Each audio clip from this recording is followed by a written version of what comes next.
Hello. It's time to post in Discord.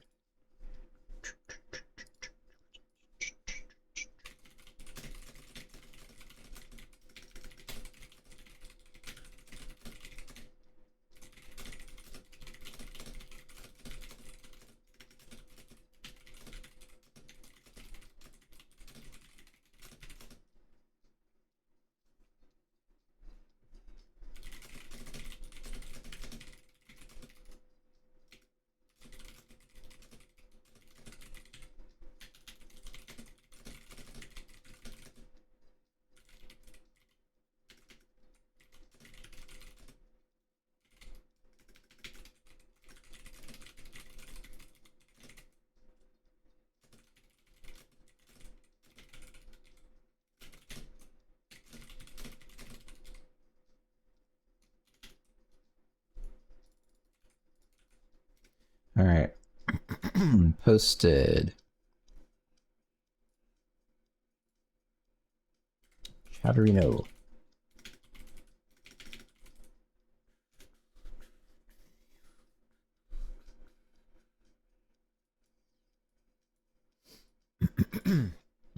I have tea. I forgot about my tea. All right.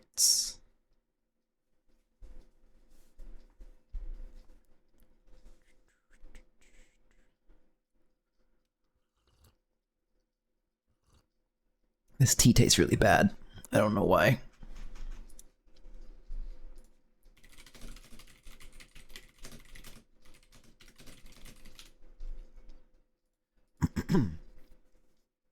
Okay, so the first thing to do, bots basically play the game entirely at this point, right? Except they do not know how to heal each other when they're playing as priest. That I don't know why.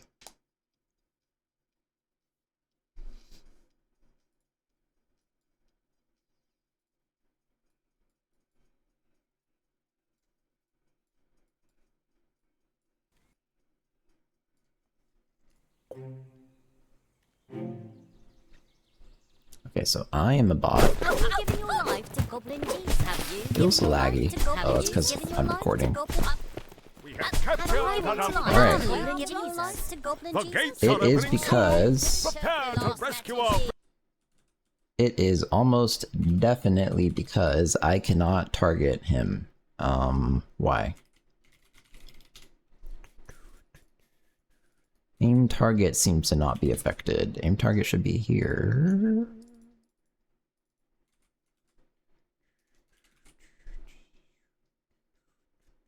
Current aim target becomes desired target, and then enemies or allies. That doesn't sound right. I guess it's fine.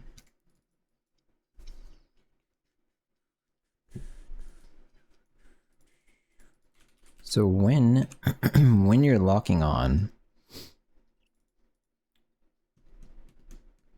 go through all the local goblins. This doesn't sound right.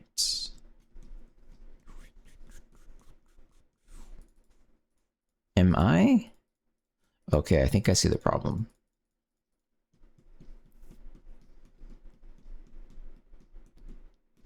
I'm not sure if bots can lock on to people. If you set aim position, what happens? It sets it and corrects it. I think this might be the only place where it sets your target. What is this? Yeah, not that. Oh.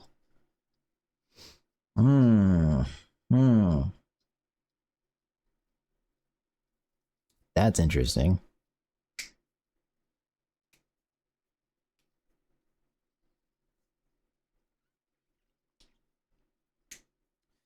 What should I do?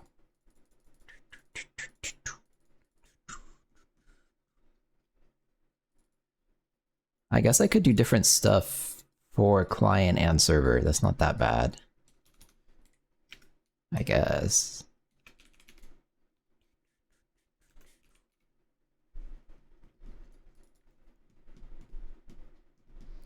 So likewise though, there's no reason why this stuff should happen here, I think.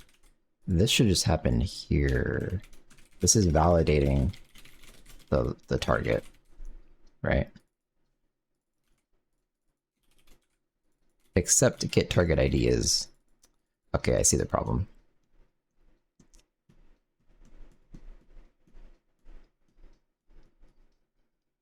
I see the problem.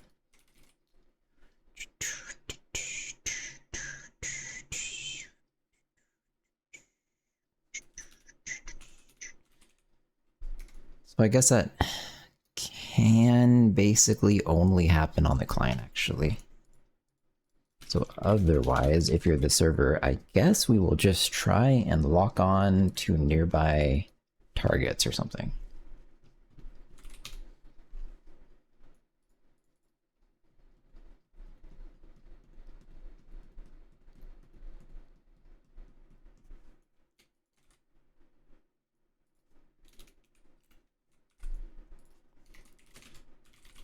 I'll just do this for now. If you are not the client, you have to give it a goblin.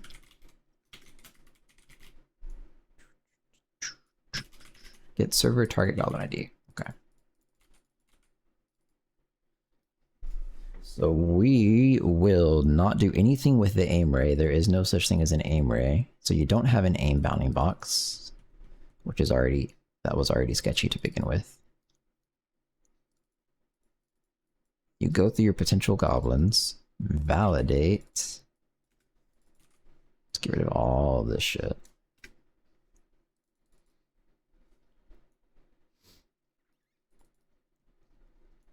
Yeah, go through your... that's also kind of... That's not that bad though, I guess. Valid radius, huh? I have to think about that. For this guy, I might just say goblin radius. Which is lowercase. So if it's a valid target for your local goblin, I should probably call it, and your potential goblin. So this method should most likely update, because it just gets the goblin, right? Yes.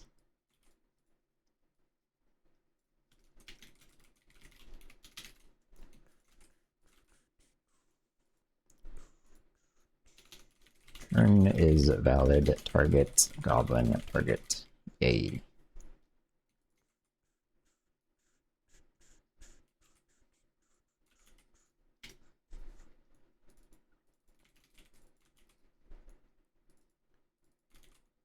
This makes sense. Current aim target and the things otherwise false. Okay.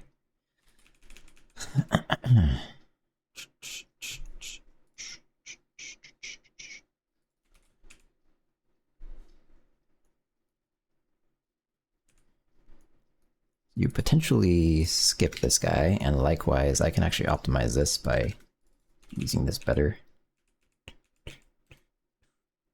That's it though. Okay, you know goblin line. There's just distance from local goblin.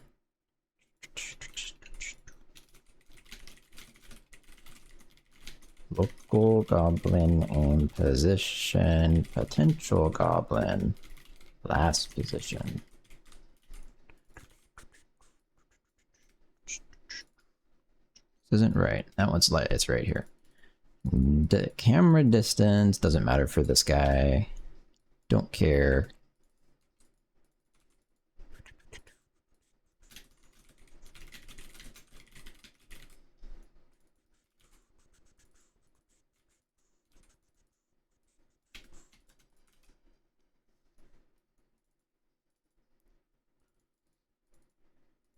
Potential goblin. Okay, that's it.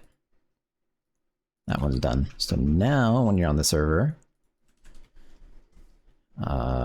You do have to loop through the local goblins though on the server.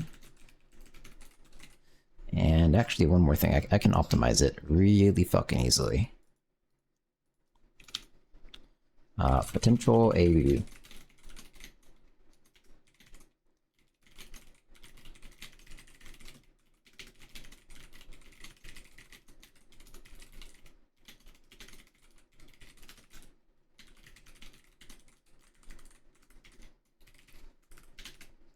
Lower minus valid radius, upper plus valid radius, and then pass that in. Actually, I already kind of was doing it. Okay.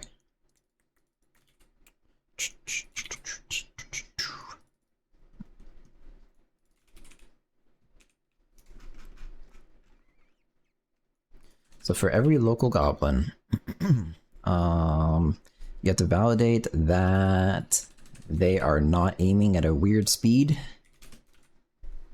I guess. Bit server target goblin ID. Set target.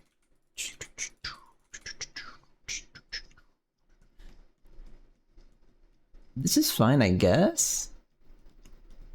I think this could cause an issue where you lock on. Uh-oh. Oh, okay, wait. So what's gonna happen? It's gonna work, but you're gonna aim at someone, and then when you're just running, your like aiming is locked to 4-meter radius or something, and it can only rotate a certain amount of radians every tick. And so if it's forcibly updating your aim target to a goblin because you're already on him, it's going to stay locked on him. It's not like a mouse anymore. So this is not right, turns out. So what I think I should do, I have two choices.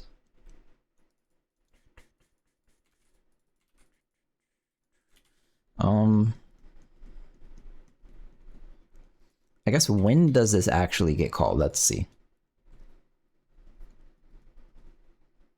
After bot manager update and also before the goblins move. So technically this will work. This is fine. It's just very, very technical, right?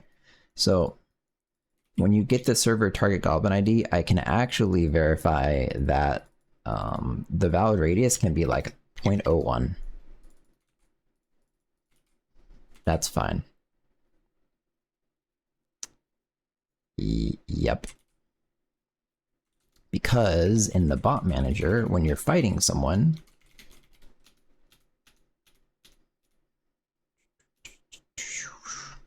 you set your aim target to literally their exact position. So I think that should work.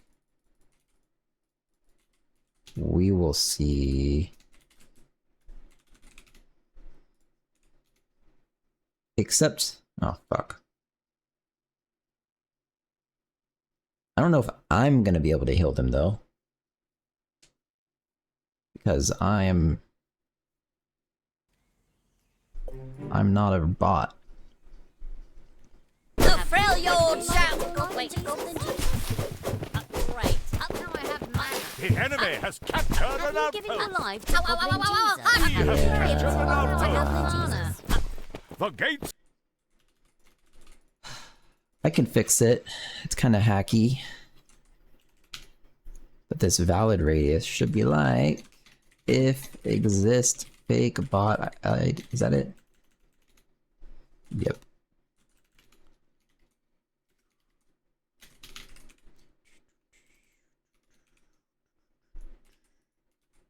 So this can be this value, valid radius.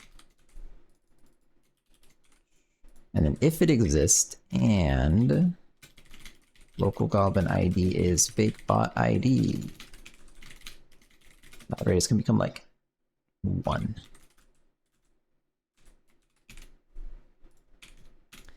if I'm right, I think this should work then.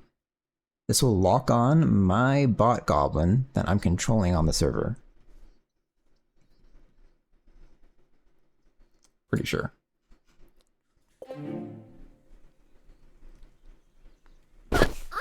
What the fuck? Have you given your life to goblins? That wasn't right. Have you given your life to goblins?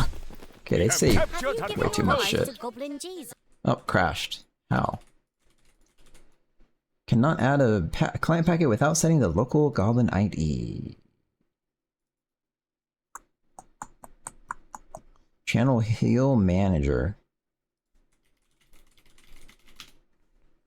Channel heal manager 17. What?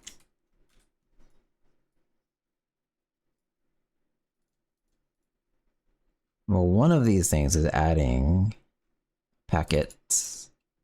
That. If heal is client, then you set the local goblin ID. What? Okay, maybe it's something else.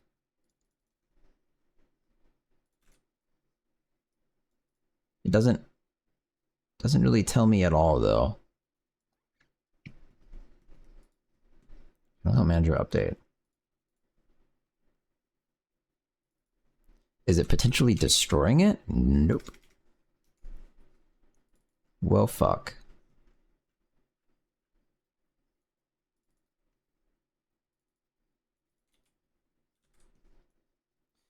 Maybe Remedy will give... No, it's... Well... Okay, fine. Let's see.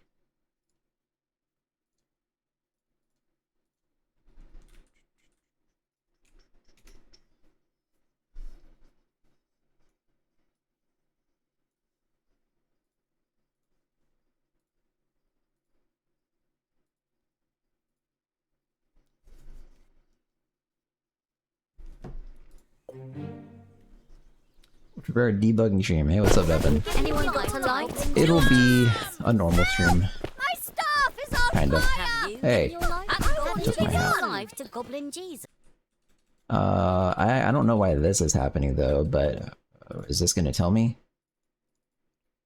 It is that one, but here you're setting the local goblin ID. So the implication is the hill doesn't have a valid ability ID. How? How?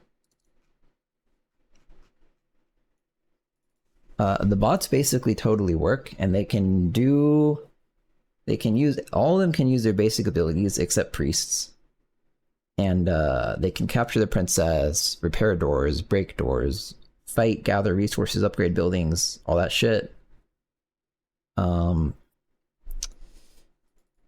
Yeah, they only use their main abilities, but this is becoming a pretty good way to debug the game, because I just like take a break for a couple hours and leave the game running, and then I come back and it's crashed. They vibe code though? Not yet. When do you add into here?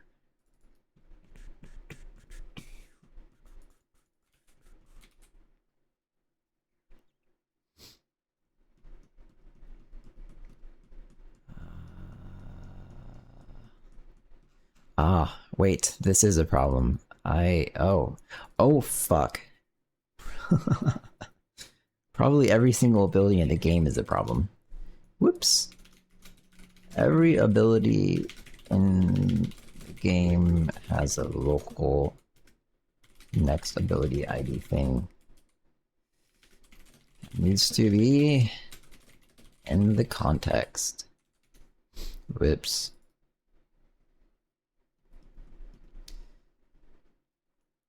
I mean, that's not really the problem though. But that's broken, but it should work anyways.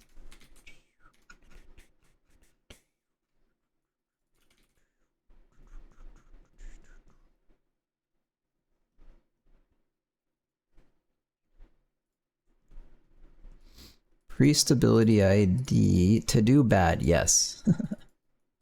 That's fucking... Oh, wait, is that... That is a really bad thing to do. No wonder. Why is that even a thing? Priest client. What the fuck are you? What the fuck is this?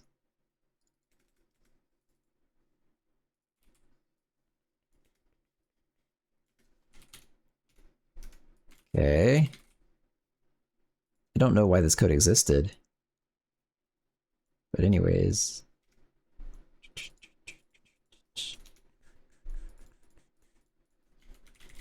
Ability ID can be, if AI can code in Jai, I'm very impressed by that. It can a little bit. It usually gets it wrong, but like, there's nothing complicated about Jai though, right? Like other languages have weird stuff. What is this called? Ability decompose ability ID is where? Because I need the opposite of decompose. Git. Other languages are confusing. Jai is just code. I guess metaprogramming in Jai is confusing. It probably definitely can't do that. So this needs a Goblin ID and a next ID. So source ID and this thing I'm not actually allowed to use, next hill ID. Increment.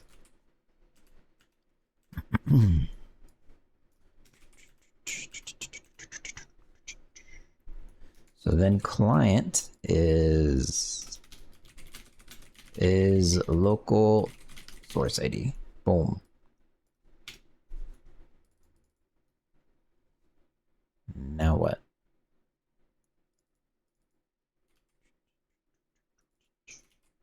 That's it, right? And so now that, okay, that should just not crash now. That would explain, stop, close. That would explain why it was crashing, because if the ID was 1, oh, I didn't do this yet. Then when it decomposes, the goblin ID would be 0. Yep.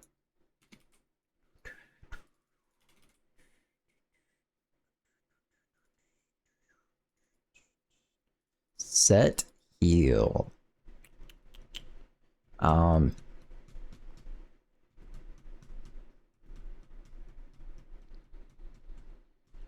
I mean, I get it.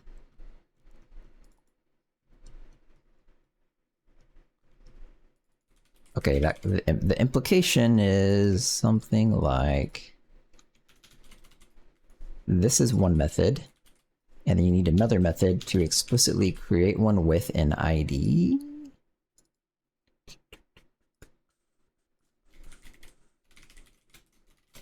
Like that. And that would mean you don't have a source. Yep. And so that actually is the main one, which means this one goes here. Okay. So then the ability ID is this. Good ID.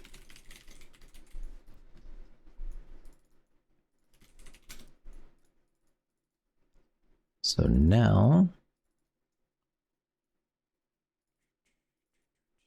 you do need to get back out the source ID, right? Yeah.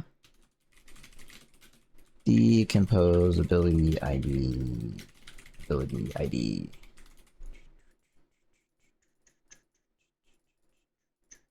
That's it. Okay. Everything should work. So at this point, now you can do... Where'd it go? Oh, my audio's fucking up. This one.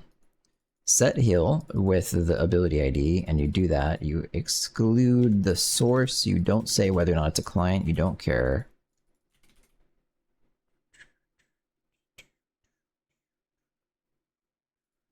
That's it, I think, actually. Source. Channel heal manager 342. Ah. Put that there, whatever.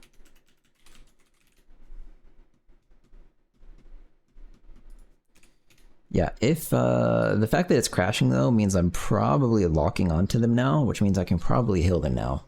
So that's good. I'm very close to healing people.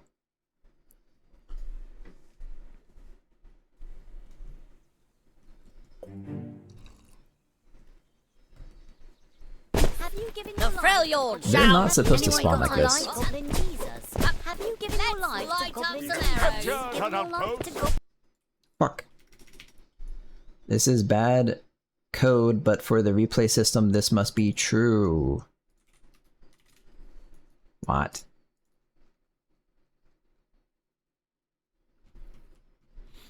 What?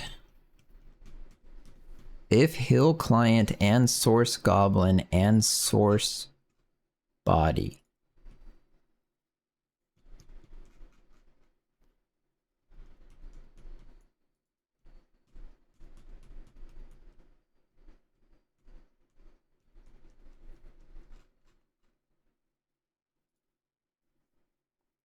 I'm very confused.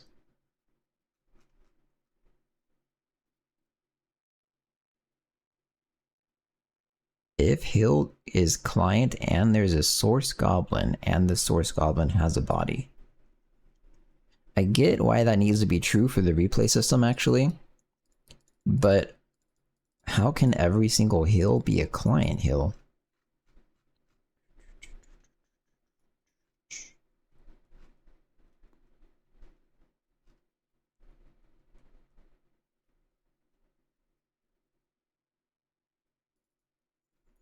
It doesn't make sense.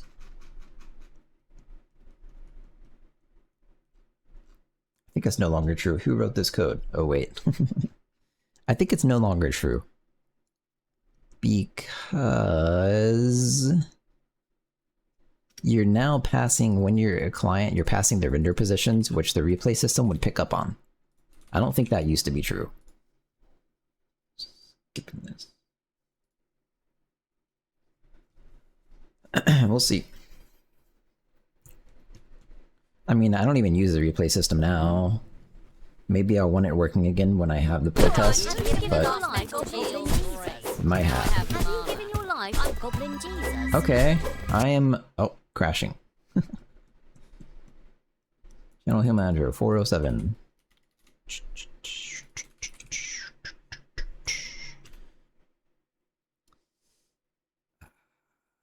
What?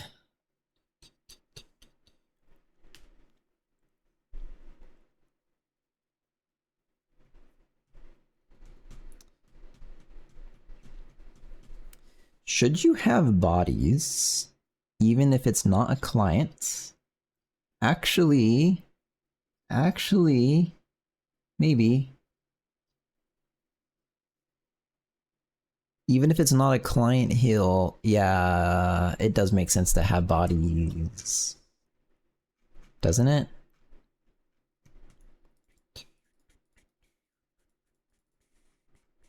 Let's see what happens. So when you send the positions, maybe it doesn't have to happen because you're sending the render positions. Yeah, you're sending render positions only. So only client hills should have bodies. Okay. Understood.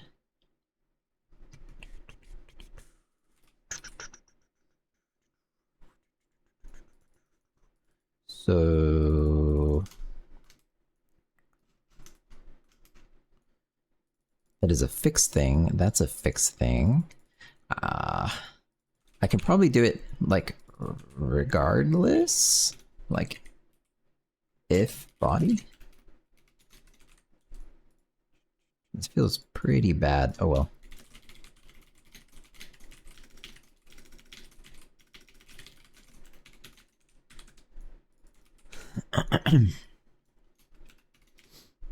Okay.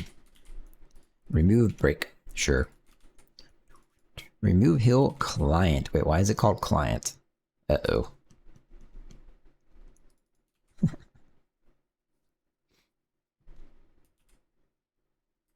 I don't know, but it's not a client thing anymore.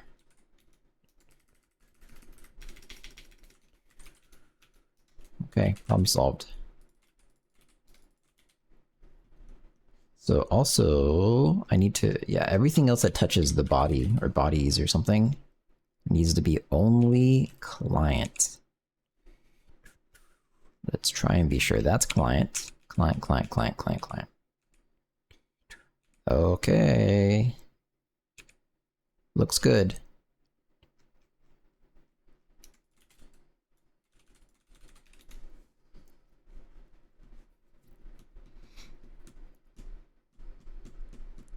It might never send the render positions though, actually.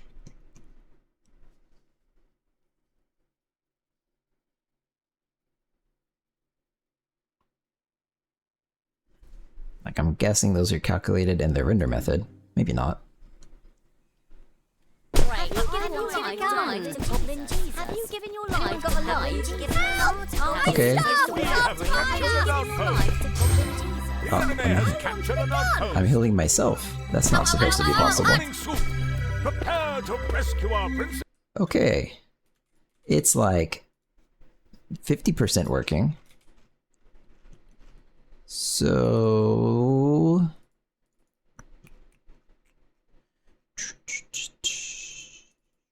Oh. This is a problem. Maybe it's fine. So it does the priest channel heal points packet because it's a client heal, which it is, so it should actually be sending these. And this gets it. It validates everything, it sends it back. And then this gets it. And sets... That's fine too. It sets this, which goes and finds the heal ability, otherwise creates it, and then sets the render positions. And now that you have render positions, it's supposed to render, believe it or not. So...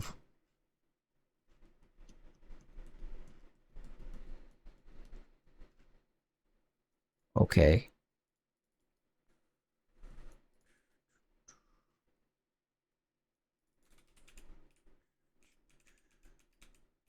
Maybe it doesn't render using that. When it renders... heal.render positions, but it does.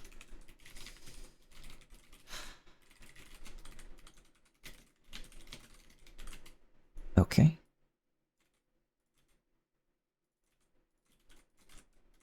Try again.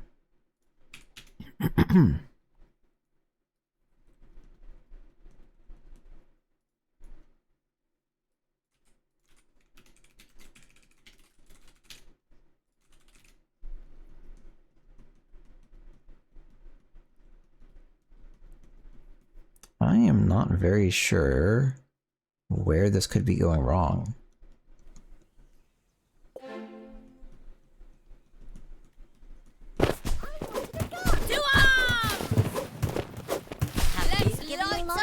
The enemy has captured an outpost. We have captured an outpost. Maybe it's because I'm only healing myself. Opening soup. Prepare That might to actually be what's rescue our happening. princess. The Freljord shout. Get to work, Goblin. This guy's stuck. Can I fix that? Yeah, that makes sense, huh? The enemy has captured an outpost. Alright, hang on, buddy. Aren't you supposed to wear green?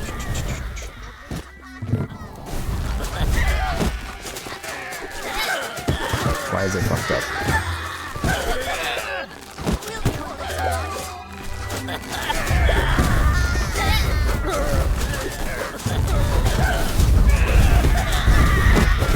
Yes, I know I'm dead.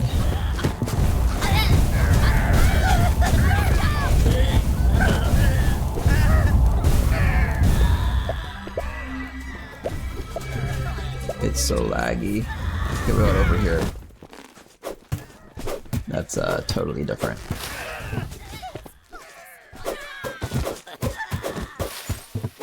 But you probably should be able to do it. We have captured an outpost. My staff is on fire!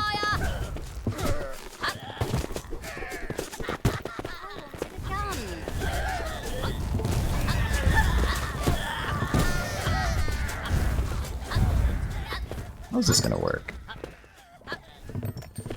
Anyone got a Goblin Jesus?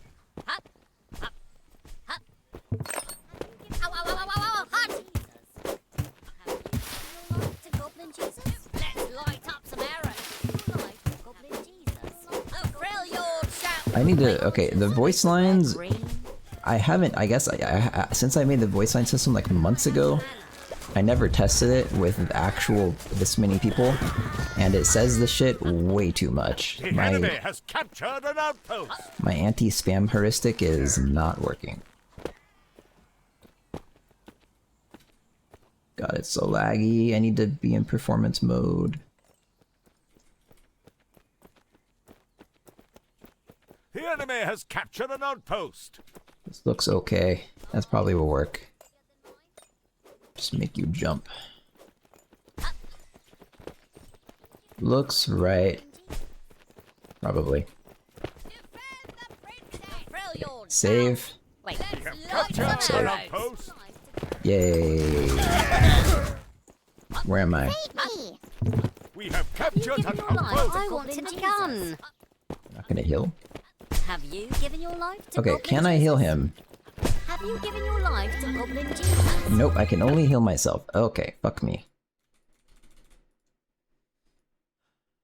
Which then it makes sense that there's completely no line if I'm only able to heal myself, but why? Why? That definitely has to do with the aim controller.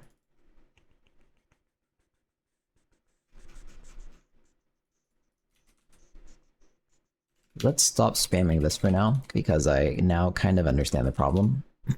So, the aim controller goes through the local goblins.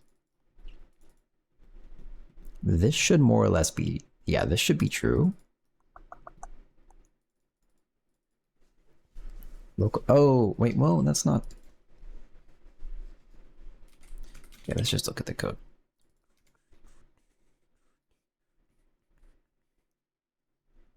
Valid radius is whatever the fuck. I guess...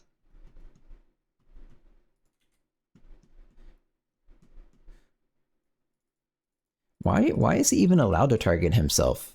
It says, if it's your own ID, then return if the current aim target is self. But in the priest class, desired aim target is never self.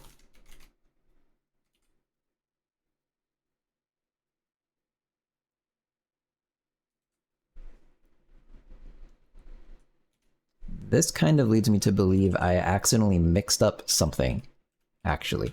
That would make sense. In this code I just changed. When you're adding a heal, it's target ID and then source ID, which I'm going to flip it around. Source ID into target ID.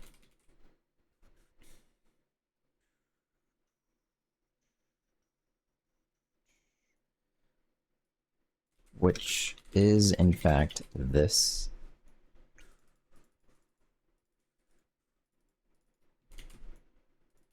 What else, though? Everything else is ability, so it's fine.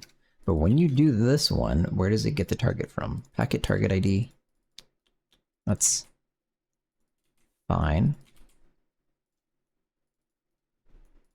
Get target goblin.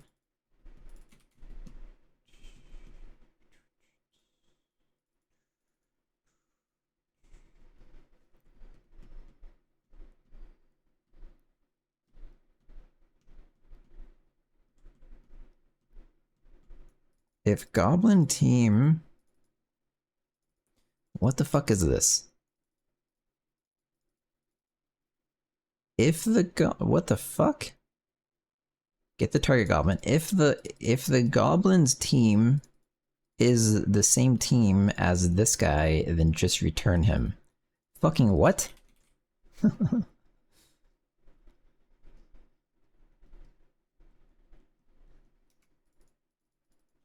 Oh. It's definitely supposed to be if target goblin team and team. Yeah. Okay, that explains that. I think.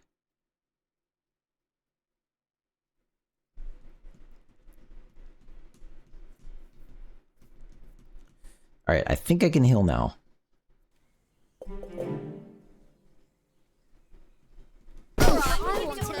The Freljord shout. Please let me heal. Jesus. The enemy has captured an outpost. Have you given The your gates life are to Goblin opening Jesus? soon.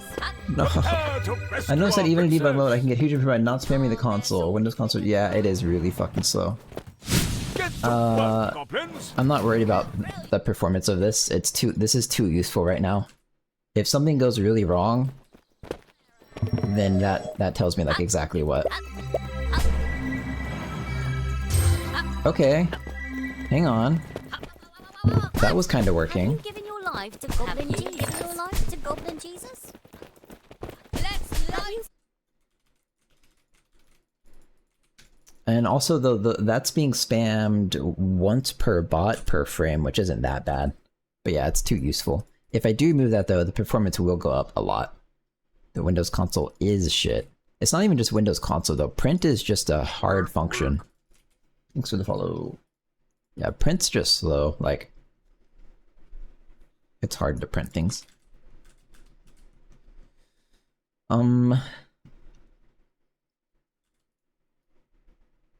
Okay, so there is no hill line. That I don't know why. I switched to my own buffered file writing. Yeah.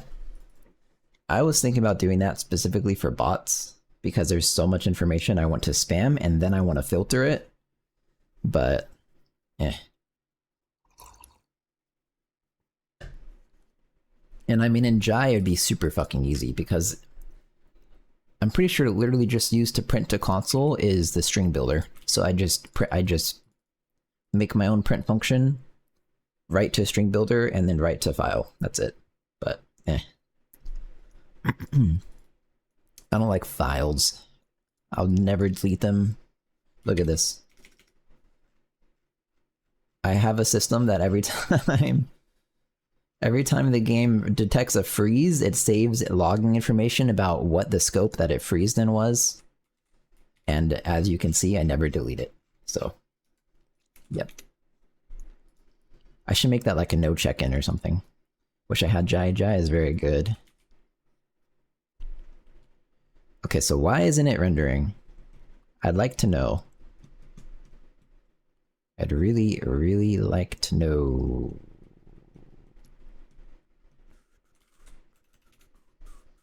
I should check if I can even heal as... I should check if I can even heal as, what's it called? A not bot goblin. Offline, not on server goblin. So I'm a real player now. I just have 10 latest ones, or just overwrite. It's not like you'd ever beat. Yeah, that is a good idea, but... And I could do that, I guess. I could sort, like, it's Unicode time or whatever, so... Not Unicode, whatever it's called. Unix. Anyone got a life to I could just sort and delete the rest every time. Giving your life to Goblin Jesus. We I need to have make them captured an shut the outpost. fuck up. Giving your life to Goblin The Jesus. gates Oh. are opening I soon. can heal, but it crashed. Wait, it didn't crash. Uh-oh. You know what? This is a perfect time to go delete those freeze files and try again. The freeze system's pretty smart, I think. It's a separate thread. Alright. Freeze report, delete everything. Don't give a fuck. The freeze report also doesn't really work because I should fix it, really. It would only take like 20 minutes to fix. I have a call that will invalidate a freeze, so it won't write it. So when you're like loading a level, I do that. But then something about the way it handles inner scopes breaks that. So basically every time you load a level, it thinks it's freezing anyways. So I should really, really fix that, but... Alright, who took the last metal shield? Goblin Jesus. The Freljord shout! Wait. The enemy Have you has given your life captured to an Goblin outpost. Jesus? Okay, We have captured an outpost. the problem The is... gates are opening soon. Prepare to... The problem is... The game didn't freeze. Goblins, The server froze and didn't crash. How am I supposed to interpret that? I guess let's try running the server in Remedy. Maybe it's secretly crashing. I wouldn't be that surprised. Let's find out.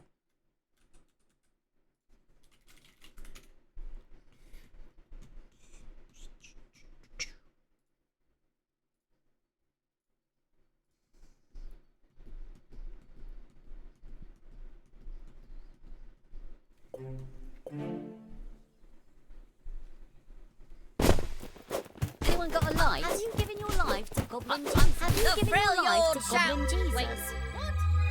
Fuck, man. The gates are opening soon. Prepare to rescue our princess. I should fix that. That's pretty bad. Can I? Okay, I can make it crash though, right? Oh shit, how do you do this? Break. There we go.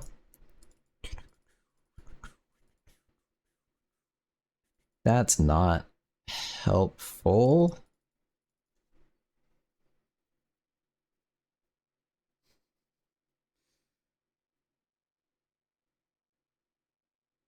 I'm very confused. What the fuck could be happening?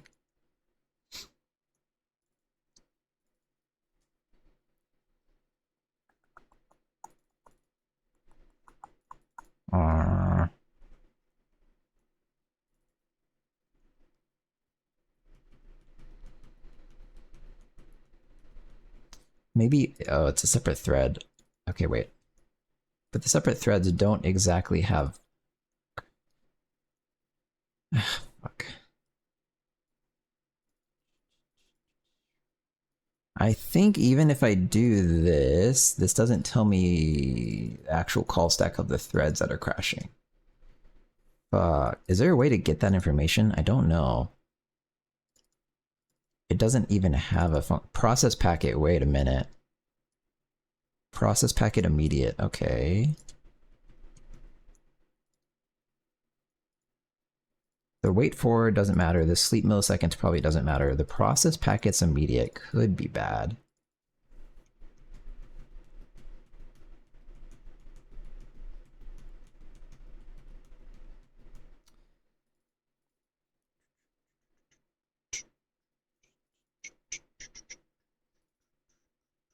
Although, I guess I don't know at this point. I don't have access to what any of this shit is.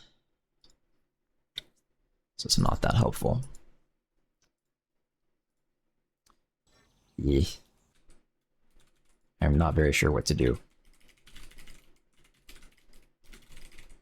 I don't actually think it's crashing on process packets immediate though.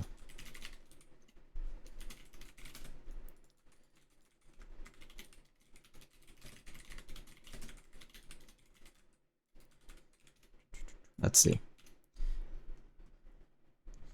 You know, it could be, actually.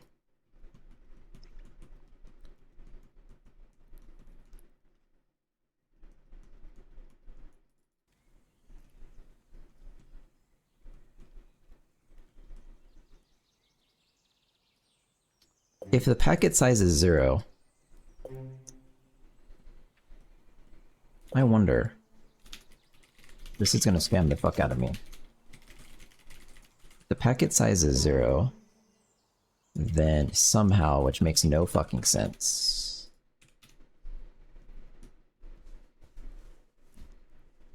So maybe there should be an additional case of like an invalid packet type that doesn't fit into the enum. I'm not sure how I'd detect that. But I guess if the packet doesn't fit in the enum... Yeah, let's see. Packet size 0. Hey, I predicted it. Except I spammed it so fucking much that I don't even know... Don't even know what the actual issue was. This is fucking weird.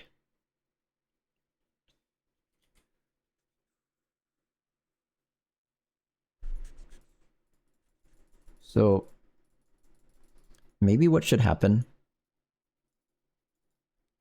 it gets the packet size from the case and whatever, that's all fine. But then it should have a default case. And it sanitizes the packet. That's fine. So yeah, I guess it needs a default case. All of them. Case. Isn't that how you do it? You do case. And then packet size is packet count, packet view count. That's it. Well, also, this is actually really, really fucking bad if this happens. So like, assert false, invalid packet type. This is so confusing. And then that's my quote. And then you say type. God, I hope I did that right.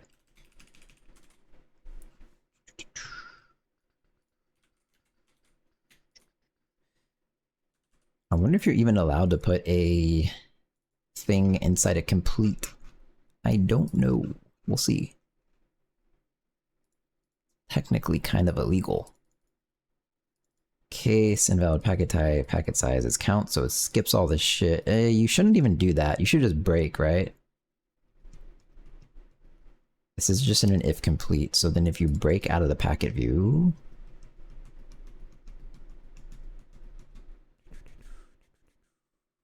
Yeah, just break.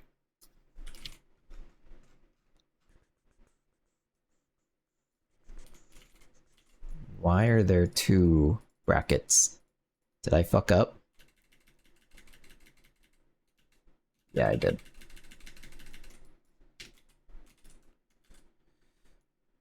Okay, and then you have to do kind of the same thing in the packet processor.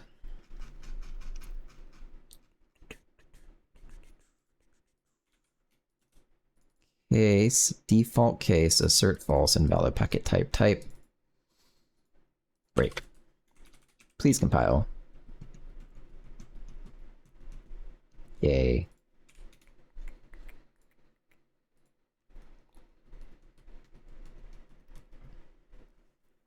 I'm a little bit surprised it lets me compile with complete and a fallback case. I guess it makes sense though. I wanted a gun. Have you given your life to Goblin Jesus? Let's light up some arrows to Goblin Jesus. Stop taking my hats. Have you given your life to... Invalid packet type. Priest channel heal points. Okay, so you are, of course, the problem.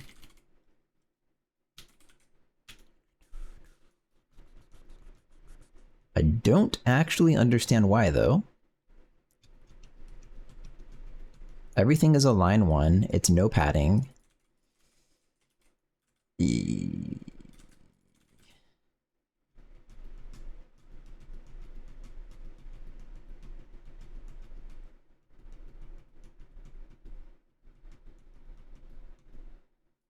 is highly suspicious. Maybe this is more bytes than you're allowed to send. It is definitely the biggest packet I have by a lot.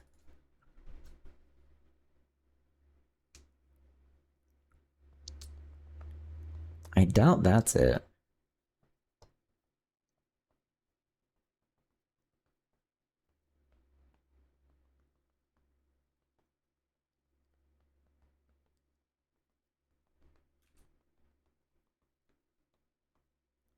But the fact that this is the packet it just sent... Okay, it says 278. That's this... That's surely the size. I would think. So let's see. The packet type is like a U16 or something. Actually, what is it? Yeah, U16. So it's 2 plus 8 plus 4 plus fucking 4 times 3 times 65 plus 4. 798. Is this?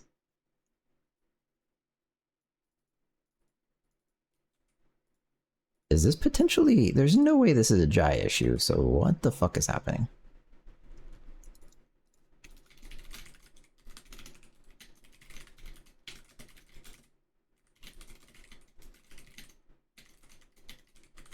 What is your size? 798. So how the fuck... How the fuck did this guy decide your size is something else? 278.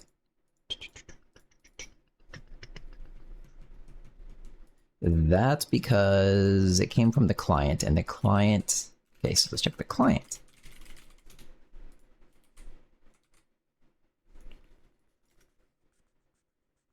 Pack. Oh my god. Oh my god. That explains it. Okay, so I made the meta program to do this shit, and I stopped using it because I think it was buggy. But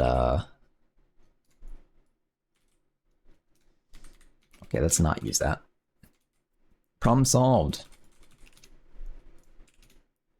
That explains it.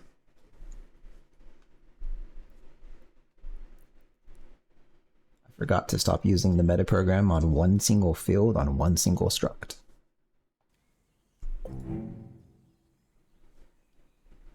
The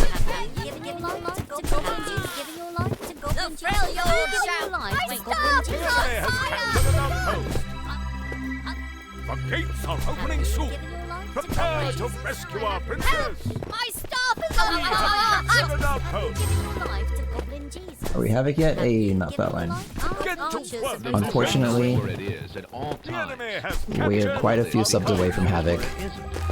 By subtracting where it is from where it isn't, or where it isn't from where it is, whichever is greater. It is or deviation. I can't smite? Why can't Wait, can I heal enemies? No.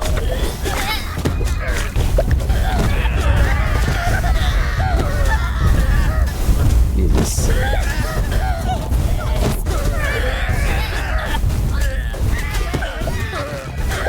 Wait, did you fix the pathfinding bug? What was the pathfinding bug?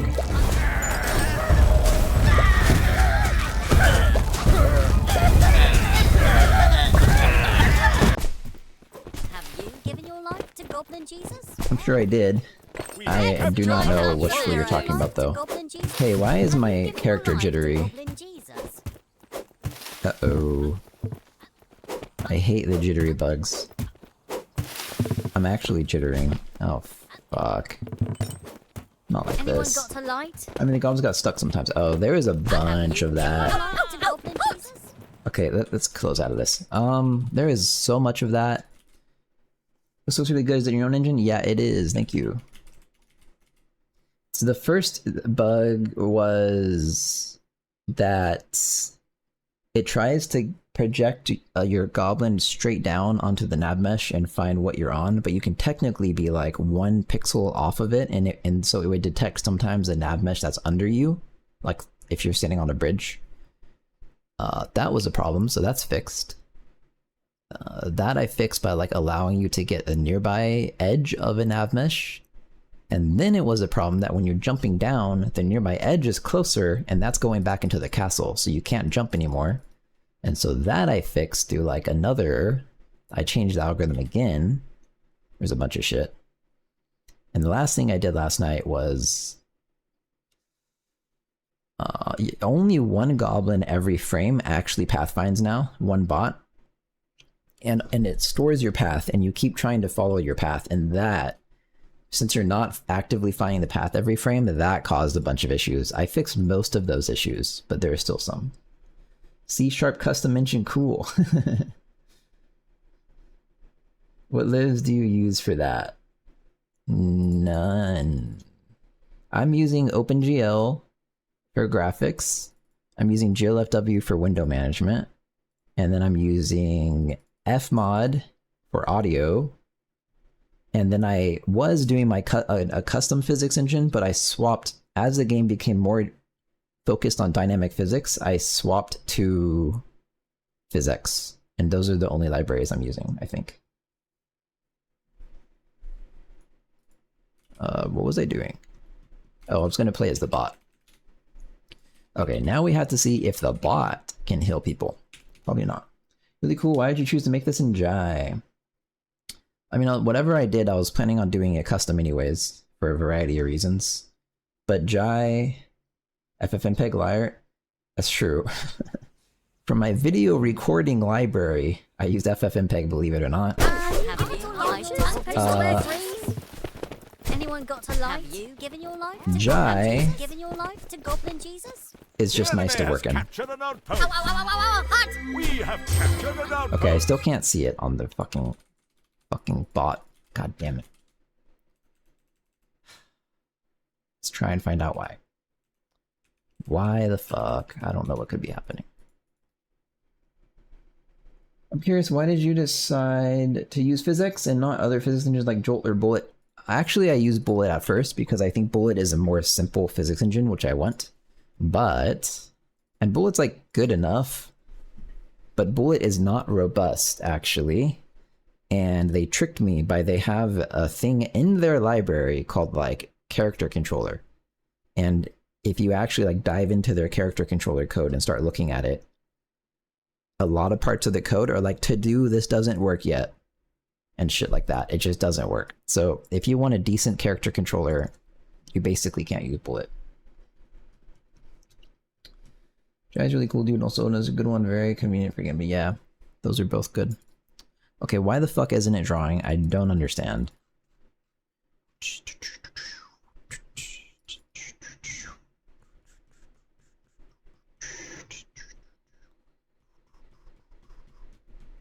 I do not understand. I'm pretty sure all this body stuff is fine.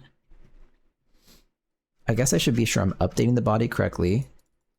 For every heal thing, you probably have a source. You probably have these.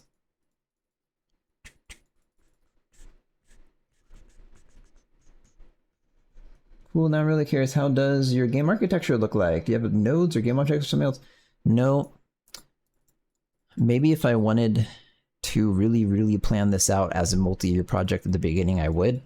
My game architecture is basically one function calls another function, and that function calls other functions, and that's like the whole game. It's as extremely simple as it could get. There's nothing really happening like game devy, entity component system shit. There's none of that. If heal client and source body, I don't know. Okay, let's start printing random shit. Let's just find out. Why not? If this doesn't work, I'll do something smarter.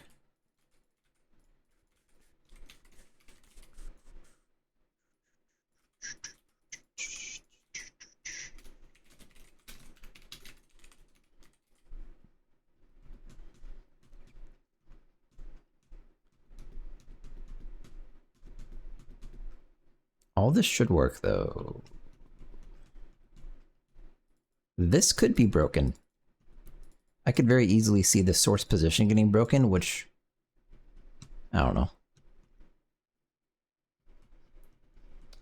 And about data, is everything you have in the game some sort of entity struct? Nope. Like this, for example, is just a struct with information. I do kind of organize things certain ways. Like there's an expectation that an ability will have an ability ID. That's it. But yeah, literally nothing fancy. The game is simple enough, but the game data comes from Blender. So there does have to be like a game metadata, right, in every game. That comes from Blender, and I import it in my level manager. That's all. That's all. Why doesn't this work?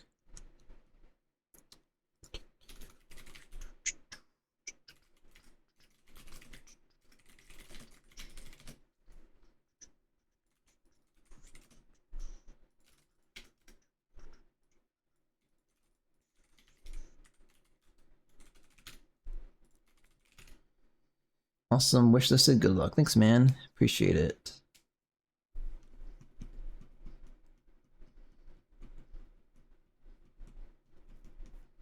Yeah, I do recommend if you're an indie developer working on a relatively simple game, Blender for your level editor Giving your life to goblin is very good.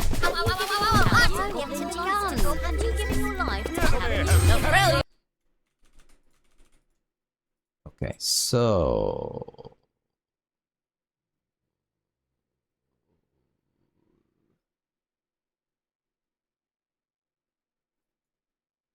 this should have been something.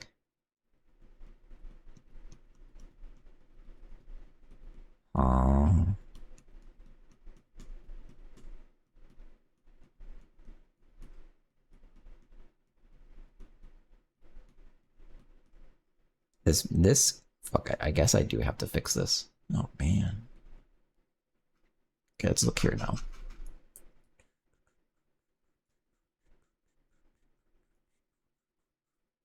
Why are these all the same? FB52, BF90. Oh, it's not. You making 2 games at once? Not really. No, the other game is on pause. The other game was what I started working on, but that game, even though it's 2D and arguably more simple, is like 5 or 10 times as expensive as this game to make, and I can't afford it. So that game's on pause because I can't afford it. It would probably cost $100,000 or $200,000 to make, I think. That's why. Not to dunk on people, I'll dunk on a person. I saw a guy streaming his game programming, and it was very dingy, raycasted dungeon crawler. The code, which is public, is like 100k lines big. Has any code system, super templates, and it compiles in 5 minutes. 20 seconds incremental. He didn't seem to be bothered by that at all. I think what I love most about this is your link to .blend files so you can edit in real time. Yeah, the blend files, it was like a lazy idea, and it turned out better than I thought it would. I think if you've worked in like AAA games at all, the expectation that it might take 5 minutes to compile is somewhat accurate. Okay, so this has valid data, right? This is all legitimate. And then you send the data, I guess, and this guy gets the data, and he goes, he's legitimate. He has a valid length. So someone tell me what the fuck is wrong.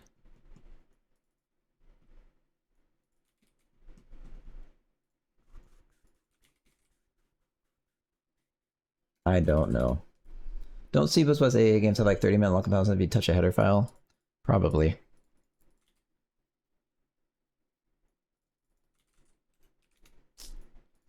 I don't understand. Why would it work as a client and not the server when you're setting the data?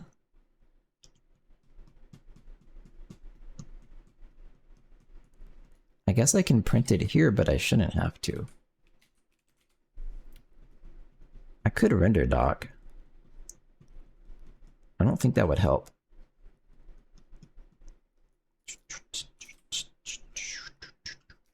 Alright, let's just try this, we'll see.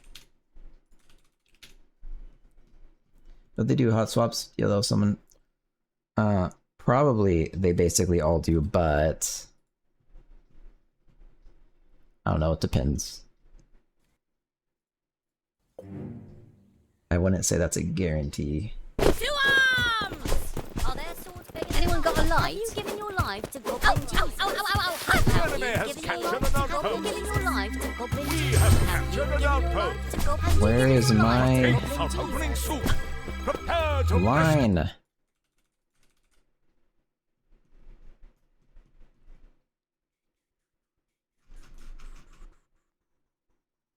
don't care about this.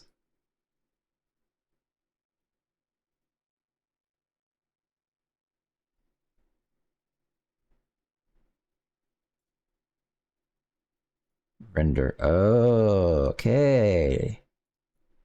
This explains it. My guess is this is not a pointer. Okay, this is a pointer. My guess is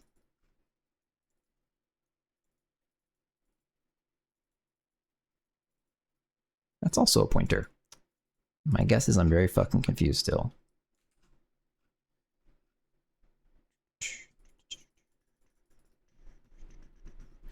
maybe... No. Wait, I know, kind of, maybe. But that's in the... When you send this thing... Okay, wait, I'll look. Set hill. Points. Length. So what's happening is... Let's remove the spam again. If it's a client hill, it's setting the client packet, which automatically pushes it into the server for your client. And so in the server packet processor, it's where? This thing.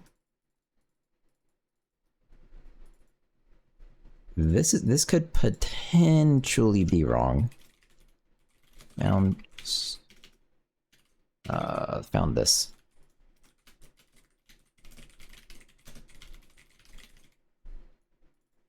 And you get your goblin from the connection ID if he doesn't exist or he's not a priest.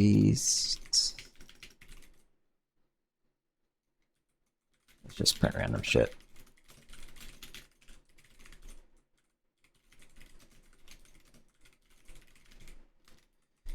And then finally, it sends it back this way, which then you get in the packet processor. Decompose the ability ID. If it's the client goblin, which it shouldn't be, skip.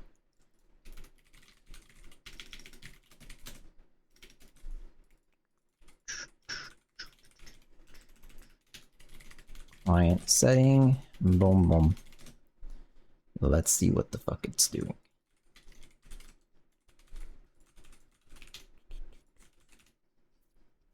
On YouTube, Something Games uploaded a video on his Blender sync system, which allows him to edit Blender at runtime in his game. It's super sick. That sounds kind of like a nightmare to maintain. Blender's kind of like, okay, Blender's kind of so shit. I wanted a gun. My fuck. Supposed to wear green. Giving your life to Goblin Jesus. Giving your life to Goblin Jesus. Have you given your life to Goblin Jesus? The enemy has captured an... Blender's kind of so shit with like everything that even the stuff I do is pretty annoying to maintain. Like my artist uses Blender through Steam, I think. And so he automatically updates Blender, and sometimes if I haven't updated for like 4 months, it'll just start throwing in like random metadata properties and it just fucks everything up. And like Blender's just such a piece of shit. It's not meant to be a level editor, but you can force it to, and it's worth it if you're an indie developer. But yep, that's what we had in Unreal Engine projects. Crazy to think that there are companies like Anchorbuild making money off of this slowness. I need to not print this.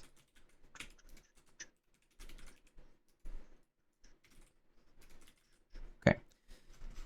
So what did it say as I was healing this guy? Nothing. Found thing. Wait a minute.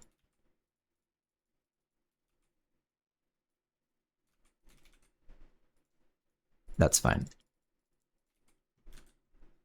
That's not... That is fine. 1-1, so it continues. That's my goblin. He is a priest. So it sets the server...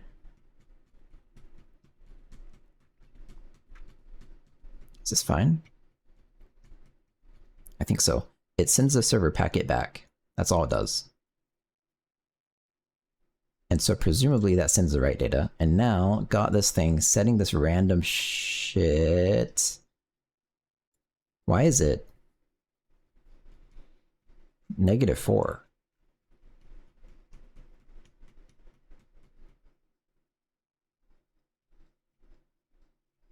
That's actually fine, I think. Maybe. Okay, so setting this thing to -4, and then down here it ends up at -3.5, -61. I mean, it's moving. It has a thing. 3. Set hill. I am once again very fucking confused. What the fuck is happening?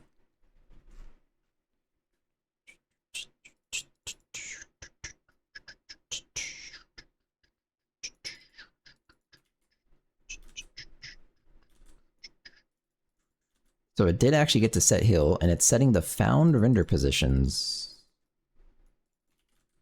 And I mean, the implication is that it's potentially possible it's getting a new ID every time, but I don't think so. God damn it.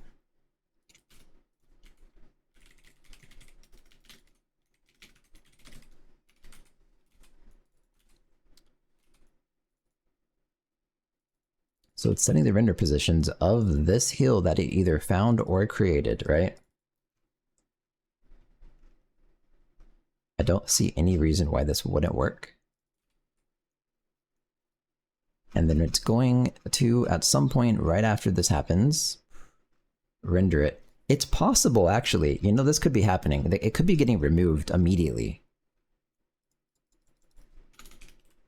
Let's print this.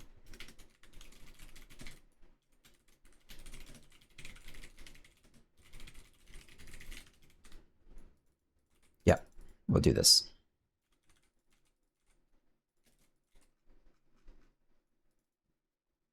So if it does get destroyed, is that the right thing? Yeah, if it gets destroyed, do I have a print stack trace on the server?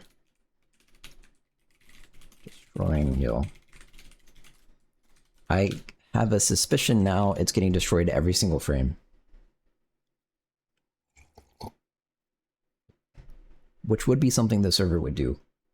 Because a lot of the stuff in the server is weird, like joint movements. Have you given your life to Goblin Jesus? Have you given your life to Goblin Jesus? The enemy has captured. Okay, rendering with a bunch of zeros. 297. 297. Okay. I am beyond confused. Someone make it make sense. Destroying. That's when I let go. 297, here's a bunch of data. It sets that data for that hill. And then it renders it with no data. Someone make it make sense. Maybe it's getting the render positions every frame from the body, even though it's not client. That could be. Actually, yes, that's what's happening. Okay.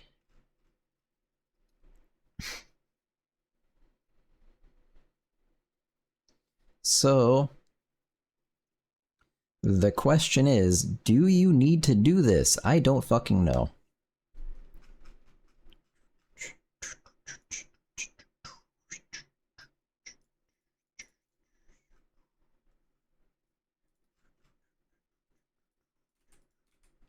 This technically probably fixes it.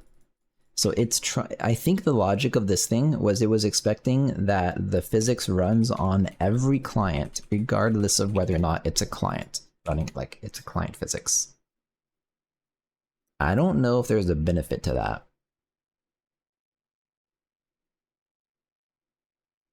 Other than I could compress the bandwidth. Archer's supposed to wear green. Have you given your life to I want to be the priest. The gates are opening. Yeah, that's so bad. Rescue our princess. Okay. The enemy has captured an outpost.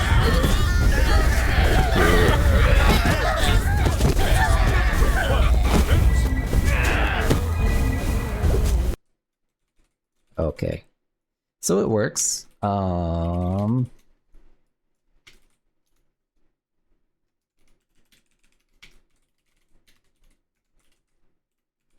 It does technically work.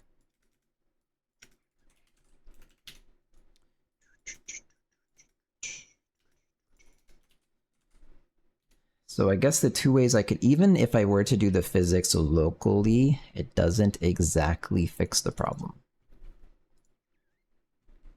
What I could do is correct the visuals of the line at the start and end. That makes sense. That makes a lot of sense. That's what we do. Yeah. That has to happen anyways. Okay. Except my concern with this is this accumulated distance value.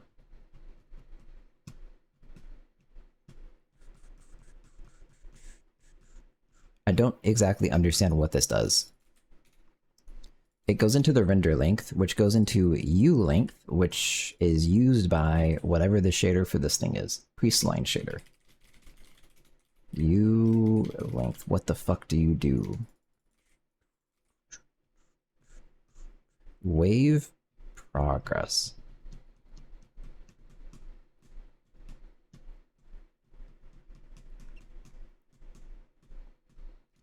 I think it's literally only used for the actual animation progress of the wave. So that's, I don't have to care about that. So that's really fucking good. So I can do this.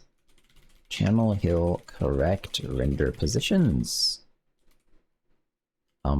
Except I probably want to pass it in as a pointer. This is a lot of data. U, and then we give you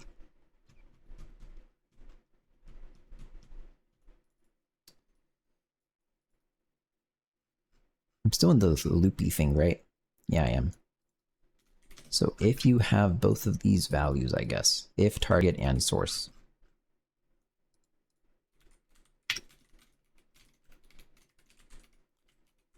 Source target.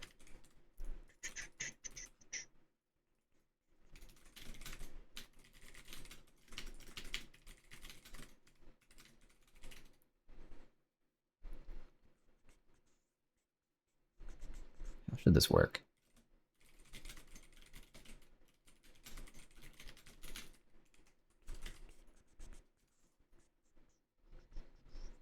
Okay, so the source position is calculated somewhere else, and I would like to take that data.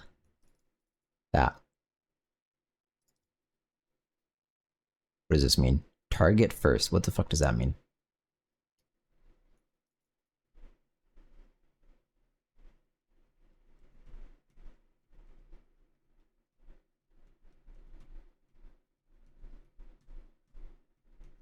I don't know. I don't care. Okay. We're just gonna do this.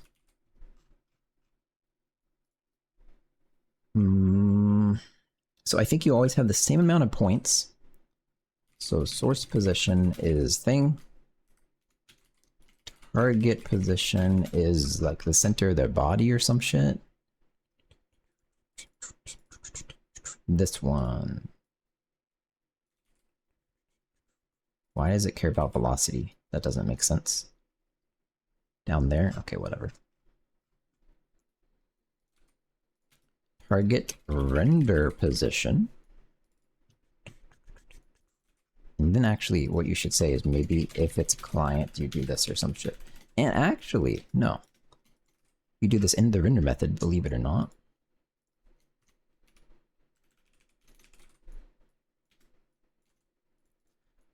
So you get the source ID, target. Okay, if you have the source and the target, then correct the render positions before you render. And that would be this, that's correct. And you have a fixed number of points, so I'm just gonna... I might just hard code it. I don't really see why not.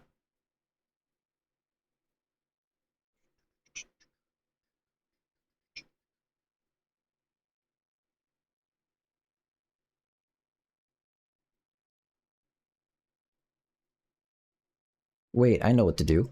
Oh, this is smart. Instead of just like doing a straight line interpolation and then doing some ease of the progress of like the point index based on that, what I think I'll do, I'll get the delta. So the start delta is like where you want to go, just like the missile, versus where you are. So the source position minus the initial position, the end delta, or maybe source delta, target delta.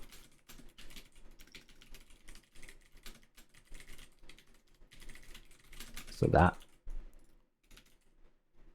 And this value, this offset, is what you can interpolate through the thing. So literally just positions 0. It's so fucking easy.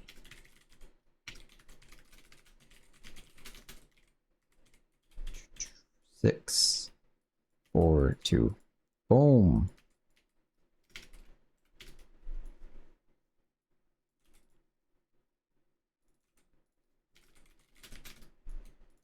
This one's boom, boom, boom, boom. -1, -2, -3, -4, stop. This one you're adding target delta. What is that? That's a dereference operator. That's one of the ways. That's the most, I guess, accepted now way to do it in Jai or something. Alright, this should fix it. So it should look way less stupid now. Let's find out. Wanted a thing given a other thing. Alright, I'll do that.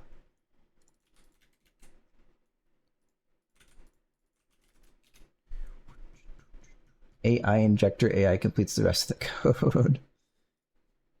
The code gets submitted to ChatGPT at runtime for all those wildcard slots. You get a new game every time you run. You need to dereference a slice index it? No. I passed this one in as a pointer because it's not actually a slice. This is a fixed array. Knew it, no one can type that fast. This is a fixed size array. I just didn't do the fixed size stuff, but as you can see, I just wasn't thinking because it complained and made me do it anyways. But so like if it's fixed size, then yeah, you do have to pass it as a pointer. It's fixed now. See, my thing is coming out slightly less stupid looking? Kind of.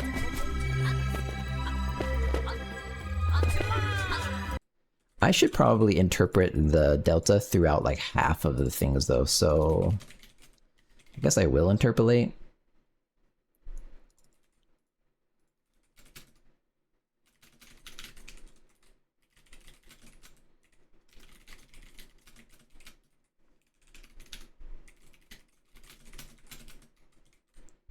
Is that fine? It's like 51. It's 56. What the fuck is he? 65. So it's gonna be 32? Should be.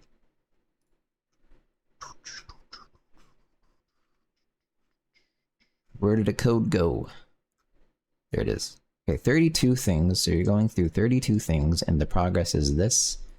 You want to go up to 1.0, so you will do interp count -1.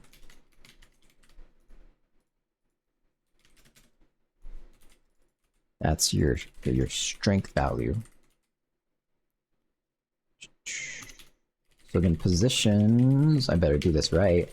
I'm never gonna actually be able to test this. Positions I, source delta times strength. So at 0, your strength is 1. Yes.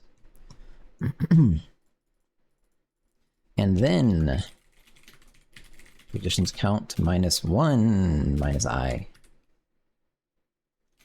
Target delta times strength. I'll just flip it around, right? So at whatever 0, your strength is 1, and then you're just subtracting the thing. That's right. Okay, that's my new code. It's probably good enough. And okay, let's test it and push this code. It's gonna work.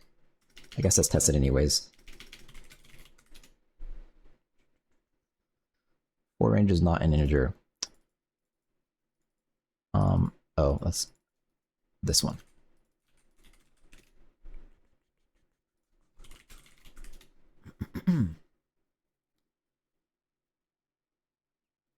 So then I need to fix the fact that my character is jittery.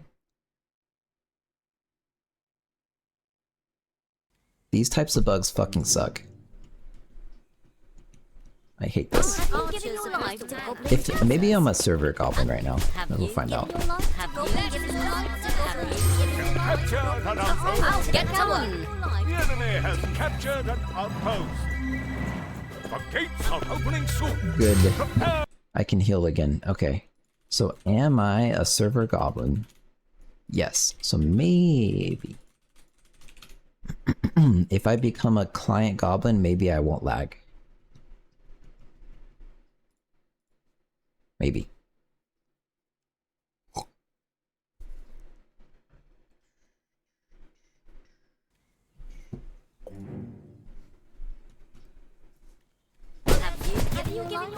Yay, I think I'm not lagging. Wait, am I? Let's go to 60 FPS. We have captured an outpost. That makes it harder to The tell. gates are opening soon. Prepare to rescue our princess. I think I'm not lagging. Captured an outpost. Get to work, goblins. Light up some arrows. Have you given your life to Goblin Jesus? My staff is on fire! Have you given your life to Goblin? I think it's because I'm not getting 144 FPS right now.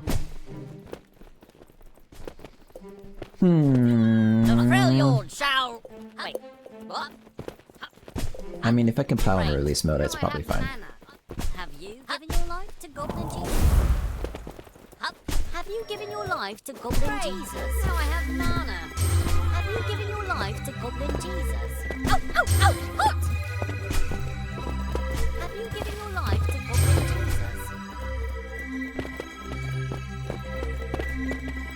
That is a lot of dead people. Wait, that one guy. I don't think that's supposed to be happening. Oh, this is bad. Okay.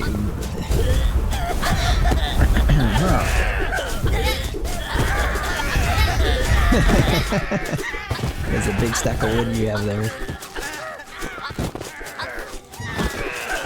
Where are you going with that? It looks really good.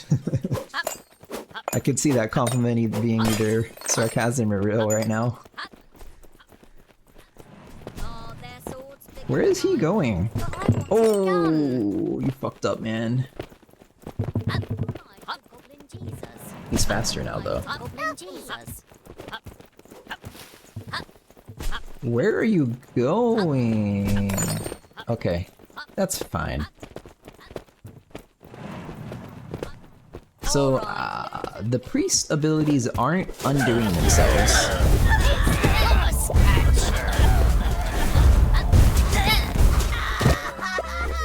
Really cute if you minus the murdering part.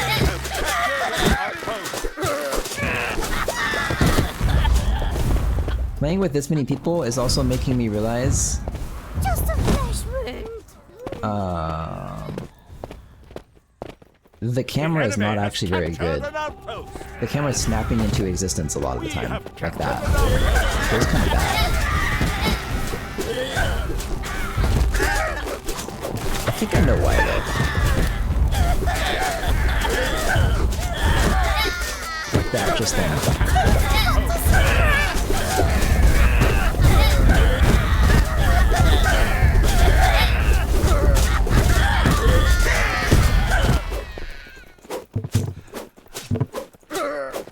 Like that. Yeah, the snapping is really bad.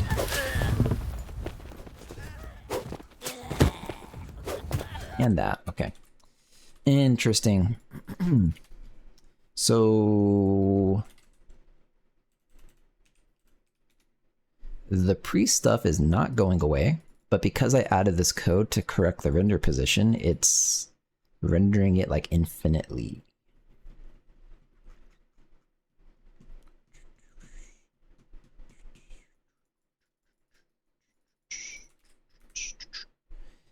How would it go away, actually? That's a good question. I don't actually know how it's supposed to stop healing. Like, I think this code is just shit.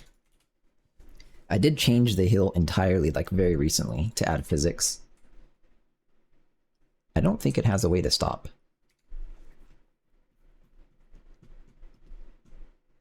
So when you are the priest class though, you can stop channel somehow in channel heal, which does this stuff and sends the packet. And then in reality, I think hang on. Okay. In reality, maybe this is supposed to give you the packet. Because nope, this is not called by anything. Fuck.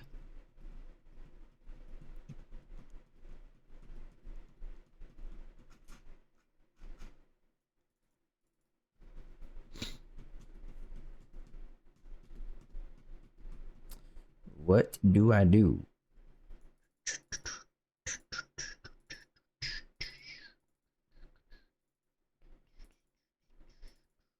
Like, I could just spam the packets. That seems not good.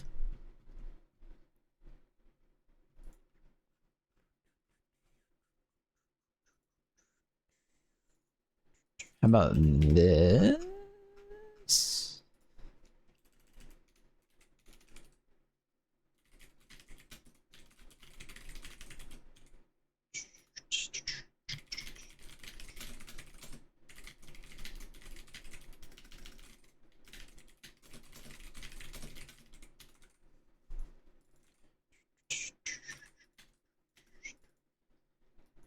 Okay, that sets the local goblin to this if it is a local ability, basically. And at this point, I'm allowed to send packets now. So I guess it's a question of, do I just do it here? Or when you destroy? You always destroy and remove. What about remove heal? Why did that not find it? Hang on, what? Okay, there. Destroy and remove. So actually, I think it should be in destroy channel heal. So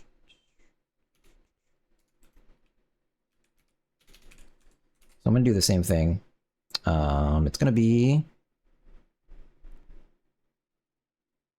I guess if it's a client heal, then set local goblin to heal source ID. And then just send the remove packet.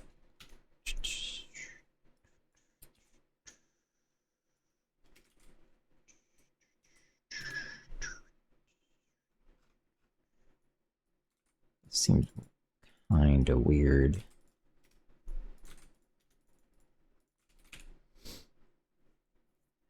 Destroy it. And then remove, and then continue always. If I ever don't do that, I'm fucked. So probably also, just to be sure, this should be like private. But that should fix it, right? So if it's a client heal and you destroy it, also that implies to me, whatever, just go.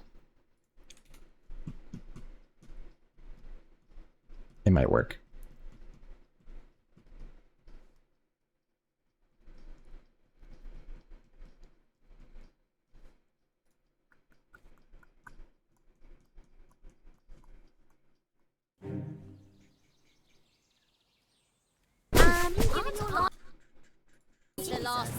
Giving your life to Goblin. Anyone got a light? Captured an outpost. Have you given your life to Goblin? The gates are opening soon. Goblin Prepare to rescue our princess. Have you given your life to Goblin? The enemy has captured. Okay, I need to fix the voice lines very badly. Get to work, Goblin. Are you guys able to heal each other? Goblin G, well, it's still really, really fucked up. God damn it, man.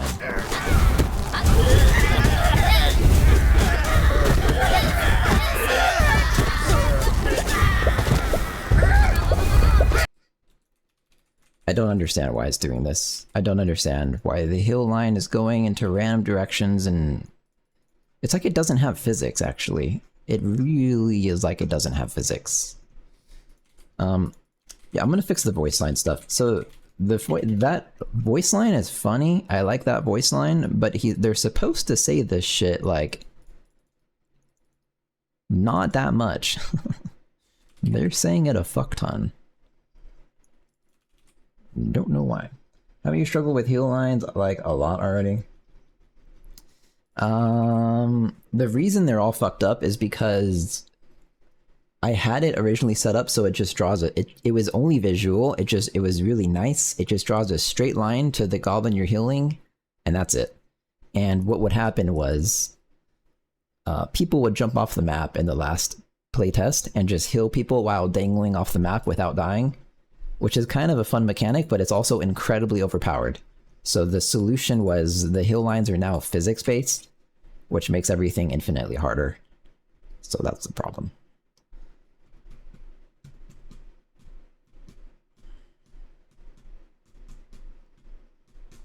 Oh, this might be the problem.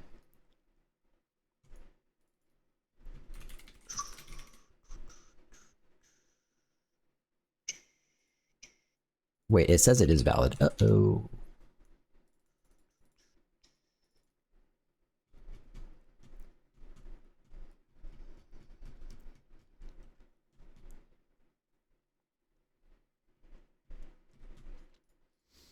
I don't know if the server goblins, if the bots have the correct heuristic to decide when to say their voice lines, though.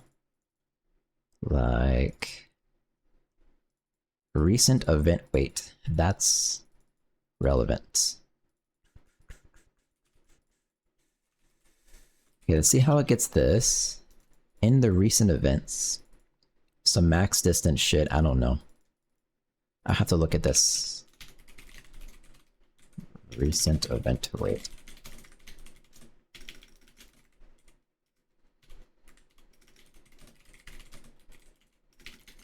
We'll see what this is. And then if you should not play event. Okay, thank God there's comments. If you just had a single event at exactly your location, an event weight of 1 has a 50% chance to play. That seems really fucking high.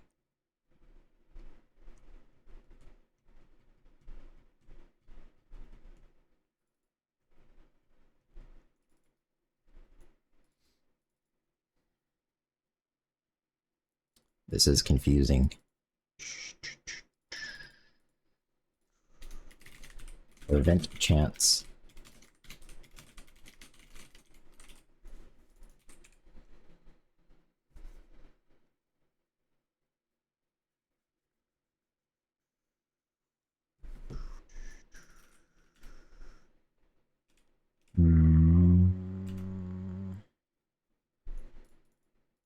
I guess I just have to either increase the duration. In fact, the recent event duration being 4 seconds. That's obviously not right. Should be like 12 seconds. Okay, let's see if that fixes it. Maybe.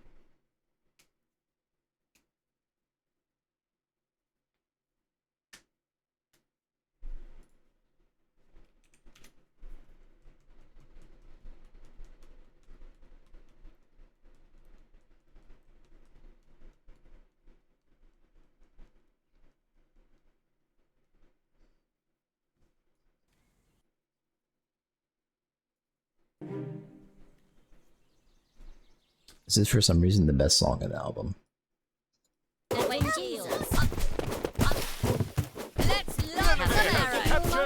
Okay, also... we have captured an outpost. The gates are opening soon. Prepare to... The amount that they say the voice lines kind of seems right, but why is there only that one voice line? Why? Why? Priest hat. That's the only one. Oh, I wanted it for a video. Oh, shit. No wonder. I wanted that voice line for the trailer. So I commented everything else out. No wonder it was spamming the shit out of it.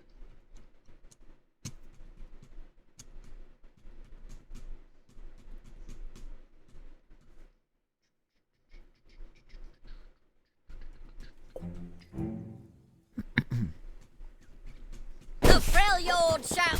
Wait, what? In her holy name we shall prevail. Someone Enemy has My captured staff is on fire! It's kind of still too much going on. Are opening soon. What? Prepare to Save me. rescue our princess. We have captured an outpost. And why is there always one priest here that's We have stuck? captured an outpost. Do they actually just get stuck? Great. Now I have mana. Oh, they do. The physics is fucky. Okay, it might be right now.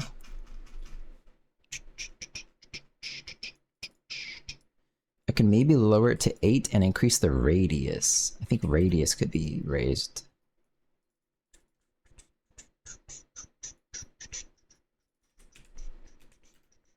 You know, it says something that this is the best song in the album. I don't know what. 20 radius is... It's squared. Okay, 30.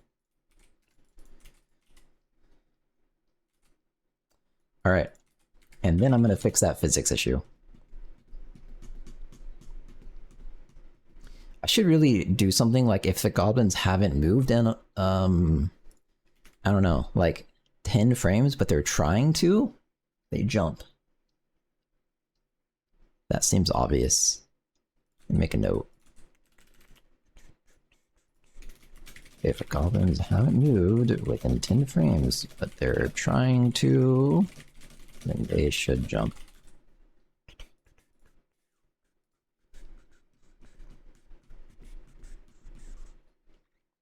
Alright. Physics.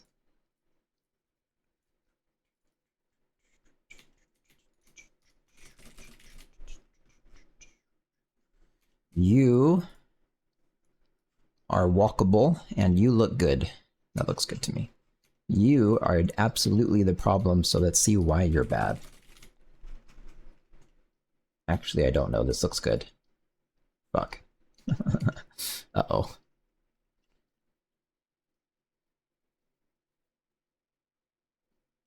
Uh-oh. Well, I can move these down.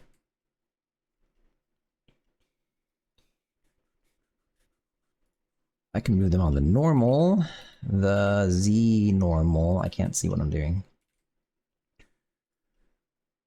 That's probably fixed. I should probably do that like everywhere. Like this one's definitely fucky.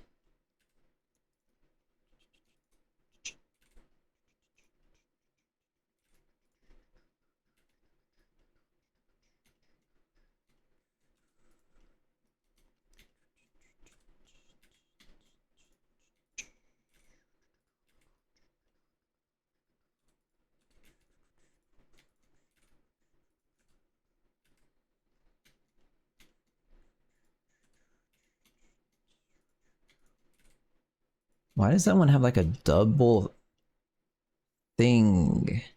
Dissolve. Dissolve it. Okay, dissolved. It's already kind of done.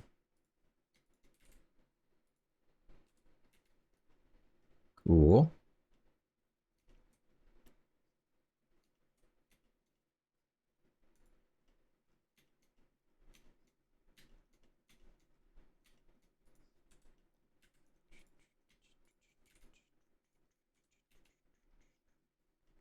Good enough.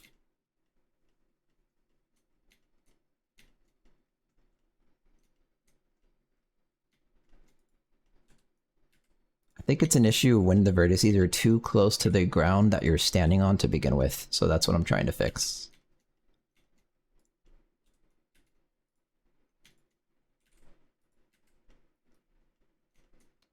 Probably.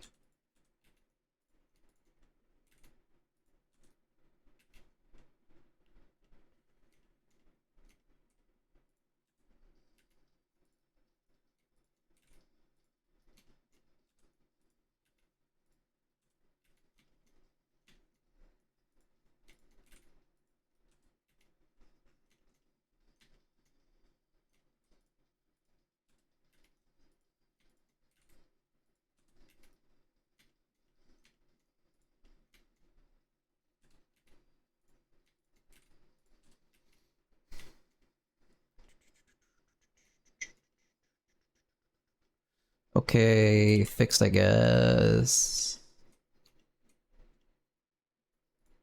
Yep. Export.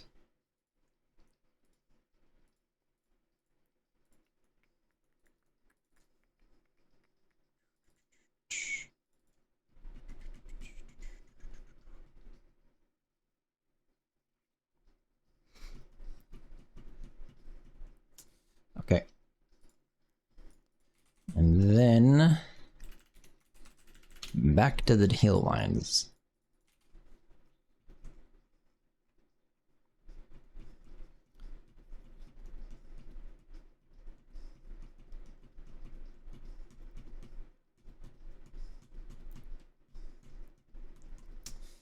Another issue could be, this could be very, very easily happening, especially on the server.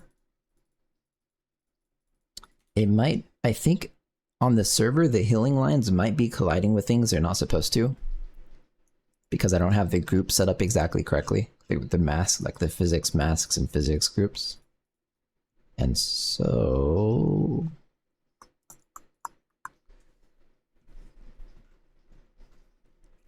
It could instantly break, and I don't think that the priest class has a way to check if the heal line is still valid and cancel it, which it definitely needs. But wait, it has this function. Okay, shit, wait. Never mind. Now I turn it down slightly.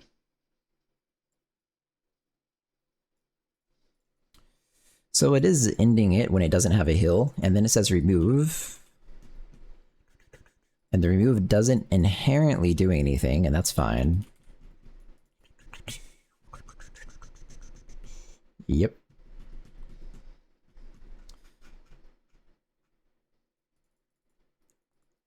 So I maybe want to print heal client source. I'll do this in steps.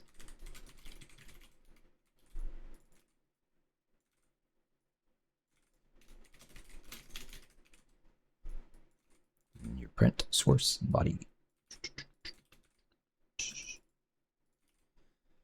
All right.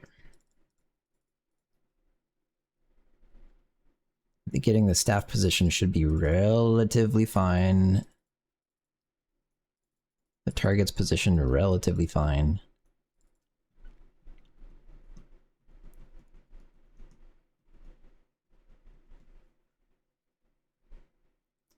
Potentially, when you say move to, the stable impulses could be wrong.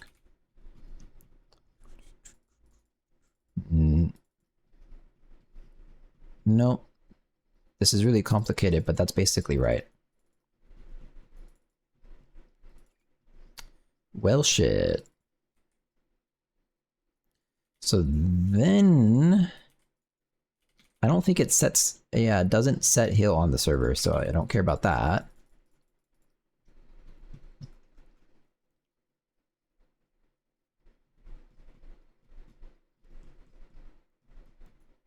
Maybe get render positions is fucked up somehow. Let's see.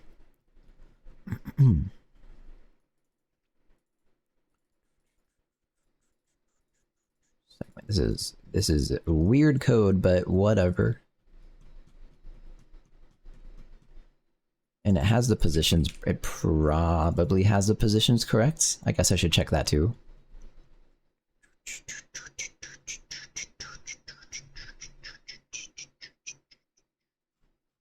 Probably. Spam the fuck out of it.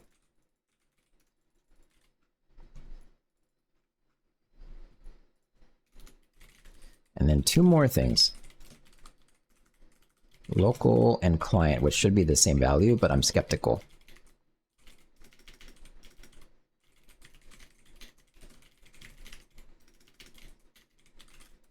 All right, here we go.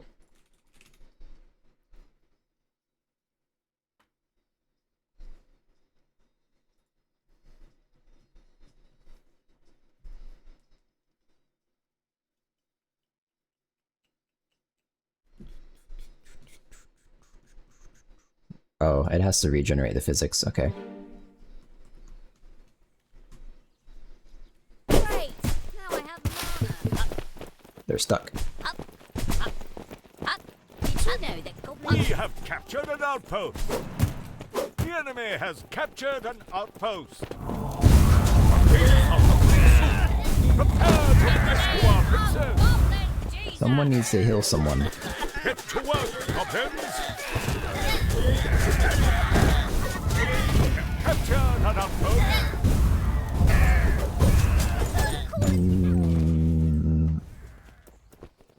Why has no one healed a single person?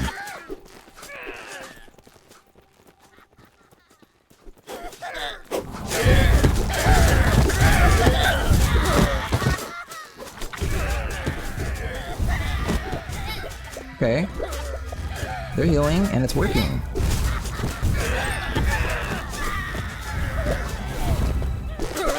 So I guess it was breaking.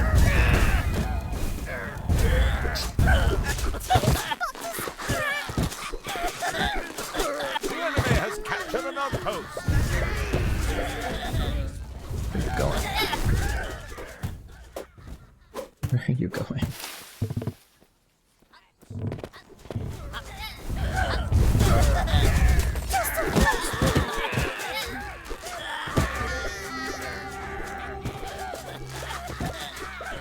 Okay. It's not bad. Event chance not a number. Okay, that's a problem. What the fuck?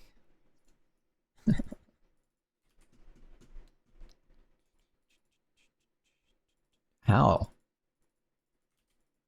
Event chance not a number, but if event weight is 0, then it returns random shit. Like it returns something. I don't get it. Go again in a minute. So it does work. The priest goblins are just really fucking stupid. But that's okay. Just like real life.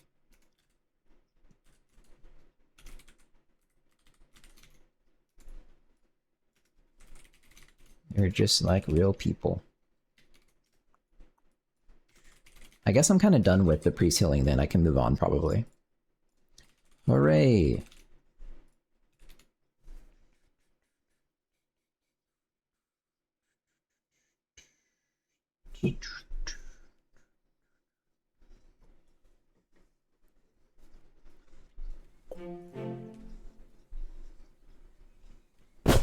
Have you given your life to supposed to wear green? Did you know that Goblin Jesus died? Thrill your shout!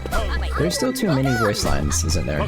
Well, maybe not. No, it's okay. To rescue our princess. do I? Anyone got a light? Outpost. Get to work, goblins. The enemy has think it's okay. captured an outpost. Uh-oh. No! It's happening again.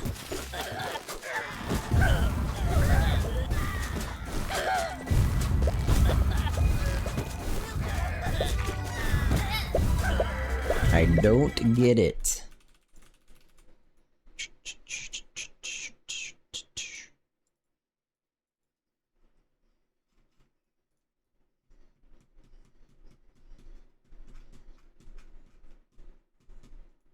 When you destroy the channel heal,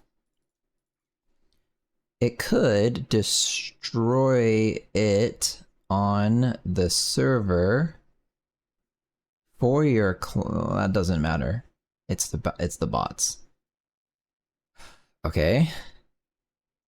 It could destroy it for the bots, and then it informs everyone.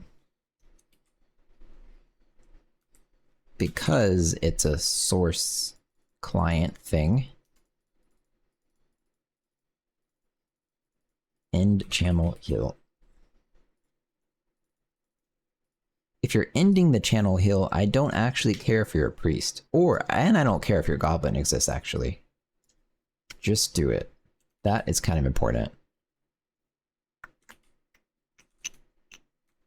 right? So this is the packet you're adding. So actually it happens in the server packet processor. So hang on.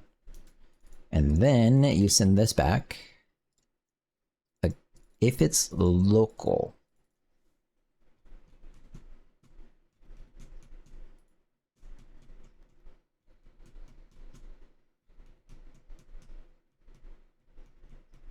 I don't understand why you skip it if it's local. But whatever, it's actually fine to do that, but okay. But again, you don't care if you have a goblin. Apparently you do. What? You shouldn't.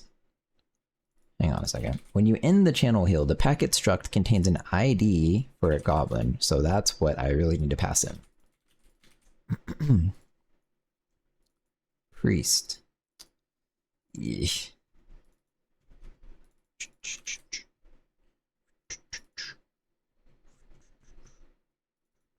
Okay, and you get that from the goblin ability ID. Okay.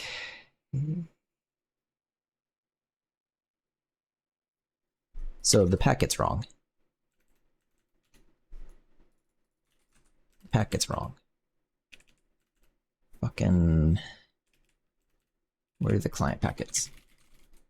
You don't, when you end the channel heal, and probably when you begin it, but I don't care as much about that one. But end channel heal. You are actually supposed to send the ability ID.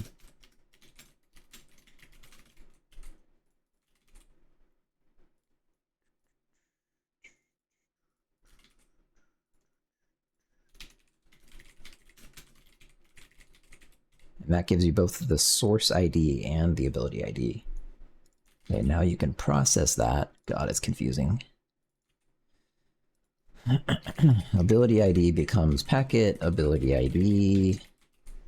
And that is for this one. U64.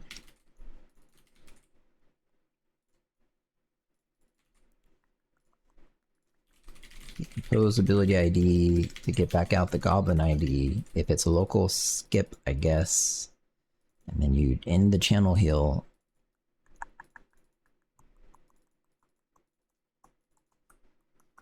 I could just remove it and let the thing end it. Let's see if that would work.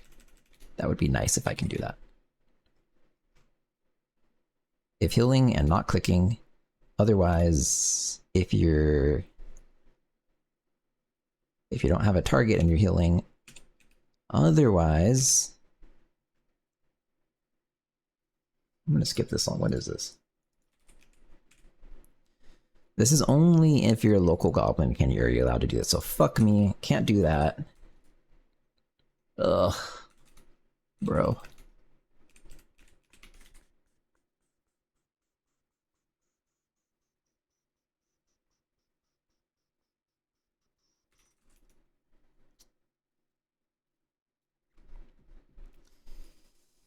I think I should do it anyways. I don't know. I don't know how to end this. Like, you have to end it. You have to tell the priest has to register that they're no longer healing. It's weird because I have like two sources of truth to the logic, right?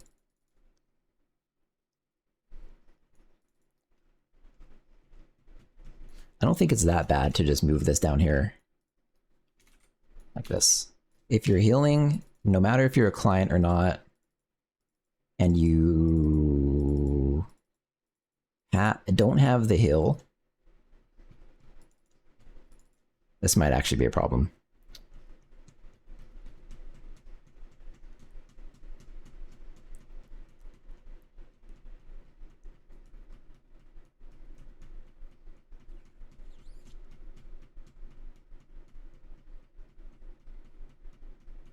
Okay, it is a problem.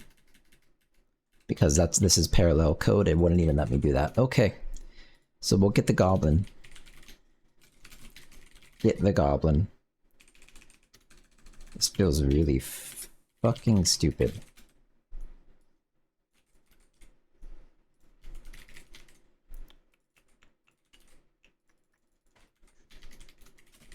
if you have a goblin, you can end the channel hill on that goblin. I guess. What's up, Budget Jim?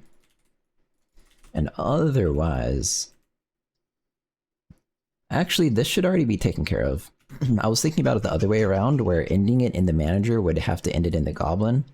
But if the source doesn't exist, it automatically removes it.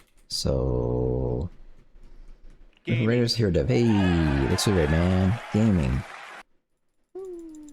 Thanks for the raid, man. Dozens of us too. No way.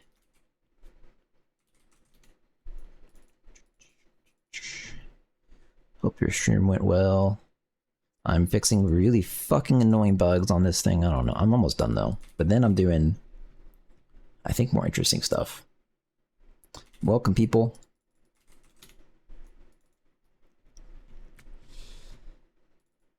So I don't have to worry about... if the goblin's dead. So... that was kind of my whole original theory. So actually... you can say if not goblin, then just skip this whole execution thing.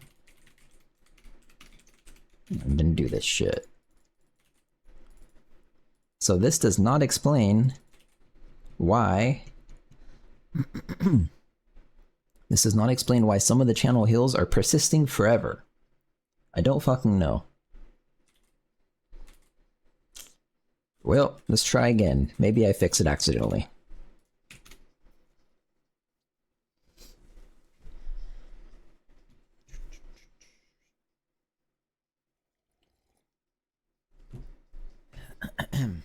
My tea tastes so bad.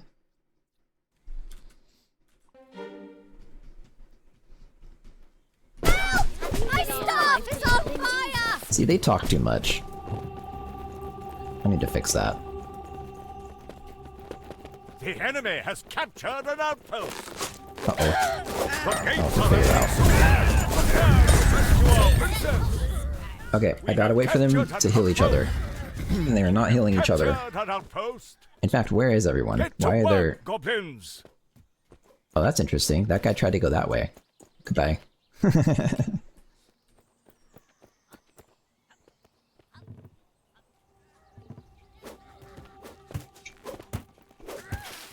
I still... oh, here are the priests.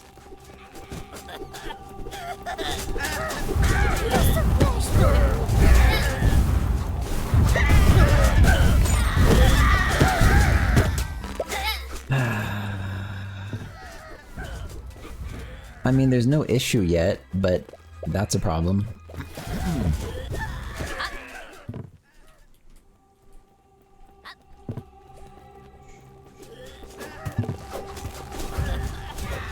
The enemy has captured an outpost.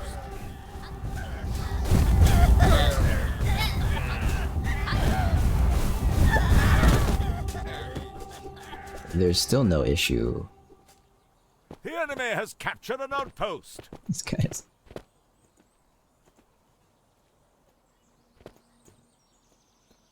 We have captured an outpost. God, the bots are so fucking dumb.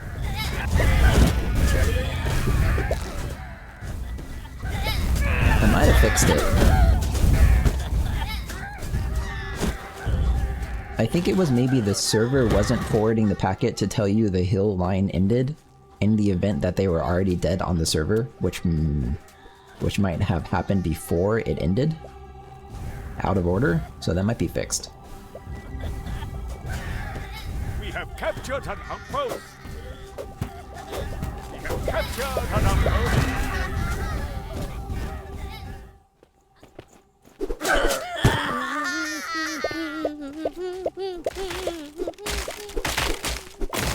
I wonder why he stopped attacking.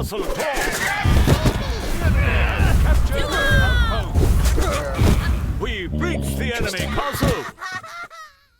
I mean, the game, it's like they were doing it, right? Good shit.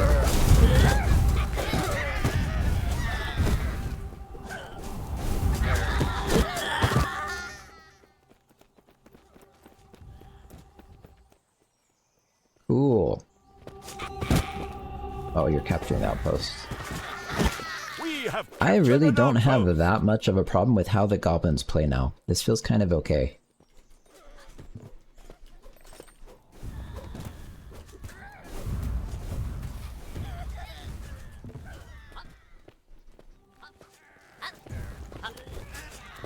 Except, I guess they should go around each other. That would be helpful.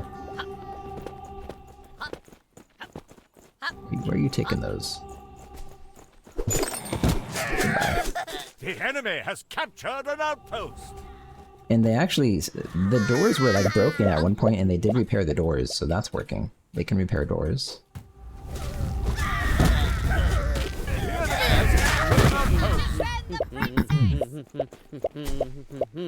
Cool. Oh, I should check the Dark Priest. Anyone got a line? Let's upgrade all the buildings. Demolitionists is available. So The nice. Glaive Blade is available. The Musketeer is available. Oh, and it crashed. Hey, I found a bug. Channel Drain Manager. 46. Add hill. So I guess I might as well do this. Hey, Crimson, what's up, man? Gaming. Thanks for the raid. Welcome, people. Welcome, everyone. I'm working on improving my bots that I just finished, like yesterday, basically. I'll show the game in just a second. What were you up to, Crimson? Feel free to dip. Here, actually, let me shout out the people. I always forget. Shout out Hero Dev.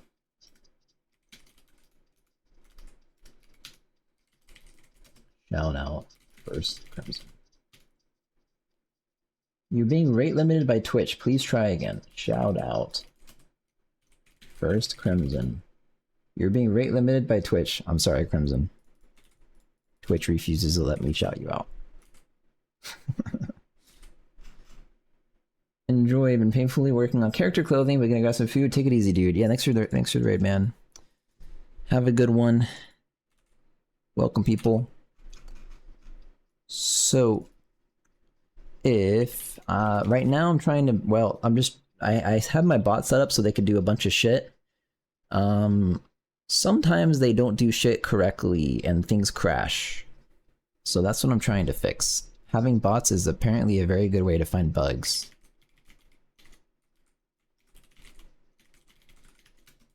If this is local, then this is your local ID. Otherwise 0, set local goblin ID. That will do it, and now when I heal, it will not crash, I think.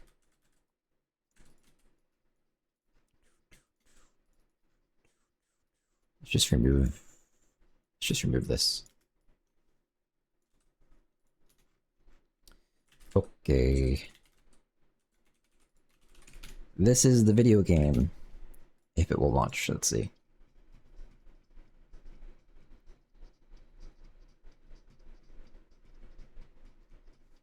Let me see if I can shout out now. Shout out. It literally won't let me. Whatever. I wanted a gun, you know. Jesus. Did you know that? Wishlist is available. The Glaive Blade is available. Do I have to? The Musketeer is available. Okay, let's see if this class will work. Trophies for the princess. The Frost Page is available. Yes, I know it's all The enemy has available. captured an outpost. Rescue We have captured an outpost. That was a bug. I mean, it's relatively working, kinda. This class is pretty hard to use now. God, it's so fucking loud. Okay, let's just turn the game like way fucking down. Oh, and something crashed. Okay. No local goblin found for damaging crystals. What the fuck does that mean? There's somehow magically there were 2 crashes. I wonder, so my game, when one room fills up, it does start running the other game, but it's supposed to wait on players to join, but it might be counting bots as players, and there might be a whole other secret game happening in the background. That might be happening right now. Because I don't know how it could have crashed twice. That's interesting.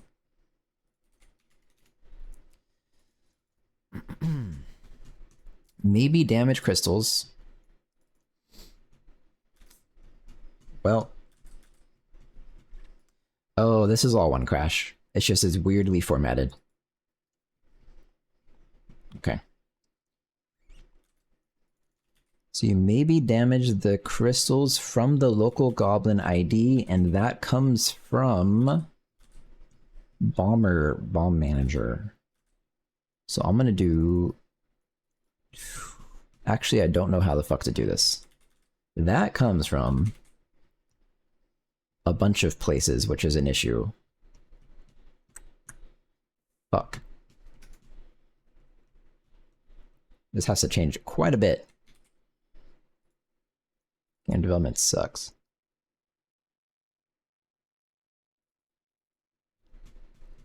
I might just pass in the bomb ability ID, which I think is the ID. Yeah, it is. And from that I can decompose it and get back out the client ID. Ugh. But it needs an attack ID.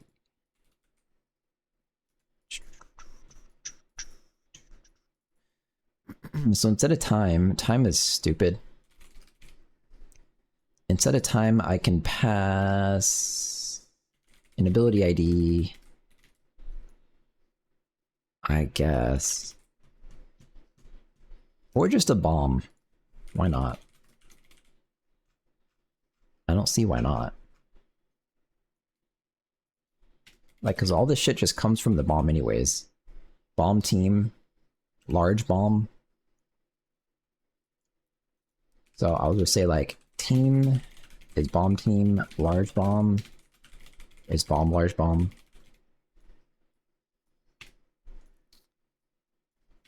Okay. And the other one was attack ID. Bomb attack ID. Spelled it wrong. And ability ID is bomb ID, I think. Yep. So now a bunch of shit has to change, though.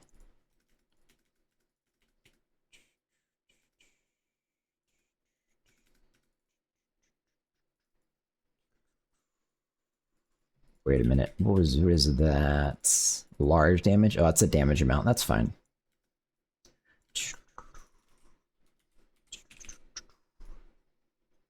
Bomb position, which is actually questionable. Whatever, I'll keep it.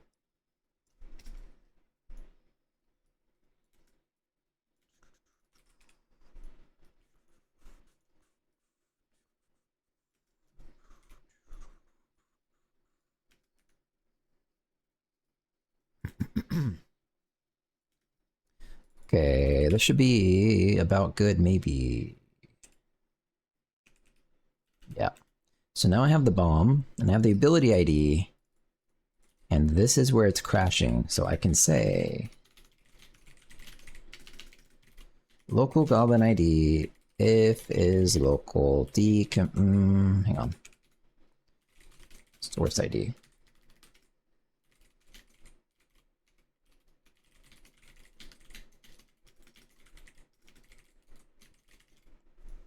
Decompose the ability ID into the local goblin. If it's local, that's your ID, otherwise 0. And set. I don't know how this wasn't crashing before, but there we go.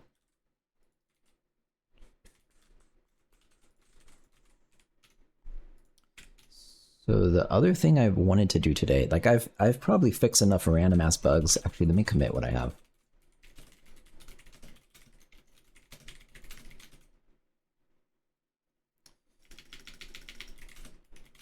Fixed heal, channel heal, and a bunch of random bot bugs with local ID.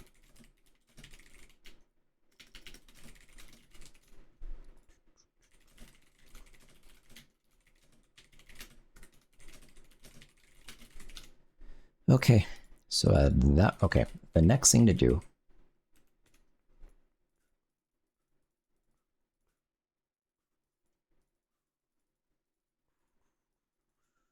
I think I fixed that. Well, directional preferences. Oh, I was gonna make the directional preferences stronger. So there's a heuristic in the game.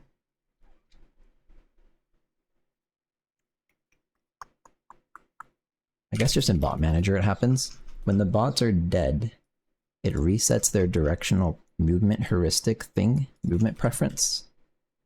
And then it regenerates it. But I'm pretty sure I changed this so that the nav A-star pathfinding thing nav mesh A-star, there we go. It's a dot product, right? And it adds it. A dot product of the normalization of the direction they're moving in. +1.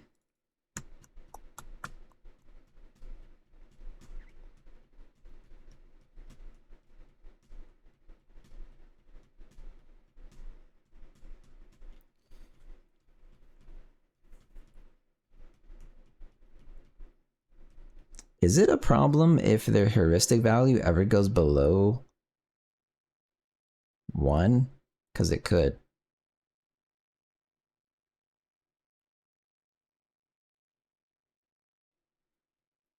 I guess it would get to 0, but it could technically floating pointingly be below 0.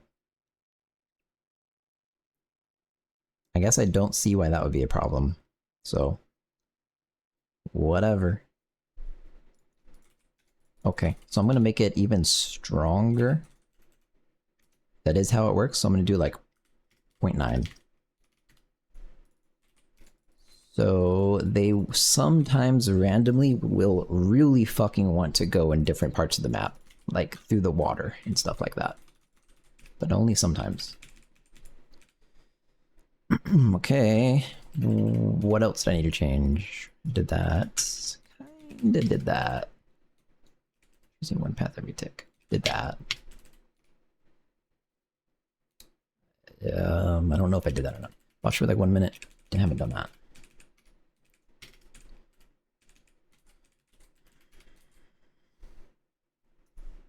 That's bots need different per bot random seeds or better heuristic for choosing unicats. It's fine. I kind of did that. Bots did that.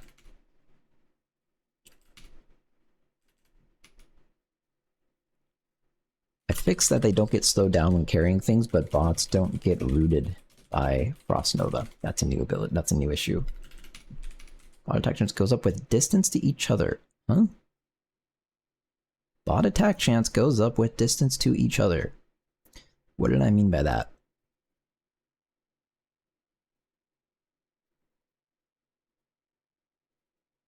Oh, I know what I meant. Sometimes they'll stand literally touching each other and not attack. It's very fucking dumb. Also, when they're grabbing hats off the altar thing,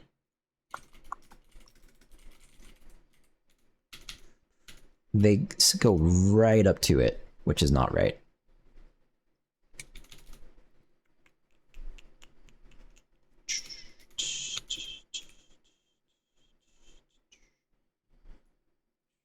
So it should be like 1.5. That's all. 1.5, 1.5 fixed. Probably.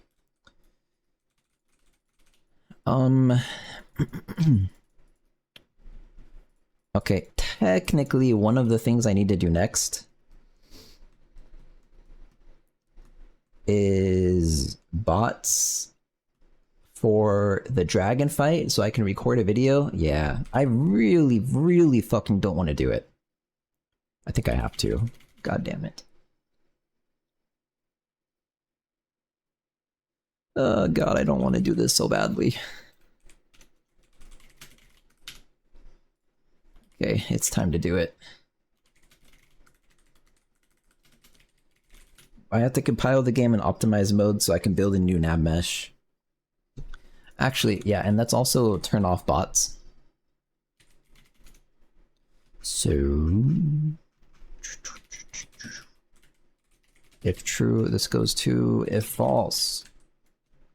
And then we change the map to the new map. Dungeon map. Alright, I'm gonna get a snack while this thing compiles for like the next minute. I'll be right back.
I'm back.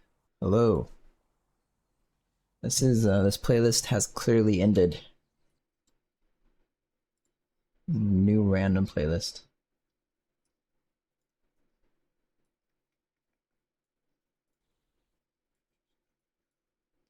Bone apple tea.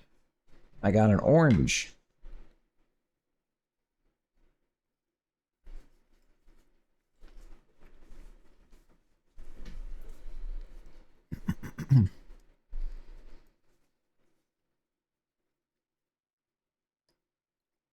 Hope it's pulpy. Fuck you. That doesn't sound like a good thing.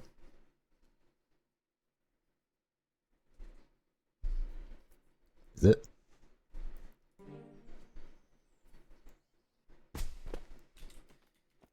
Okay, nav mesh time. Here we go.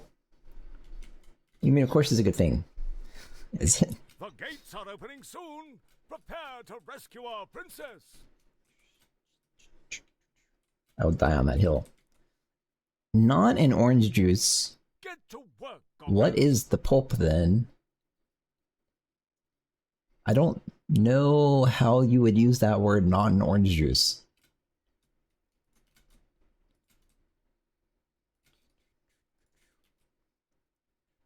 Oh, this is actually wrong? Oh, fuck. Oh, fuck. Whatever.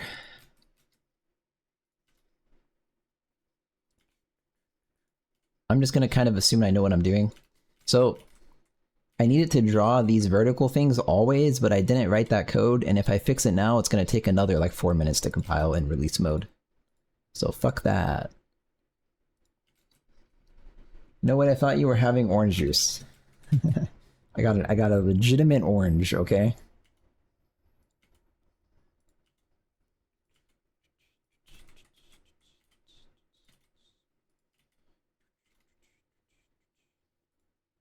I think I will end my nav mesh here and go back to the beginning. Let's go.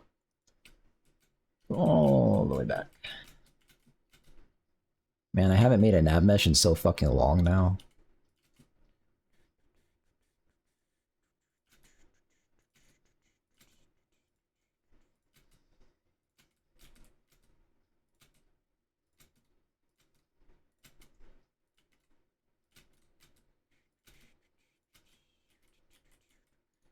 There's nav mesh number 1.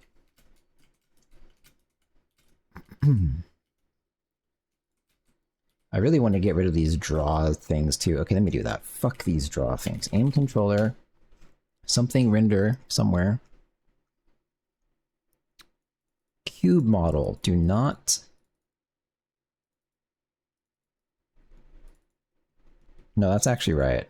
Draw cube, that one. Go away. And nav mesh builder editor. Editor.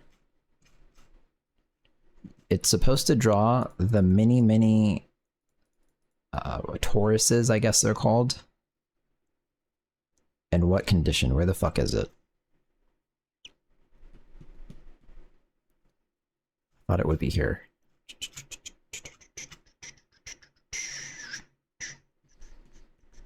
This one. If you are drawing, if you're dragging a, what? If you're snapping, or you're dragging, or you're making a polygon, which one is that one? How do you know if you're making a polygon? I don't know. Probably in polygon state, which is way the fuck up here. Creating, if editor state polygons is creating polygon. God damn it. They should be near each other. If polygon state... Where was my code? Or polygon state is creating... I'm fucking stupid, I don't remember. Creating polygon. I don't know what that is, US snack? What? What are you talking about?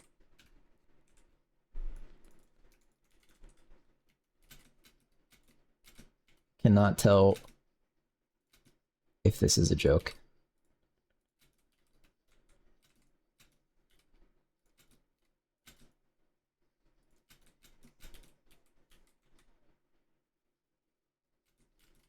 How far can I go with this, I wonder?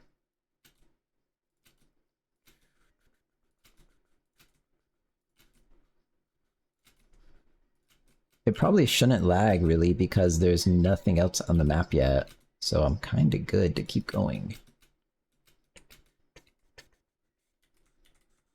I will go to the stairs, though. I think it's probably important that the stairs have their own mesh. Yeah, that is important.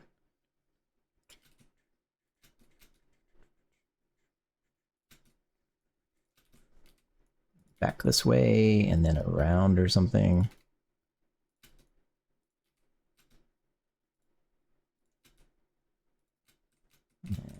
And over here. Around the spike.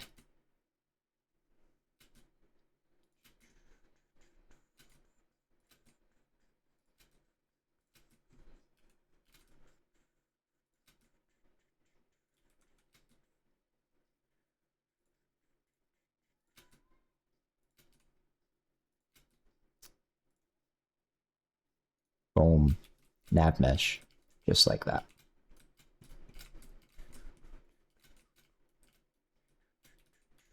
Okay, now we do this one probably individually.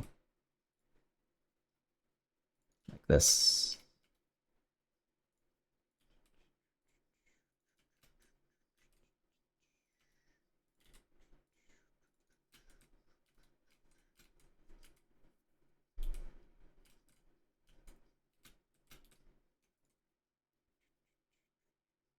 This, if I go this way, this is not counterclockwise. But yes, it is. Yes, it is.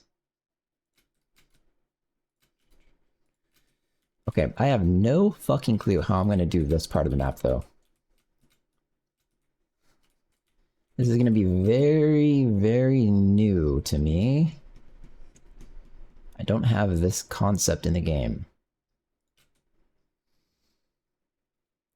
Yeah, this is going to be a problem. I'll figure it out.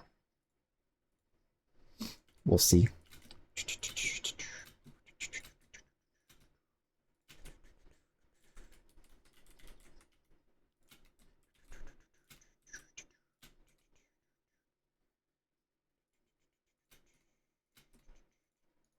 Nav mesh. Ooh, that's a good nav mesh. Nice.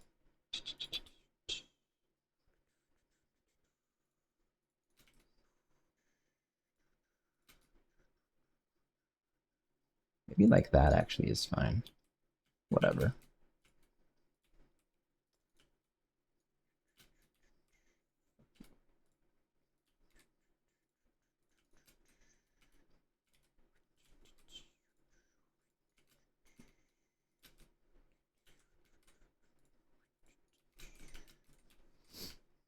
This might be all I want.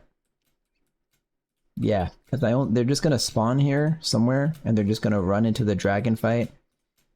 I just don't know how to get them to come out of the dragon fight. Okay, it will help if I can look at Blender.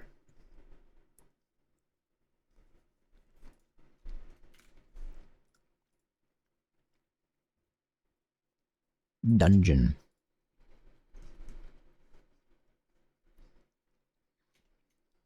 Physics.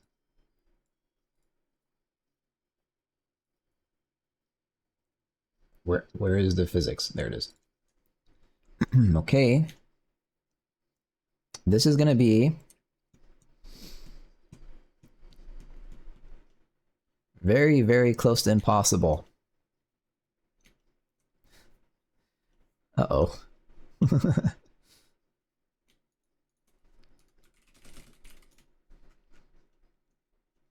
So the rule with the nav mesh is essentially like it can overlap itself and whatever, it doesn't matter, kinda.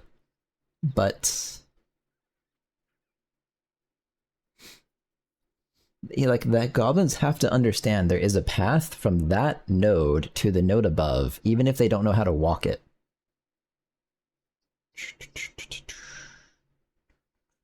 Yeah, and the paths basically cannot invert. Like you can't.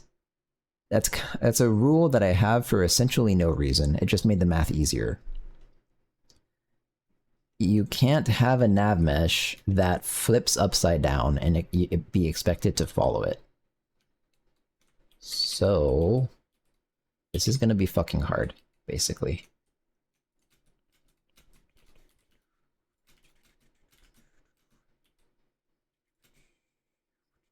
Actually, I have no fucking clue how to do this, I think. Yeah, oh.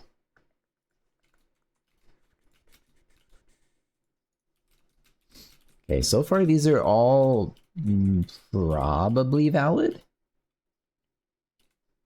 And then can I go up this way? No. So you keep going up the slope. I think I didn't go up the slope enough yet. Okay. I don't know why that's there. Just go up that way. That makes more sense. Okay, keep going up actually. This is good.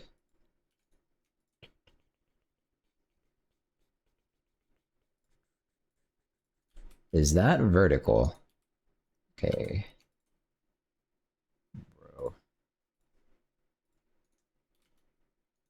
You...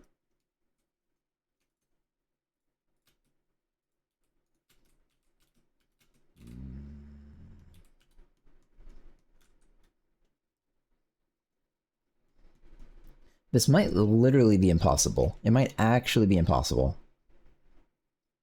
No, there's no way, right?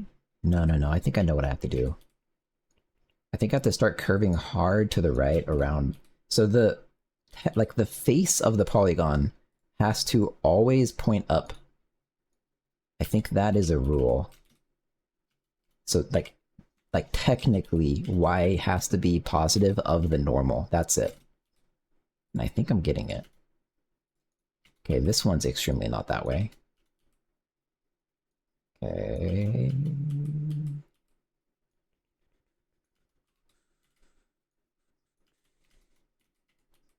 I think this one needs to be split into like a couple polygons or something like that. Okay, that one looks... This is kind of fucking hard.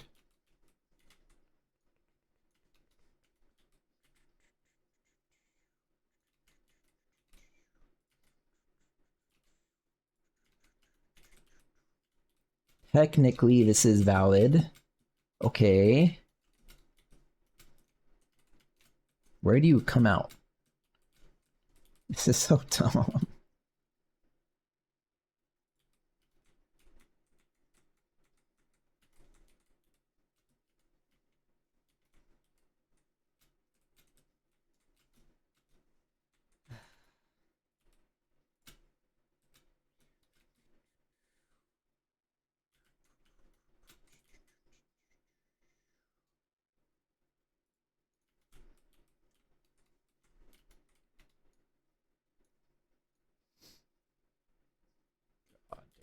There's a big tube. Wait, this seems not right. Hang on a second. What? Okay, yeah. This is right. I'm visualizing it. This is my tube. I'm actually still not sure this is right, to be honest. This is the tube. I'm following the tube. Wait a minute.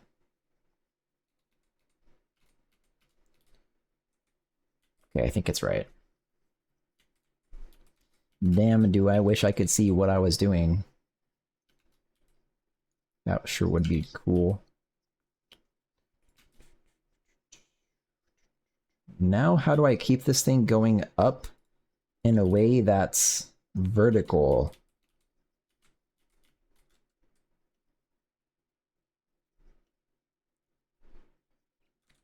Who the fuck knows? That's not vertical. Uh-oh. This is bad. That's questionably vertical, I'd say. Oh, I fucked it up. No. Why can it even do that? Fuck, man. Can you please delete this? There's 1 minute left. Get to work, Okay. goblins.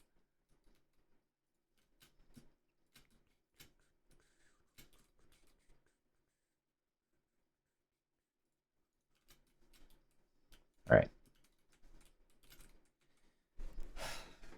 Bro. I might just want to add a new type of... No, so much stuff depends on this being vertical. 30 seconds left.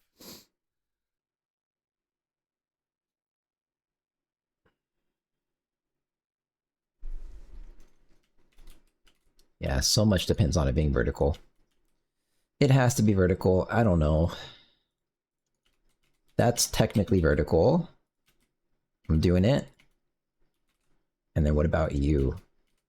Nope. 5, 4, 3, 2, 1. If I can drag this... Okay, wait. I'm doing it, maybe. That's the opposite of vertical. If I go way up here, though, then what happens?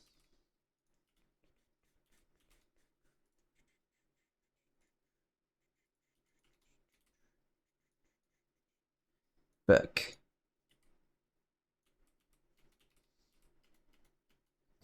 How did this one become fucked up too?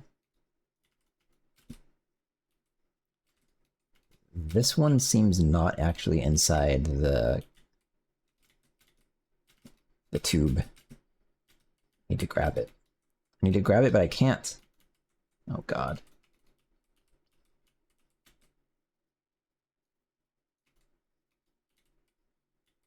Please grab it. Okay. Why the helix shape went on a straight ramp? Because... I'll show you in a second, hang on.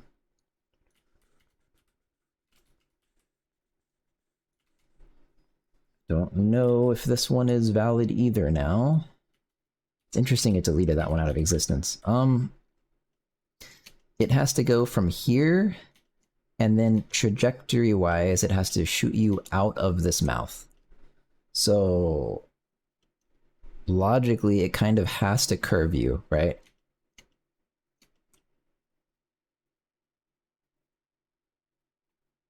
Yeah, will the players see them walking inside there? No. The players go in here too. This isn't just for bots, but the players see nothing. There's no visuals in here. Currently, when the player goes in here, the camera clips because I don't have it set up correctly. But there will be a big ass camera hint that forces your camera to zoom out so it doesn't clip, but yeah, they won't.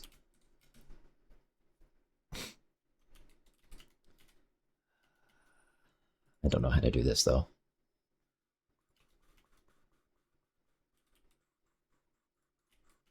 That's technically vertical. I don't know what good that does me. That I don't know about anymore.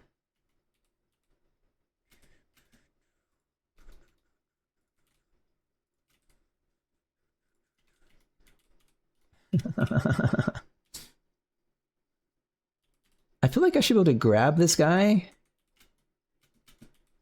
Yeah, right?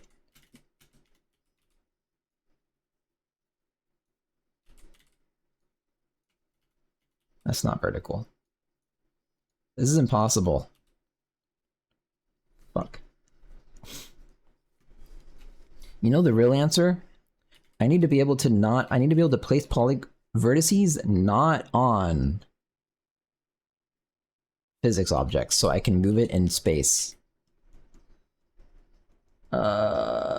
Straight ramp, do a hard, flat, plus Y normal curve at the top. Straight ramp. So to go literally straight up. Straight up puts you in the mouth. That's, I guess, the problem.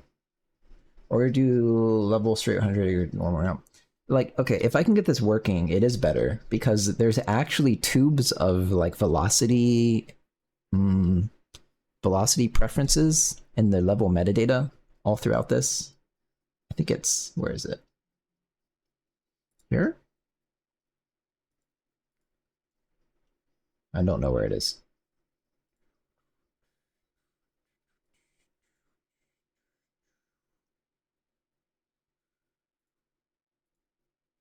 Well, I don't know. It's somewhere, right? There it is. There's tubes of velocity hints throughout this thing. And if you're in the tube, your thing will stay with it. And so you will actually have a nice velocity where you don't hit walls and bounce around, which is kind of important to the feeling of the game.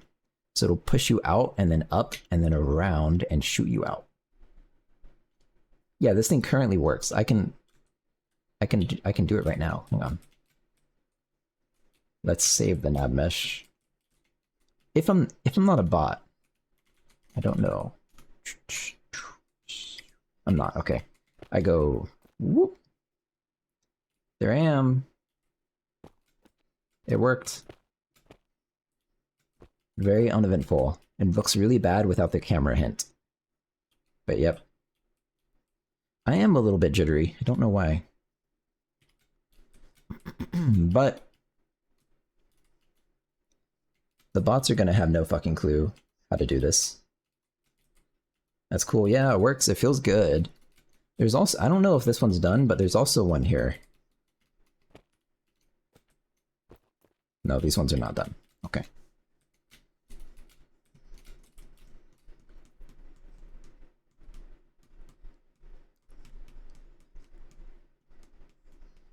So here's what I think I do.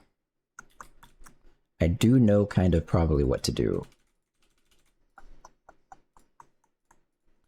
I'm gonna add an I'm GUI thing. Where is the I'm GUI interface shit?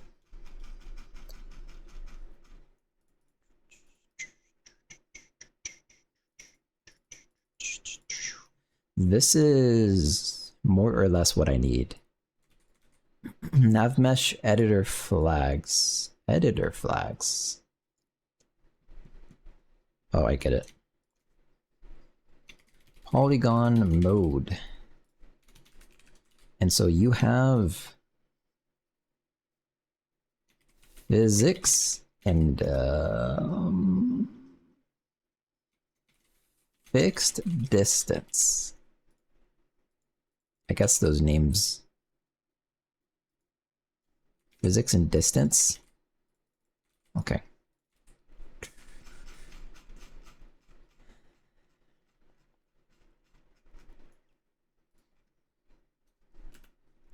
Polygon state, that one's fine, whatever. Editor flag mode. Don't really know what that means.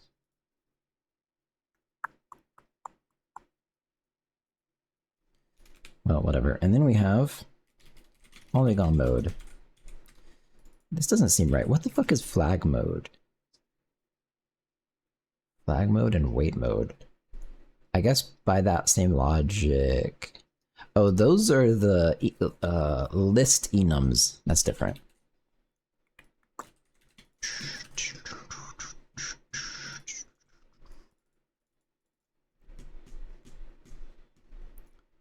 I don't know where to put this. I guess here is actually right. Okay.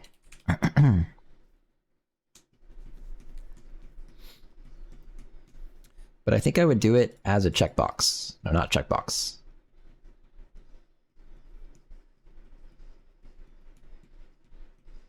No. It would be right to do it this way. Okay. If mode is polygon.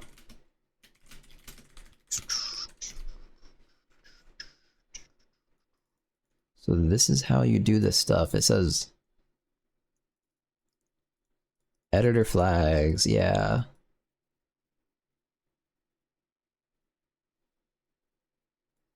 Why is this so complicated looking? Current editor flags, editor flag values. I guess I don't need flags. I need modes for me. Okay. Polygon mode.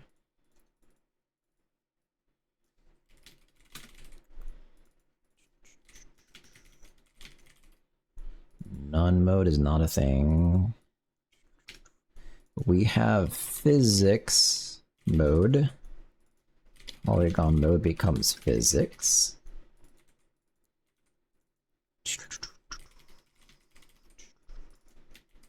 Called physics. It becomes physics.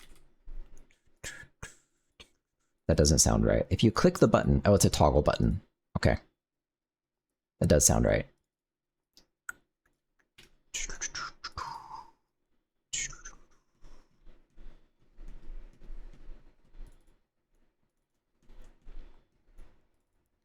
Physics, and the other one was called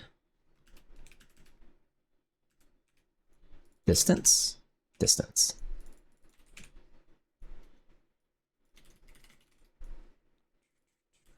Distance mode, polygon mode is distance. You click it and toggle, it becomes distance. I think that's all you do.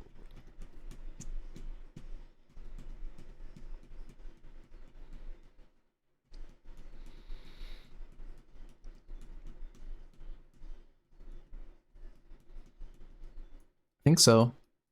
So now though,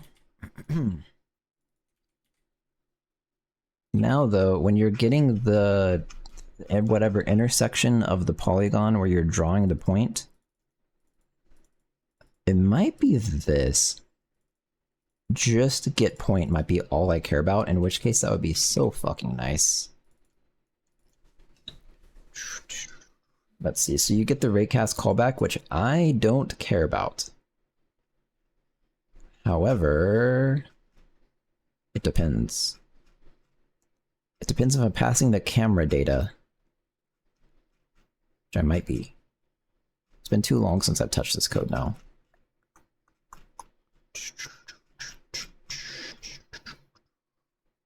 Set camera. So it does have a camera, actually. So yeah. Raycast callback. So you would say, if polygon mode is physics, you get the raycast callback.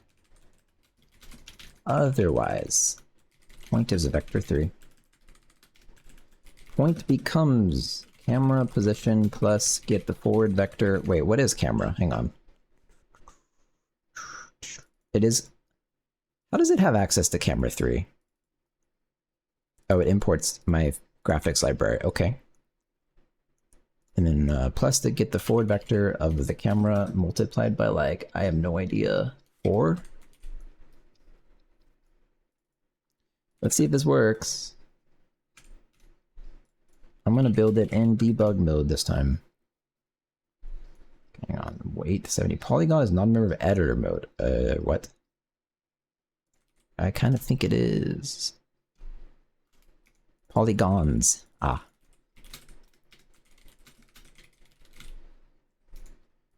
Of course.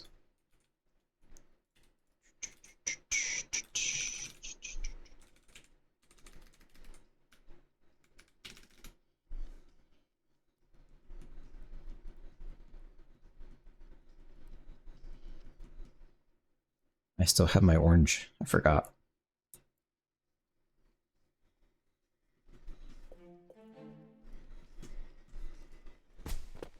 Okay. Physics. Okay, this is a problem. The gates are opening soon. Prepare to rescue our princess. Physics? What was it on by default then? Wait, what? I guess by default there's like a secret none value. That's weird as fuck. I should fix that. It's not flags. That's probably why. That's why. Yeah. I'll make this 0. That becomes 1. Everyone's happy. Probably. Okay, so here's my distance offset thing. And I can do some really, really stupid shit with this. Where I wrap it around, I guess. Oh boy.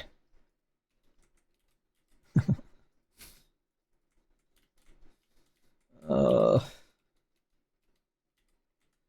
gonna have to be really careful, you know?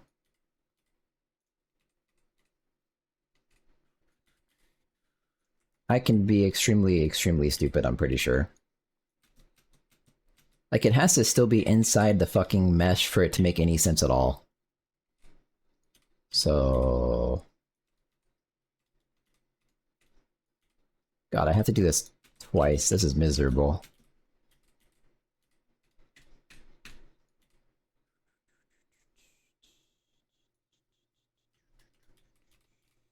Okay, so I want to go back to physics mode. Also, there's no new line. Not that it really matters, but let's fix that real quick.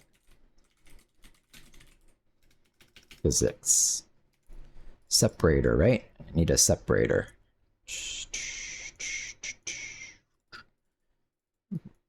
Why does it... Ah, I need to remove a same line. Okay. Okay, so physics is colliding with things, and so I'm just gonna draw some random ass polygons so I can see where the fucking walls are.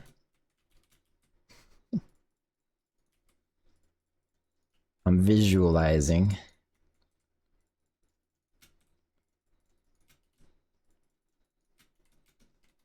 Oh my god, what is happening?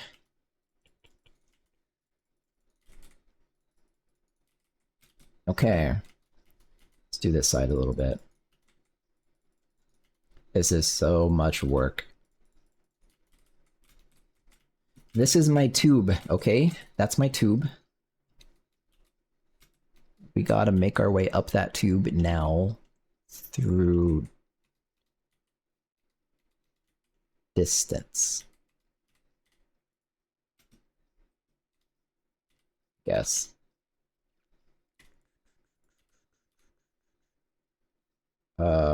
I'm doing the wrong winding direction. Okay, hang on.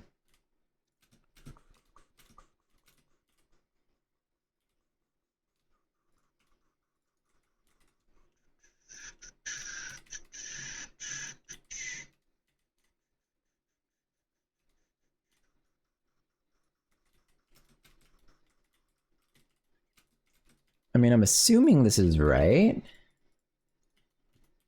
Nope, it's out of the wall. Fuck. Fuck you, man.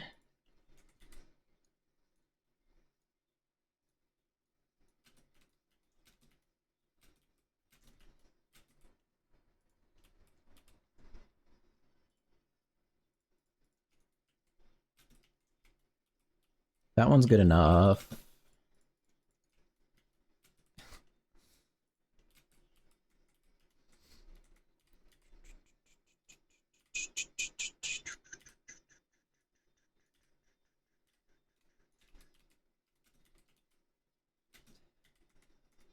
Guys, this is hard.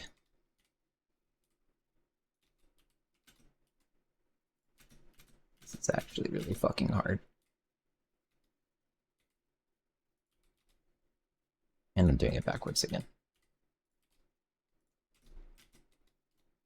Okay, so I think it would be somewhat reasonable to do this one pretty flat, actually. Like that, and move this edge back like that. Yes. And then we can kind of just very, not yet, but very soon we can straight shot it up.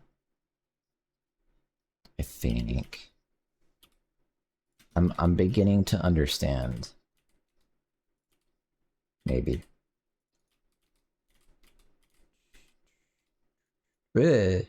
Stop.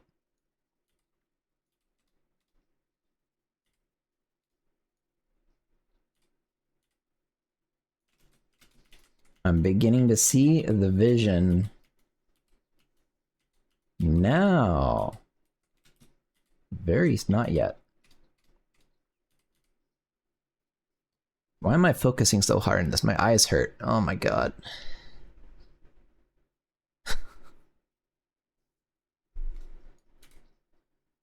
Actually, why am I focusing so hard? My eyes are watering. Okay, that's all vertical. Now I can just grab these and bring them down here, maybe. Is it that easy? Ooh, I fucked up. No, it's so close. Why did they separate?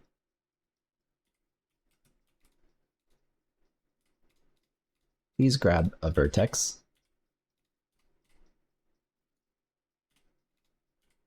Okay. Okay, I did it. This is the secret horrible path that the bots have to take up the thing.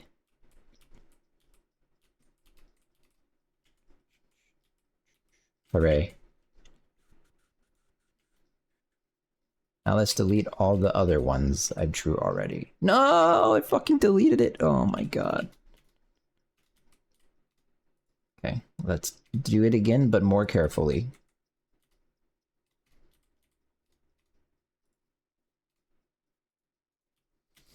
Okay, there's that. I don't know how I'm gonna delete these actually. I guess I can drag them out. Okay, that apparently deletes them. Neat. I think my delete function is a little bit fucked, actually. My raycast delete.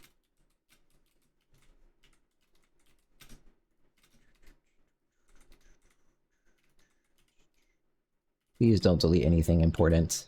Please, God.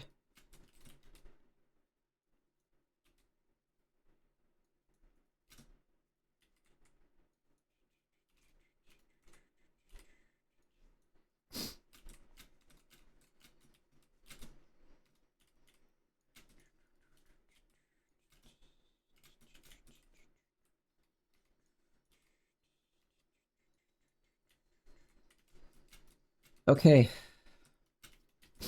God, that was hard.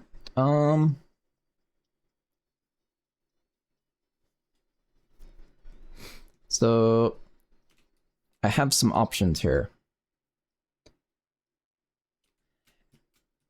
Let me check this out. So these things move when you're standing on them. Also, let's save this. Do you have to jump? I don't know.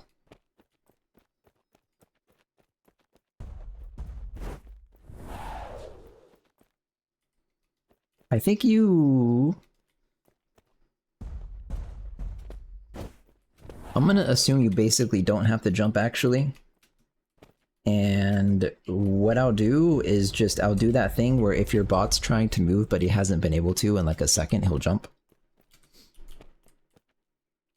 And so because the only other option here is something like, I can make nav meshes and attach them to the physics objects, but that's actually extremely fucking hard.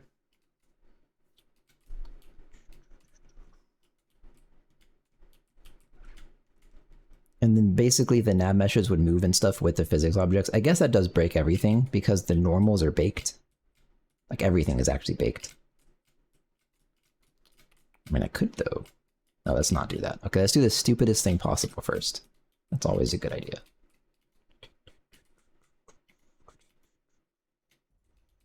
I need to go counterclockwise. Okay, you go this way. Right? Yes. Oh no, my mouse cannot collide with these.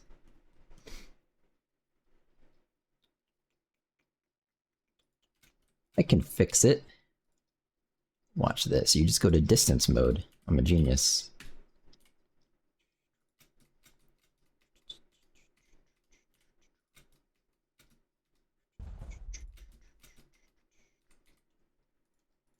And I only need to make one giant mesh actually, so like, who cares? Basically, who cares?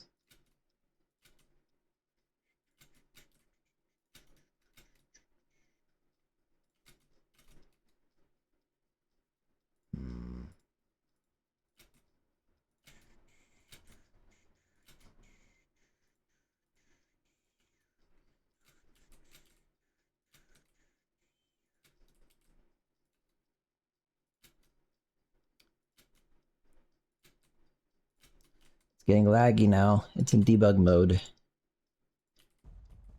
Not ideal for doing this gigantic mesh.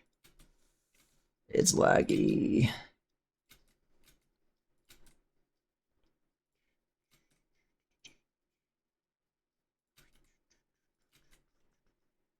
Distance.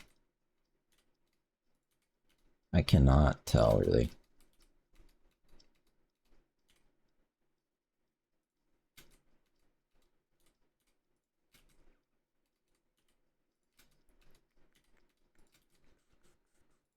Physics. Ah, what the? That potentially ruins the whole thing. Okay, we'll see. I might legitimately have to redo this whole thing. I thought I changed it to physics mode, but because it's lagging, it didn't register my click, because the click is on the render frame. Oh boy.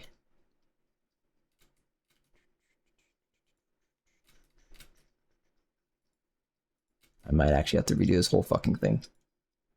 Oops, I accidentally holding that mesh. It happens. There's a rule in the nav, like, see when the nav mesh has to be counterclockwise winding, but if you have weird ass normals like this, what, like, is this counterclockwise winding? I don't know. It's vertical. So that does actually happen. I accidentally the whole nav mesh. I've done it a lot. Most of all my nav mesh editing is off stream because it's pretty boring.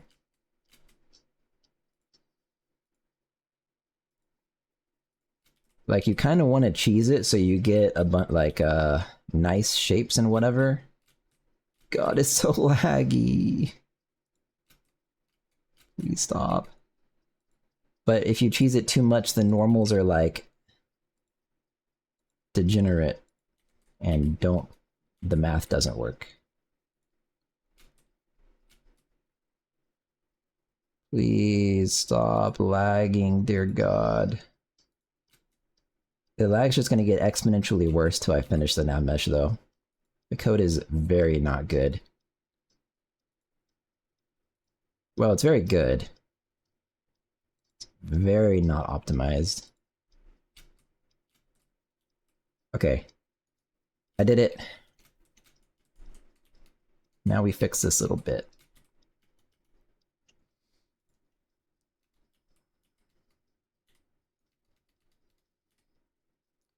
There we go. Is this fine? That tree got accidentally...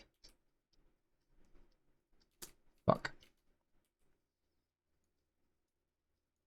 Not what I meant to do.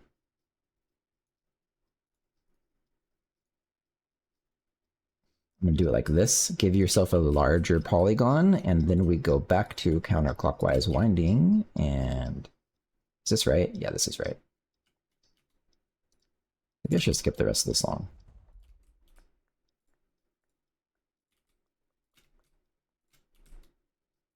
There's 1 minute left. 1 minute Get left. to work, goblins. Oh, fuck. I can't click it even. Oh, I can change the distance.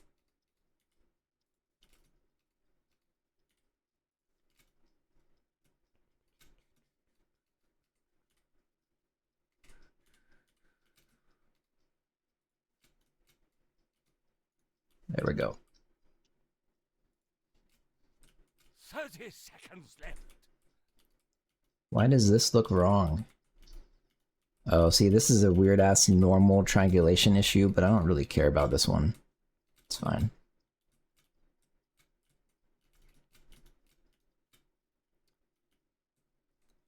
I mean, I should probably just go ahead and finish this. Counterclockwise we go. 5, 4, 3, 2, 1.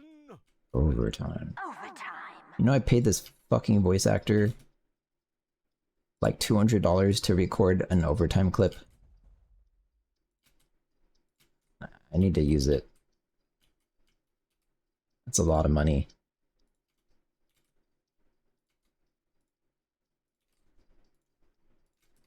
I think if you use someone for all of your audio and then you don't message them for a while and then you message them asking for more audio,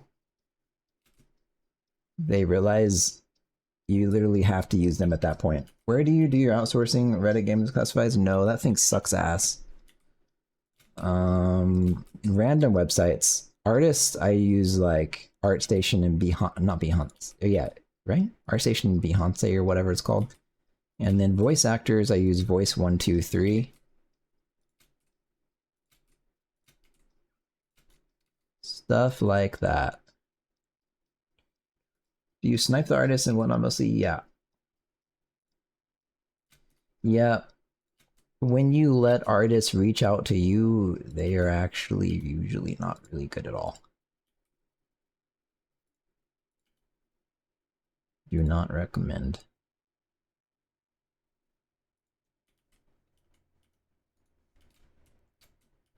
I'm gonna delete these ones. Those ones were not real shapes. My eyes sting. I don't know why I stare at the nav mesh when I do this stuff.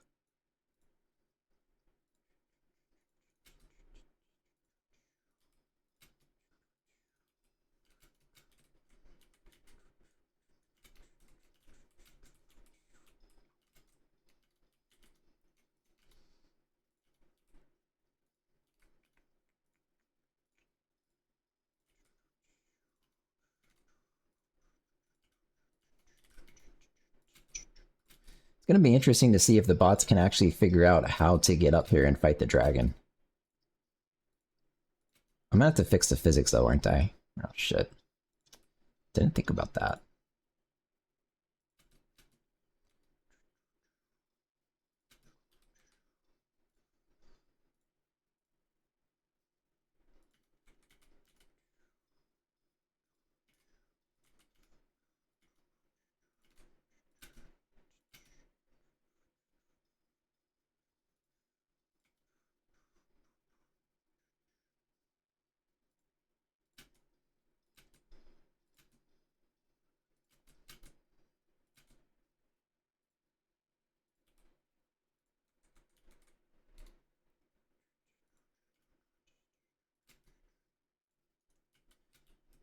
Okay, good. I guess.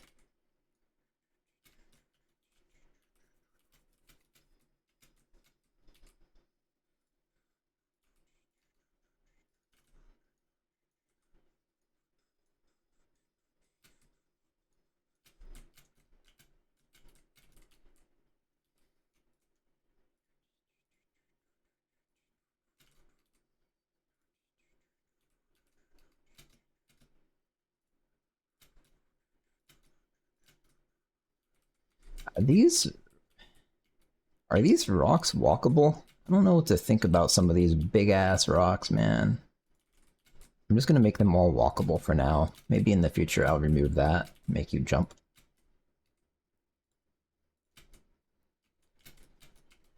Like shit, what am I supposed to do here?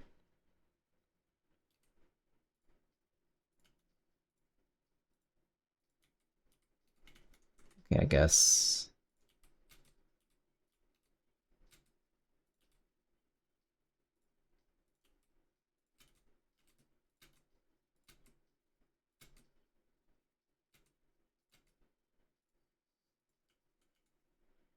Boom, nav mesh. Okay, let me save this for now. Back to editing. So there's... Oh, I have to do the one-way nav mesh. So this guy has to connect to this, I think. That doesn't... That's not right at all. Oh, fuck. Save it. In the console thing, when I type nav save, it just like serializes the state. And next time I load the game, it'll put it there.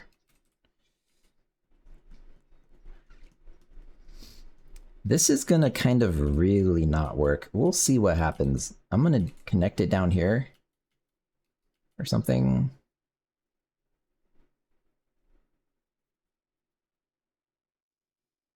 Shit.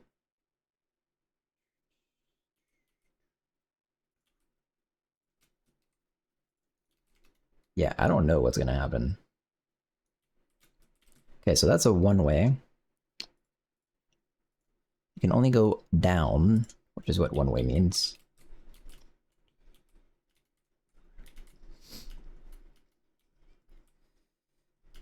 The problem is you're gonna get launched out and you don't really know where you're...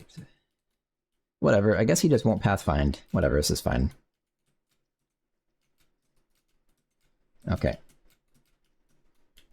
So, unfortunately, I have to do at least this stuff one more time. I think. Maybe I should put it in release mode now. Nah, let's just do it.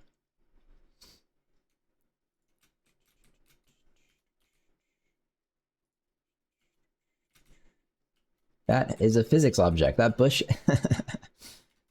That bush has physics. That's not right.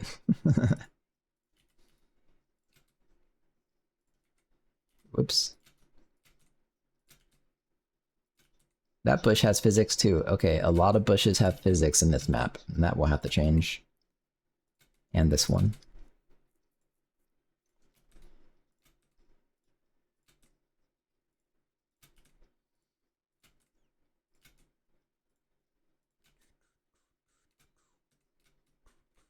I am going to do this in somewhat logical chunks though, like this, I think.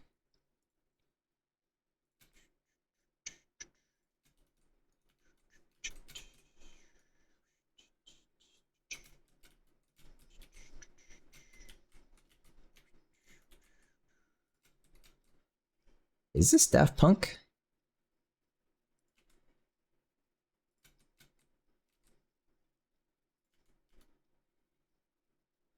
Or is this one of their members? I don't know.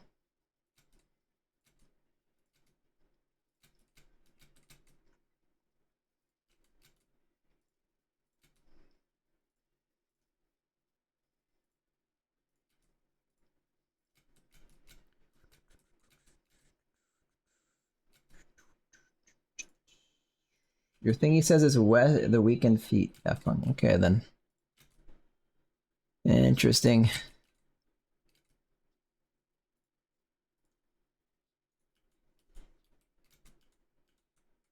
You can definitely walk through this. I should probably make it possible. Ooh, there we go.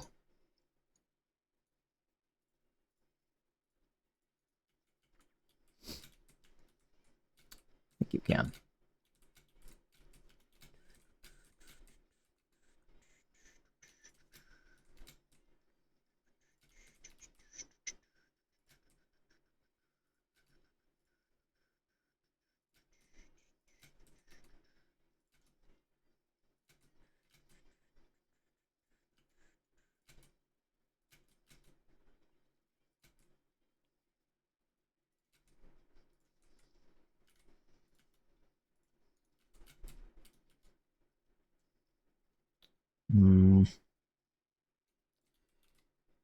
I'll do the top part first, makes more sense.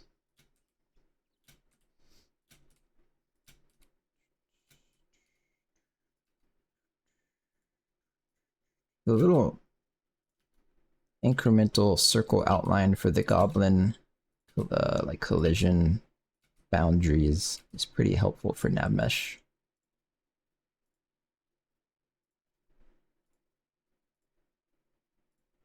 I'm a fan.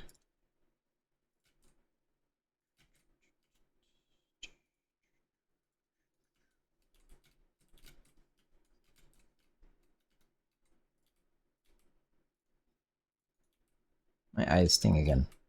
I'm almost done, kinda.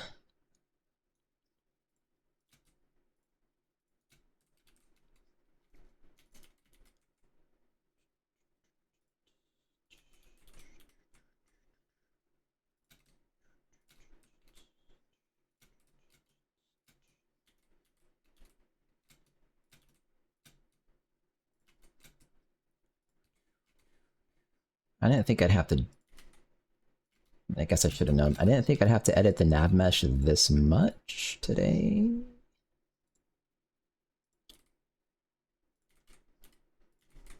Really what I need to do is just make the bots fight the dragon. Don't need to be doing this. But I guess this is part of it, right?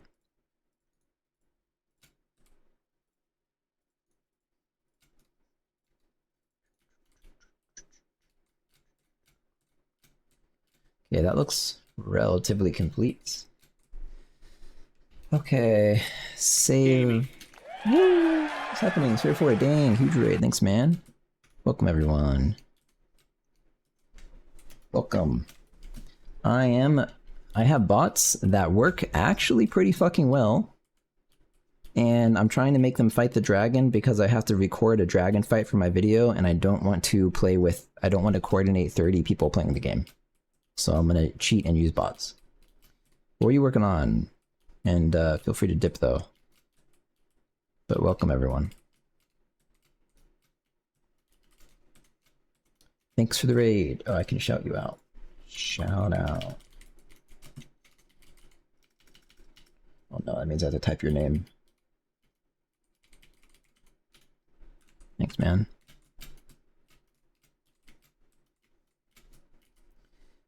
We were playing with the Raspberry Pi Pico. Some more. Got I2C running today. No SDK working. What is I2C? I2C. At least the controller's outputting some stuff I can see on this scope. Inter-integrated circuit. Communication protocol used to connect multiple devices to Raspberry Pi. There's an exchange of minimal wiring. Interesting. Huh. Cool. That's good. That sounds like that probably should have been hard, so that's good. Is Jai public yet? No. It's not.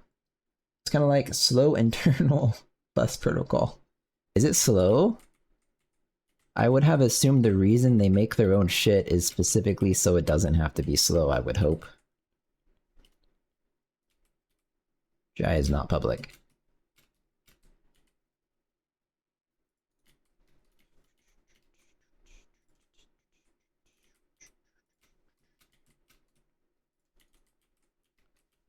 That's weird looking. Drag it out or something.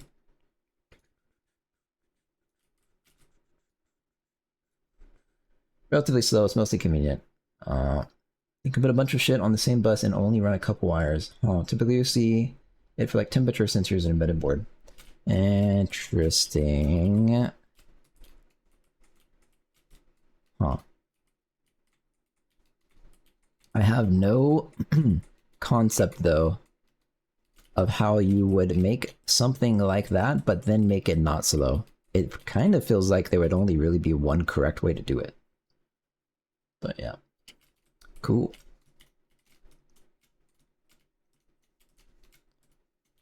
I want to match the other side the best I can, but I'm absolutely not going to be able to do that. Anyways, glad the game is going well. Yeah, thanks. The bots are pretty good. Maybe I can show your stream real quick. Yeah, why not? Nav save. I think I can. Should not ruin my nav mesh. If it ruins my nav mesh, the nav mesh was not meant to be. Go back to the grass level. That's the one I've tested it on. But yeah, the bots are like real bots now. They do things successfully. It's amazing.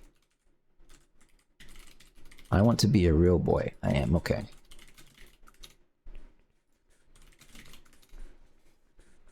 Here we go. They're not that stupid even. I think the stupidest thing they still do is sometimes they'll get attacked.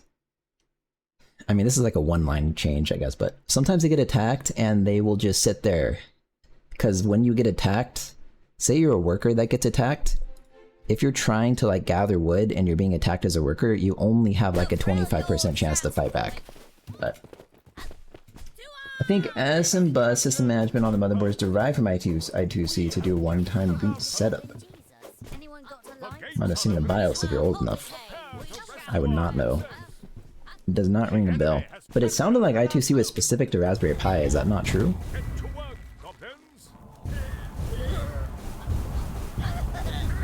Alright, maybe it's not. I guess the thing I read didn't imply that, actually. Never mind. This is it. This is them fighting. Apparently... Oh, it's because... It is not. It is used for a whole lot of things. Okay. Not Raspberry Pi specific. The guy who wrote that article only ever saw that. Yeah, the bots are doing shit, right? I can fight too. The game is kind of really fucking loud though for stream, I think. I'm dead. Like, they're doing stuff, right? And I realized through this, there is an issue. Okay, this... I want to see if he stops. He should, at some point, give up. Oh, is he just gonna... Yeah, he should give up pretty soon. We have captured an outpost. Marvelous Chaos? Yeah, it's getting there, right? This is like the actual game. Let's light some arrows. I'd really like for him to stop, though. They're doing something stupid. But I wanted a gun. Okay, that's interesting. Technical difficulties. So I specifically... It's kind of charmingly so good. So good, thanks, man. I specifically have this code. Gather wood, okay? When you're gathering wood, when you start gathering for the first time... Where is that? Your gathering ticks gets reset to 0. As you're gathering wood, if you're attacking, your gathering ticks increases. Okay, your gathering ticks are increasing as you're attacking. And then, if your gathering ticks is more than 8 seconds, it changes your goal to something else. So I don't know what the fuck he's doing. Hey, Be Fast, how's it going? So I guess that doesn't work apparently. Okay, let me make a note of that. Now I know. The gathering ticks doesn't actually seem to reset your task, and I don't know why. It's possible he's just happened to get the same task like 5 times in a row though. But yeah, like the game's playing, right? It's kind of crazy. Through the bot... Okay, like that. I was gonna say. Through the bot system, I found a lot of crashes. Like this. I tried to use a big fireball. It didn't like it. Burning Ground Manager. This isn't a crash, but this is an assert. 71.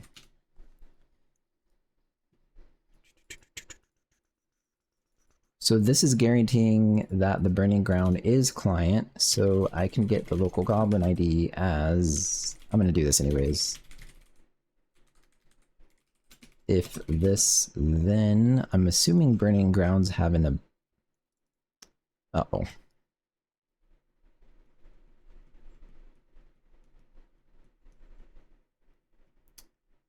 Okay, well this is a little bit fucked.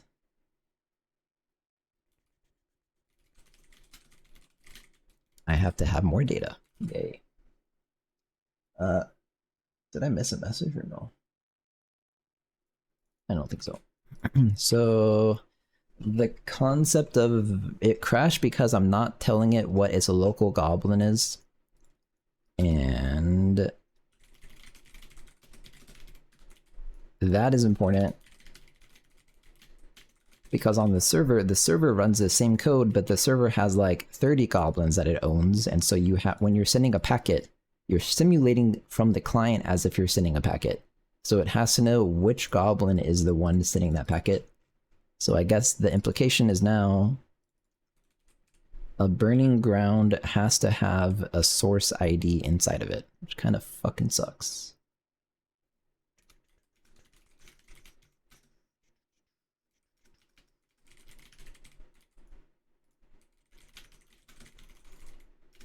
Pretty sure this is way too many parameters.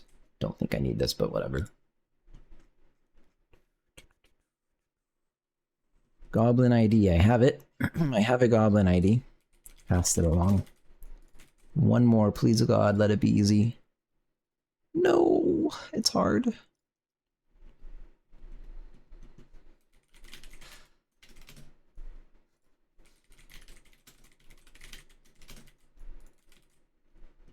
Oh no.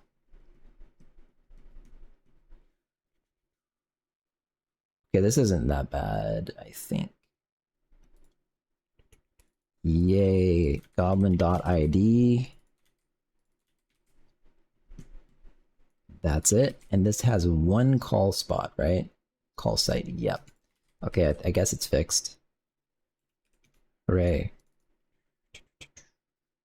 Client though, okay, this is the same fucking problem. Local goblin ID is if is local goblin ID anything else 0 set local goblin because this guy, if I ever ulted, would have tried to add damage, which requires a local goblin. I could solve this through metaprogramming, you know, but I guess I won't. But I could have everything that adds the packet client at some point up the call hierarchy have to have set local goblin. That would work. All right. Yeah, that's the game. All you people, feel free to wishlist it on Steam. It's on Steam. Woohoo!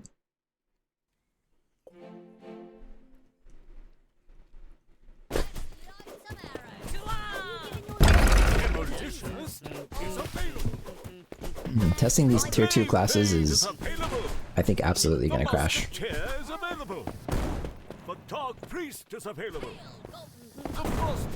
But also strong type probably. Local goblin gets a different type, and the function that needs it takes it in. The problem is, it's actually kind of hacky. The problem is, what's happening is, on the server... God, how the fuck does this happen?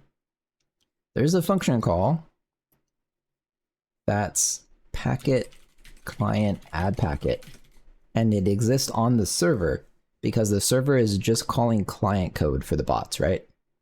So here, server packet client. And so this thing needs the local goblin ID basically from the global scope. So it just rips it out of the global scope and then immediately processes it into the packet server as if it received it. So it's like it's a fake call to completely bypass the sockets and just go straight into the server because it's a bot. And so this local goblin ID is what must exist. So that would be true if I had to pass it into this function, but I don't. So it's pretty fucking hacky, right? But it works, I guess. But yeah, that's the problem.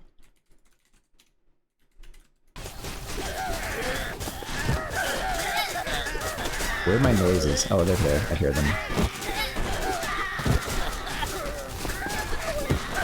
This is also a good way to test the aiming, I guess. Yeah, there's a lot going on. Yeah, the bots don't get stopped right now when they're frozen, so that's not good.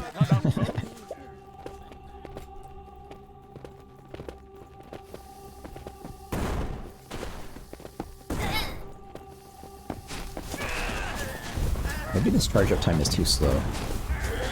So, is it some sort of wave-based survival game? It's a multiplayer PvP game.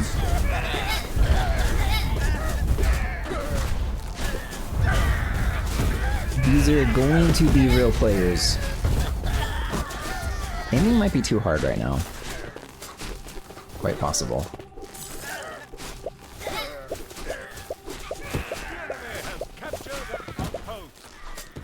Wait, you can hurt me? Okay, that's a problem too. Skill shots. Yeah. I very recently, like 2 weeks ago, changed the entire aim system. It was like a 3D aim system that locked on for you, and now it's a mouse aim system. But there's so much happening on the screen, I'm not exactly sure how it should work. This looks intense. This map that I was showing you is the smallest map, also. But it's like pretty casual, chaotic, I guess. To do. You can be damaged while ice blocked. At least by bots. Okay. Back to the nav mesh editing. Begrudgingly.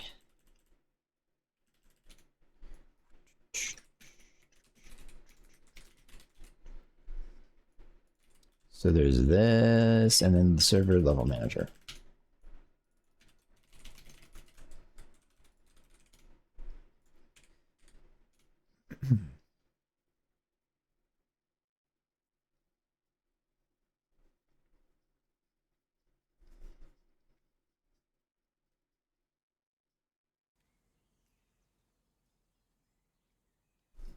Hey, Clonk, what's up, man? How's it going? Nav mesh. I have my bots. Not much other things. I have my bots more or less finished. I guess if you literally just got here, right? So you didn't see the bots I was just showing probably. But the bots are working. They actually work well, surprisingly. And I'm trying to make them fight the dragon right now so I can record a video using bots instead of coordinating 30 people. I do not want to coordinate 30 people. A dragon, yeah, that's kind of... That first map was like the map I started developing the game with. This map is like... Every other map after that one kind of will end up having a gimmick of some kind.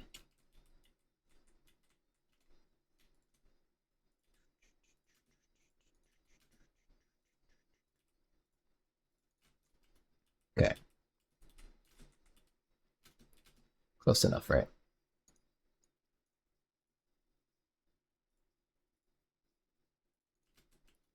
And it's time to start fixing it. This is the worst part of the nav mesh, by far. The bots have to have a technically vertical polygon path they can follow. And the nav mesh actually looks like this. This is the tube. So they have to find a way up this tube without the nav mesh inverting. Is the gimmick Helix Toroid plus Y normal nav meshes for this map? That's the gimmick I have to suffer through, yes. unfortunately. So I added this new polygon editing mode that's like a distance-based thing. Okay, I need to start adding my little physics things. So let's make some of these so I can see what the fuck I'm doing.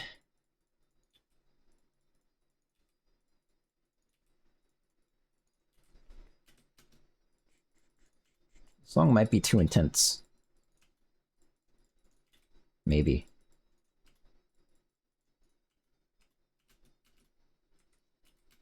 To be fair, designing well-played bots beats coordinating 30 people any day. Yeah, I mean, that's the thing, is I probably kind of already have to do it eventually, and coordinating 30 people is a gigantic pain in the ass. And plus, I would have pulled in people from the Discord, and they will have expectations that things don't break and things will break, and that's not ideal, I guess.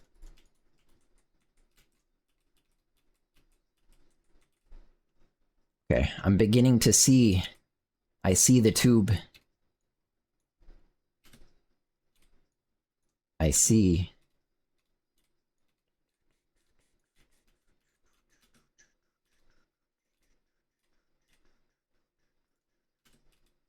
That's backwards. Fuck, I always do it backwards.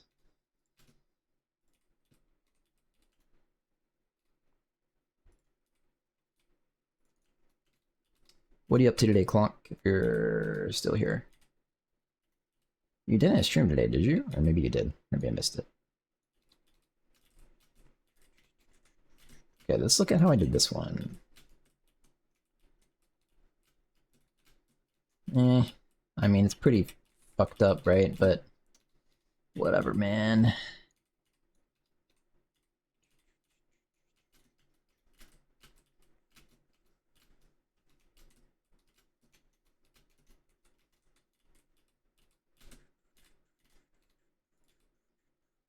So at some point I need to go... Okay, let's do this first. This has to come back down way more. To something like here, yeah. What's happening?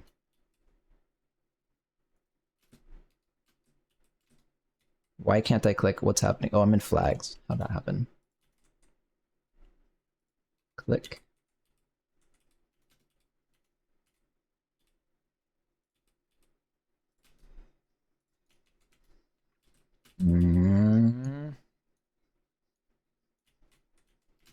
That's not very good. I'll just drag it out. Who cares?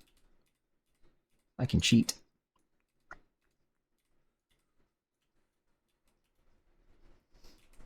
Okay. That's what I'm connecting to. How the fuck's this gonna work? Did you build your own UI system or using JBlow Simp? Are you talking about this? The nav mesh controls? Or my actual UI? About debug. That's just I'm GUI, not Simp. Not game. Yeah, it's just I'm GUI. Just I'm GUI.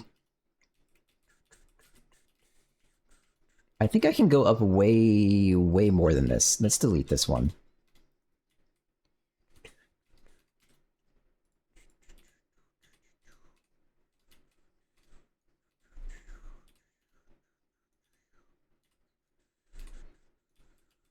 That's probably fine to do.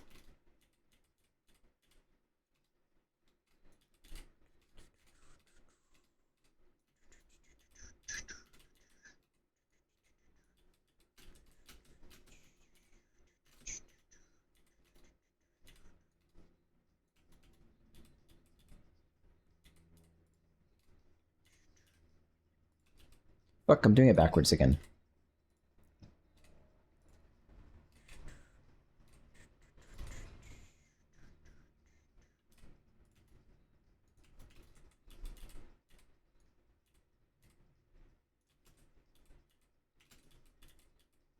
This is hard.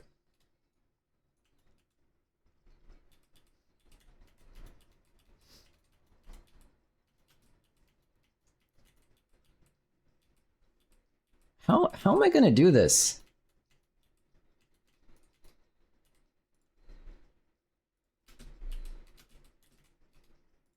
Let me do big polygons. Technically, this is probably kind of okay. How the fuck did I do the other one? This is so hard.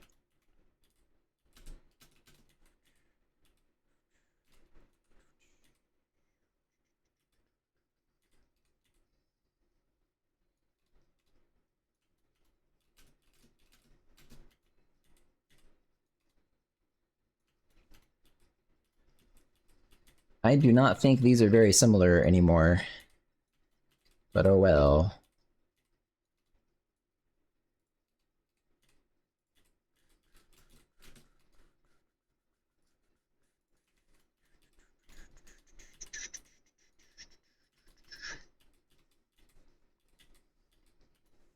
I have so far to go.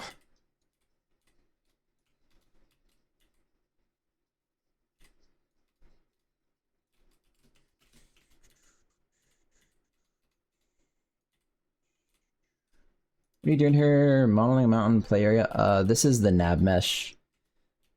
All this stuff is the nav mesh where the bots can walk, but this area is this tube that they can get propulsed up through the tube into the dragon area. And so they have to have a way to like... Wait, am I doing it backwards? Oh. Okay, whatever, fuck. Wait, no, this is... No, this is right. Okay, thank God. So... Hopefully... And my nav mesh has a rule I made just to make it easy to make the nav mesh that, like... the faces have to be facing up because that makes all the math easy. And so that makes navigating them through a spirally thing like this extremely fucking hard because at some point, all of the edges are vertical. So it's hard. It's very hard.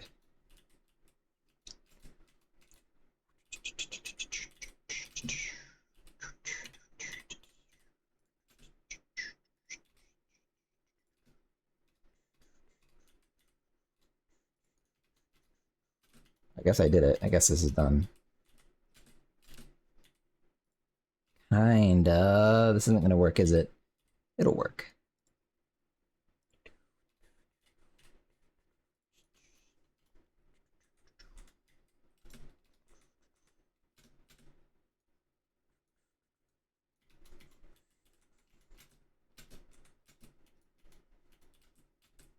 Every triangle has to have like a little bit of compromise.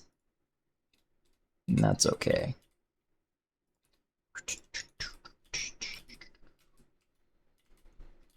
Alright. That's the thing. They can technically find their way up here. Let's set the one-way flag. One way. That's it, actually. I'm done. I guess. You know, they should be able to go back to the hats, though. That would be not that hard, maybe.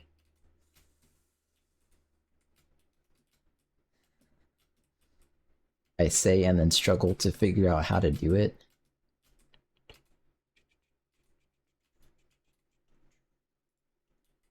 I think if I delete this... They don't have to go over here. Fuck this. Okay, now it's easy. They just drop down to here. Boom. That's a one-way. That's good enough. I guess it's... I'm pretty fucking sure it's also a rule that every edge can only have 2 connected polygons. I think that's like hard-coded into my shit. So... Unlucky. Oops. Otherwise, that would make a lot of this a lot easier. Like if you could drop down to the middle of a polygon or something. That'd be nice.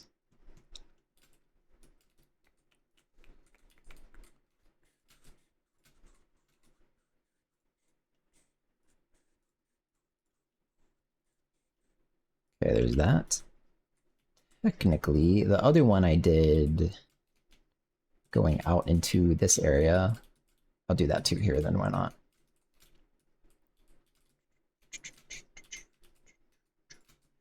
These bushes still have physics, even though they shouldn't.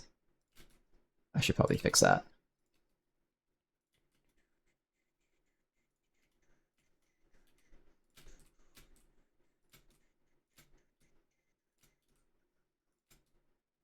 Nav mesh. Nav meshing. There we go. That's the nav mesh. Cool.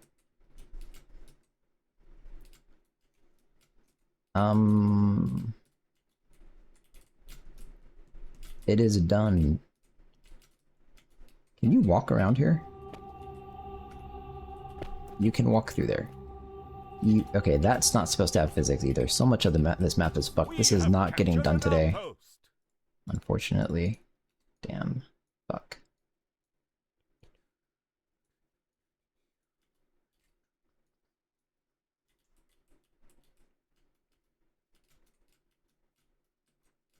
That tree is supposed to not be inside the nav mesh. That's kind of important. Alright then. Let's delete this one too then. I'll let it refigure it out. We'll do this, drag it out, delete.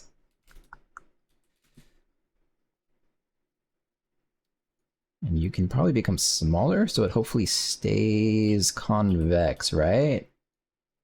Like, that looks convex, yay. Convexity is important.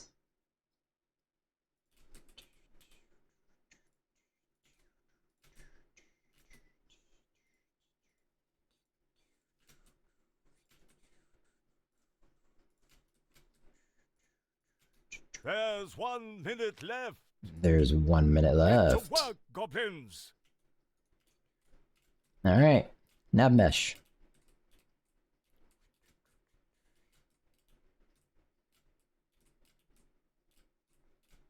Looks good enough. Oh, also, you can jump out of this. Yeah, this is important. 30 seconds left. Somehow.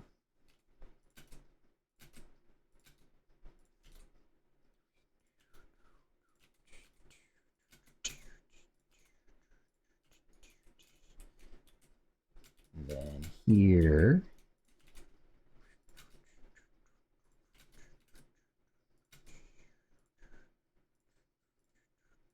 Five, four, three, There's a waterfall in this one. Overtime.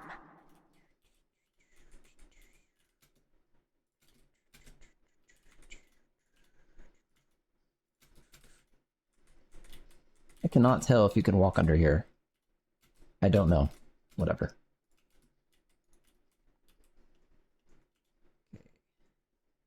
And this, the T2 overtime announcer, isn't it? Yeah.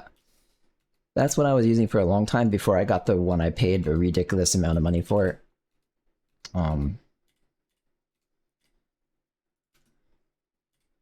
But yep, now I have the new one. I just haven't actually put it in the game yet.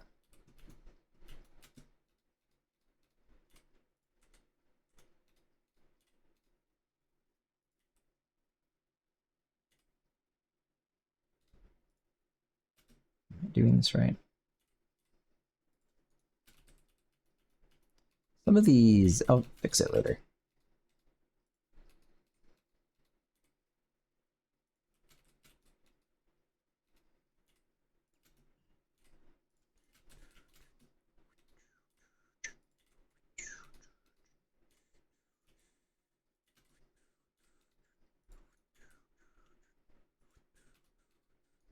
By later, I mean right now.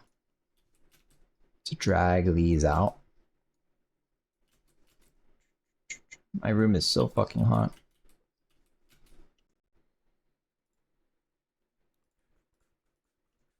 These are all jumpable nav meshes, I guess. And same with you.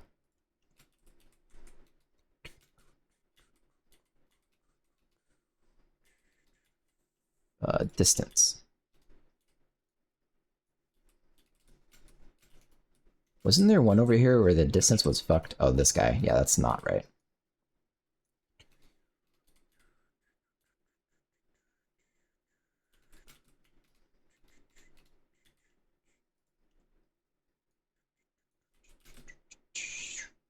Good enough. TF2 announcer, that's Ellen McLean, also the voice of GLaDOS. Do they work at Valve? It's interesting to have done 2 Valve games.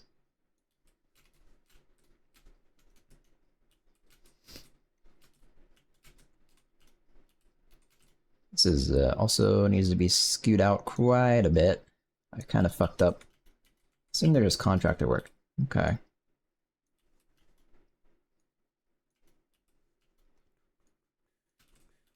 Man.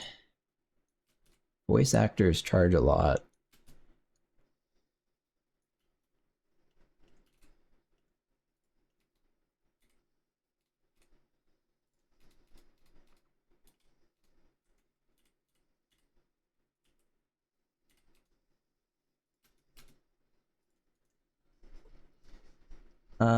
It's kind of weird to have. It's kind of weird to have 2 Valve games. You mean for one voice actor? I did not know that was the same person either. Specifically the TF2 voice announcer person did make me second guess if my voice announcer should be a guy or a girl. It strikes a similar vibe, right? Older British lady. I guess their game feels more like spy oriented or something. Oh fuck.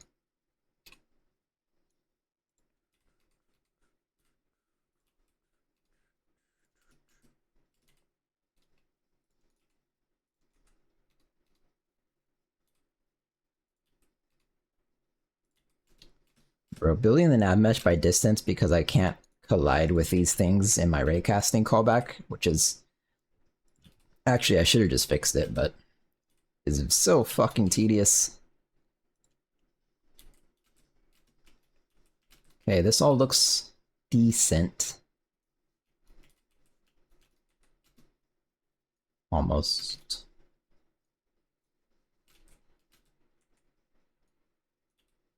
Okay.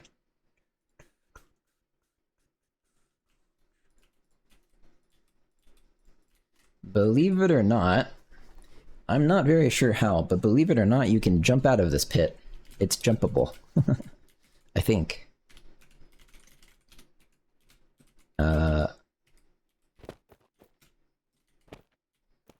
See, I don't know how I did that.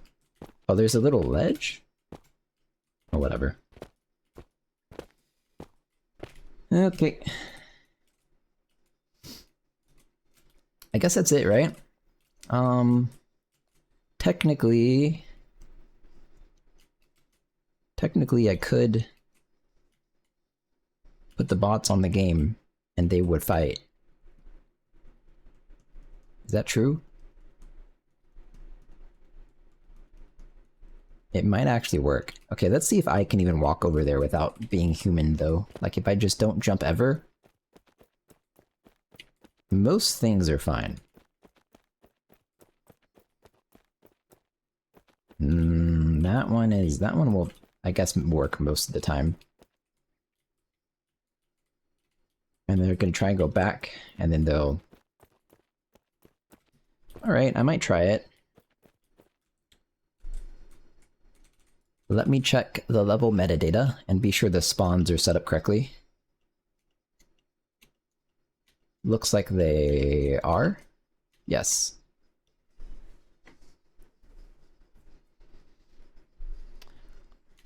You know what I could do?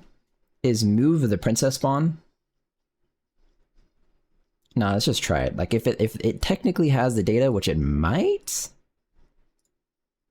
What is this song? I'm gonna do a new playlist again. Random new playlist. Alright, it might just work. So let's re-enable bots. And let's try to make the bots run around on this map, which will probably instantly crash for some reason. Let's see.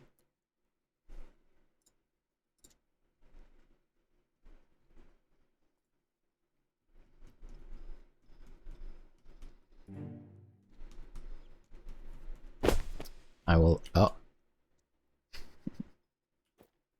Okay. The bots are here. The gates are opening soon. I think I know what the problem Prepare is. to rescue our princess. I do. Almost definitely, the only thing the bots are trying to do at the moment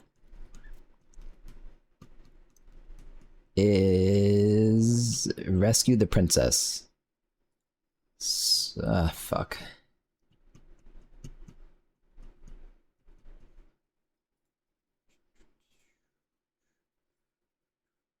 How do I fix this? Light nodes. Does that have to be... what the hell are light nodes? Is it that? Oh. I don't remember how to export this map. Oh, probably everything gets exported except the stuff that I explicitly wrote no export next to. I guess I've had this problem in the past. Good job, old me. So then the princess spawn has to get moved somehow.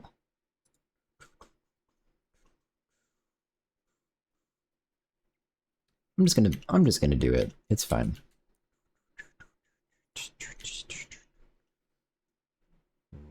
Why are you down there? Okay, go up there. She will be over here, out of vision of basically the fight, I hope. Whatever.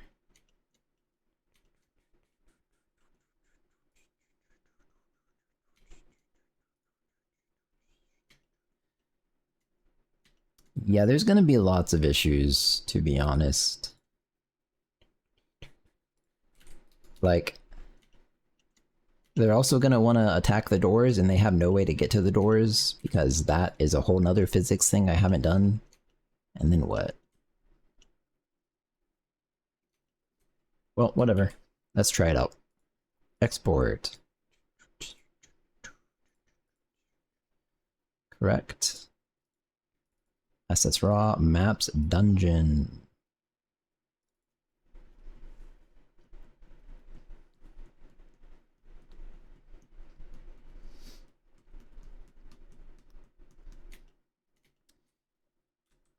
Okay, well, let's see what happens.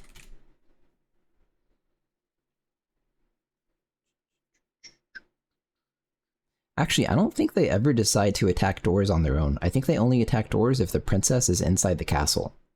So this might be fine. I don't know. They also might, though, choose to chop down a tree that they don't have access to, and that might make them stuck. I could see that. Whatever. Save me. Okay. Wait. Oh, maybe they ran. Wait, where are they? Did they do it? The gates are opening soon. Prepare to rescue our princess. Where'd the bots go? Are they all stuck in here? Get to work, Here we- goblins. Oh, there's a bot.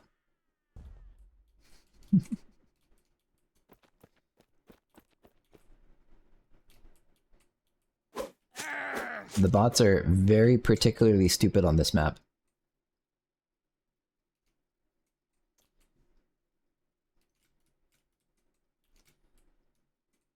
I do not know where the bots went.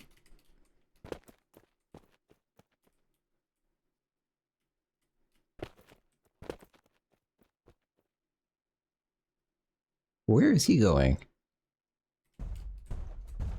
Hey.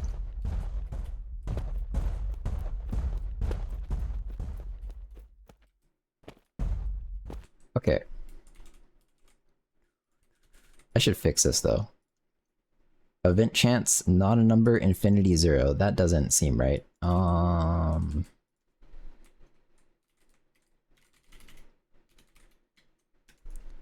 a number, because event weight is infinity. How does that happen? It only gets called here, so it's a voice event weight. Something is legitimately infinity. Okay.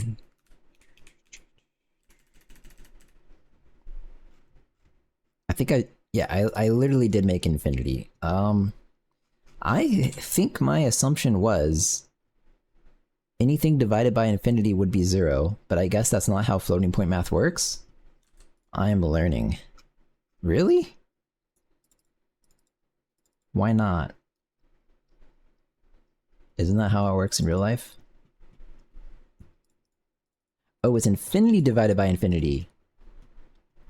Uh-oh.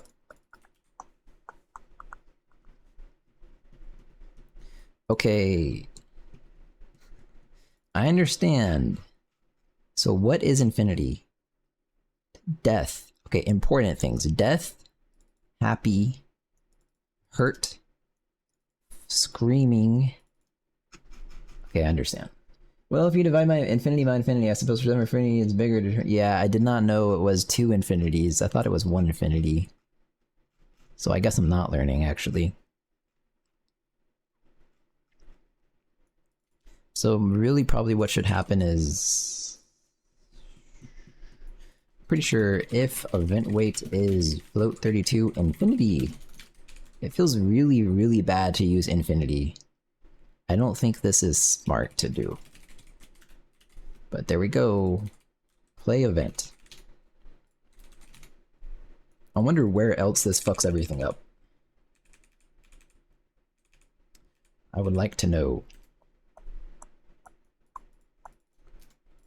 I bet it does though, right?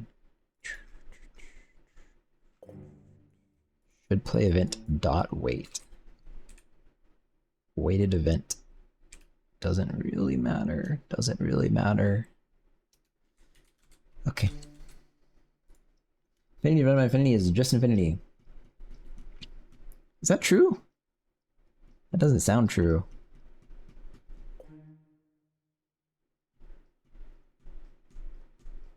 Is that true? Can you guarantee right now you're actually very good at math and you are right?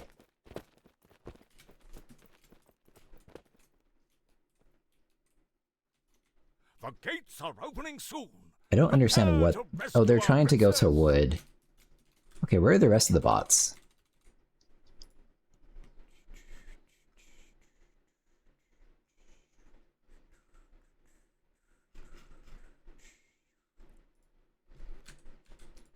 I'm very confused. What else would it be? If you have an infinite number, you will never finish dividing them. Even if you do it infinite times, you are just left with an infinite pile of infinite piles. Yeah, but I think what Michaelim said sounds right too, though. If one infinity is larger than another... I feel like such a nerd talking about this. If any power 2 is divided by infinity, then it's infinity, but if... Yeah, that sounds right. Guys, I already stream game development. I can't talk about this stuff too. Should spawn. What was I... Oh yeah, why are there no bots? I don't get it.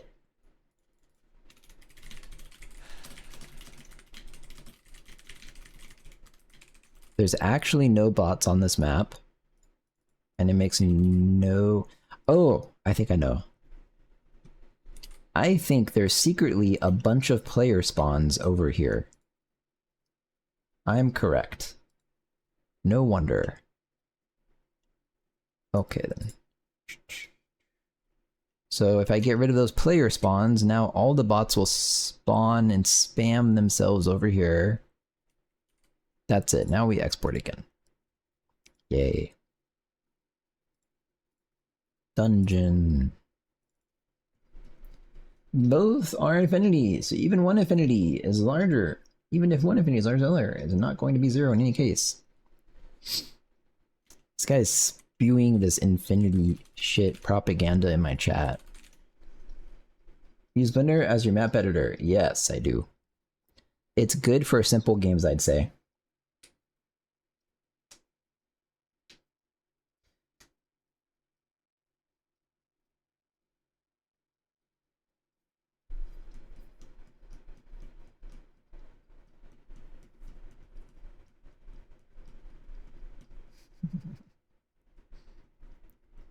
I legitimately don't know what the infinity answer is. Look at him go! Except they're all trying to chop trees they don't have access to.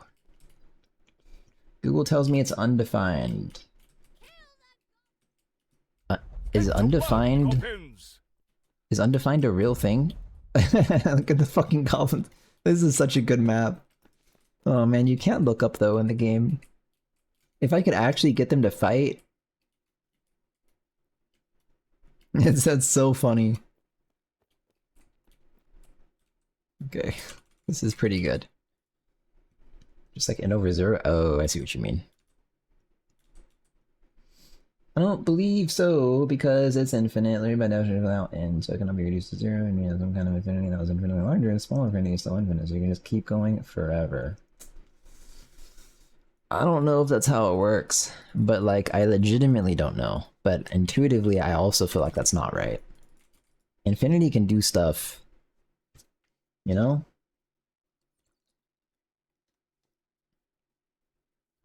Infinity does weird shit when you actually take it to the limits in math, I guess. Okay, I need the bots to never ever... What even is it gonna be?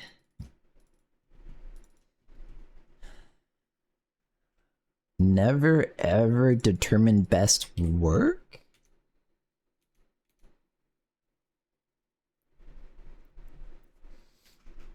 Okay, we're gonna do some stupid shit. Drag and fight. True. Or maybe like allow work. False. God, I hope this works. So before you, maybe the easiest way to do this, goal if not allow work. Goal awaits a bot goal. Determine best work becomes 0. And I probably just put this in a lot of places, I would think. That one doesn't matter, that one doesn't matter. Duh. Okay, I guess I'm done. That's actually probably all I have to do. See what happens. Maybe they'll all go fight each other. Google AI overview also states, even within the concept of infinity, there can be different magnitude of infinity, and in calculus, El Hopital's rule is to analyze the limits of fractions, where both numerators and denominators approach infinity. Size matters.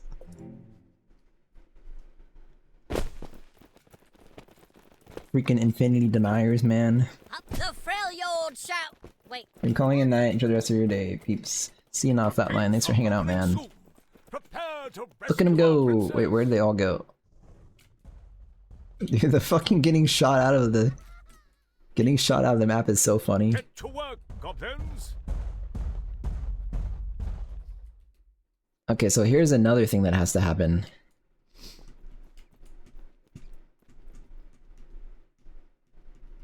They're all being really, really fucking stupid. I guess they don't have a fight dragon goal yet, but they need to know how to jump, and they need to jump in a very specific situation. So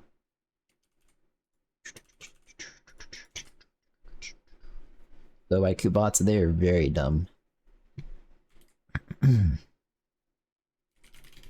Maybe here? Is in water. Okay. So is in water is in lava. And this is gonna be something similar to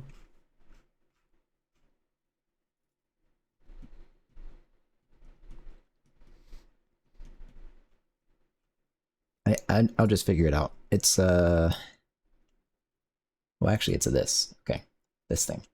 This little sphere is located at some random ass point.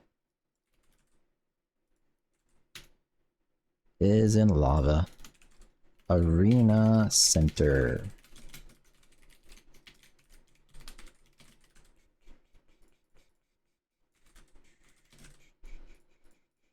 Y, okay, wait, Z becomes Y, Y becomes negative Z. That's the dumbass coordinate system. And then, in lava is the distance squared between the position and the arena center is less than the radius of this. Radius? I'm gonna assume its radius is 37. And then you also, oh shit.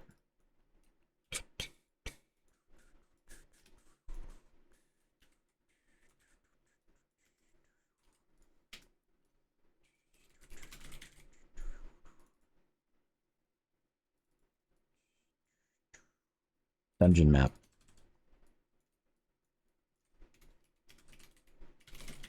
Turn false.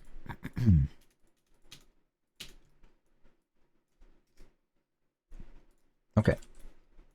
I need to know approximately the height of this lava plane, and then I need to... Uh-oh. How do I do that? Okay, the height of this mesh, which is this value. I'm going to add a tiny bit to it. Position Y has to be less than this plus like 0.2 or something. I don't know. I believe this should work. Okay. So...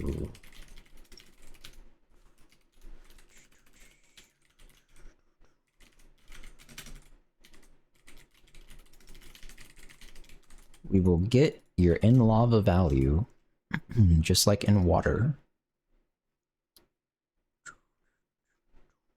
Where the fuck is it? Okay, and now the bots have access to this, and so, okay, I'm gonna put it behind this little allow work flag so that I am forced to remove this extremely stupid code later. But I want them to fight the fucking dragon. Update goal.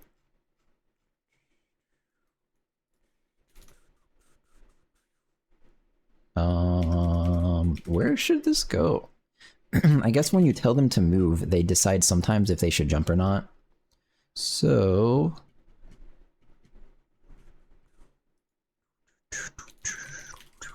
should jump is should jump or... I have access to the goblin. They're in lava. Okay. Pretty sure this fixes all the problems.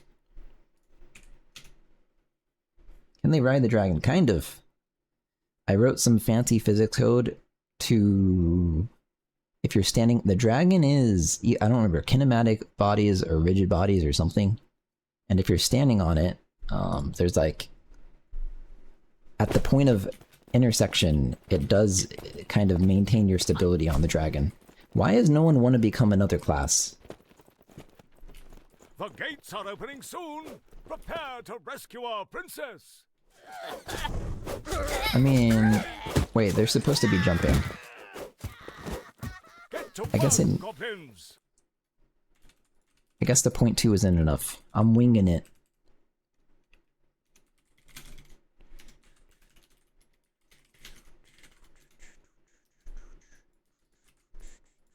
Wait, plus 0.5. We'll see.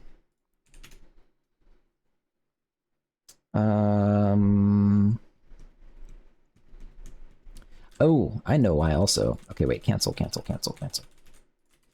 When the bots are deciding if they want to change hats or not, they have to be inside the castle. That's not true anymore. Not for this shitty hard-coded scenario I'm making up. Determine best combat if they're a worker and they're inside castle. So I will just say if not allow work. Inside castle becomes true.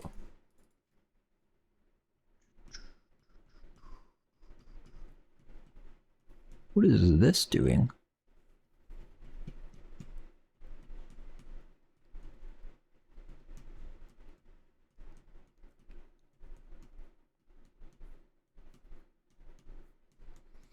Okay.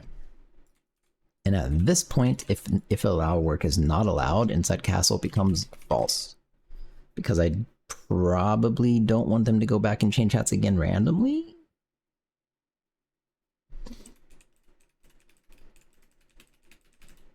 Yeah, and they probably would. Okay.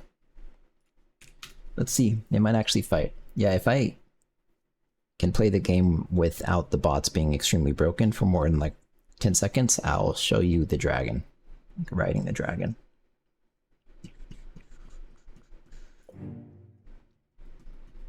There they go. Everyone's changing hats. Nice. Anyone got a light? Okay, so they should all start flying out of the tubes pretty The soon. gates are opening soon. Prepare Okay, to he can't rescue get our out. That's a princess. problem. Oh, that guy did. What he did now? Get to work, goblins. Ooh. What is possibly his Y value that makes him not able to jump here? The rest of them are jumping. The fuck is wrong with these guys?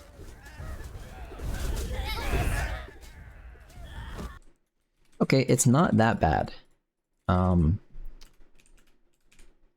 a little skeptical to do this, but I'm gonna give you 0.5 more leniency. This seems really wrong.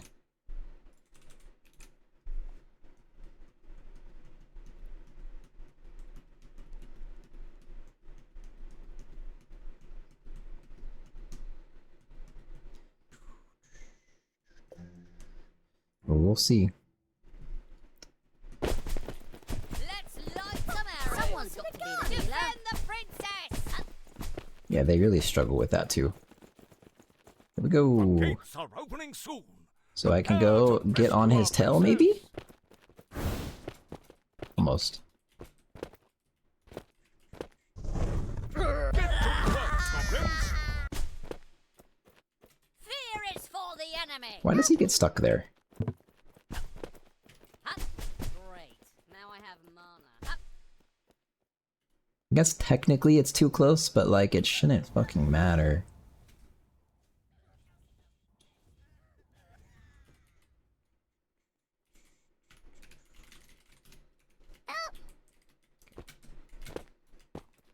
Are their swords bigger than mine? What's wrong with them? The server crash? No.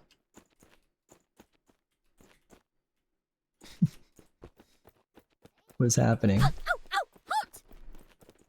Let's light up some arrows. Oh, they're trying to capture the outpost. God damn it. Hey.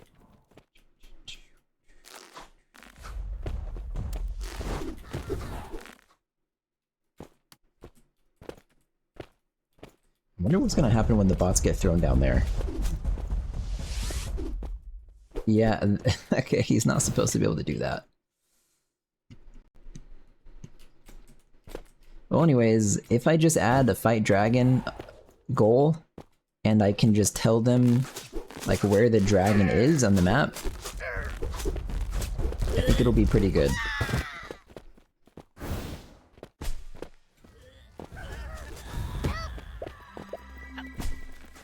It's probably good enough to record a video. That book, yeah, the bots are kind of fucking crazy. I guess it's the aiming? So there's two things. Oh, right, you can infinitely heal on this map. The bots, Have you given when they're attacking, they choose like a nearby position. Like every frame, they're choosing a nearby position and going to it, and they're permanently locked onto you.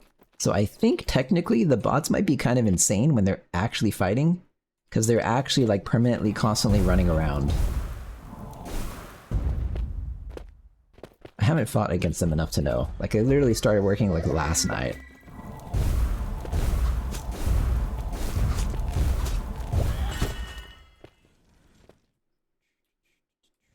But yeah, they might be insane. I'm not that sure. Why aren't I... Oh, that's not healing, that's mana. That's right. See, I'm riding the dragon. Kind of.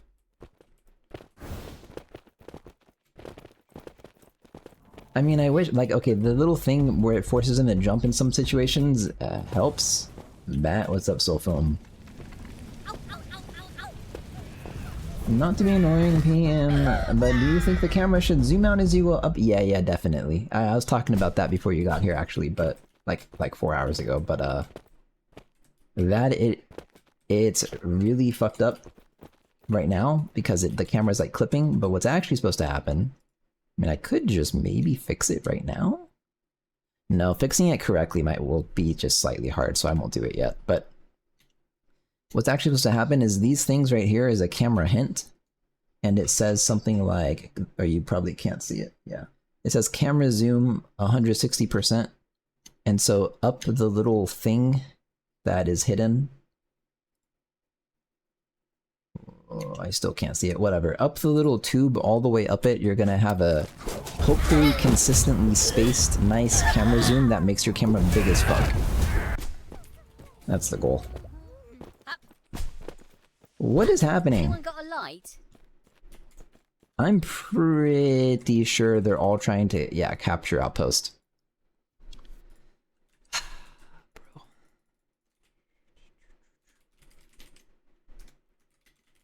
So I need to go to bot manager. What are you up to, Soulfoam? I'm probably only gonna stream a little bit longer. Tomorrow I'm planning on doing a day-night cycle. Because the lighting in my game is technically not optimized, and so I'm just going to kind of abuse that fact because I don't really plan to ever fix it. Although I could. But the lighting is not optimized, and so I'm just going to make it a day-night cycle because it's kind of cool. I was coming to watch some Fat Goblins dev. Well, sucks for you. It's a feature. Yeah, I mean, if I were to optimize it, here would be my plan. Which this would probably take like 4 days because it would have, it would definitely have a bunch of weird floating point jittery pixel issues. I want to take like the whole map. I want to take all static parts of the whole map, which is basically everything, and bake it into a big, like, I don't even really know exactly, 12K lighting texture or something, depth buffer lighting texture. And then, as you're playing the game, I want to render only the dynamic parts of the map into a depth buffer, because like the light position doesn't move, right?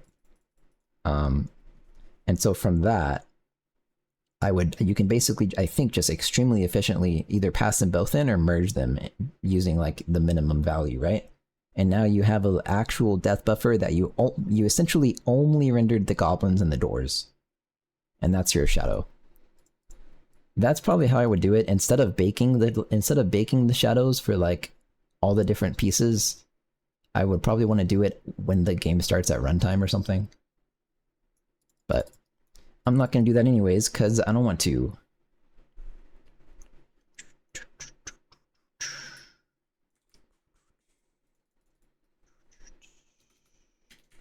What is this one? Hang on. Best combat. Okay, yeah. If not allow work, then you cannot capture an outpost. That's it?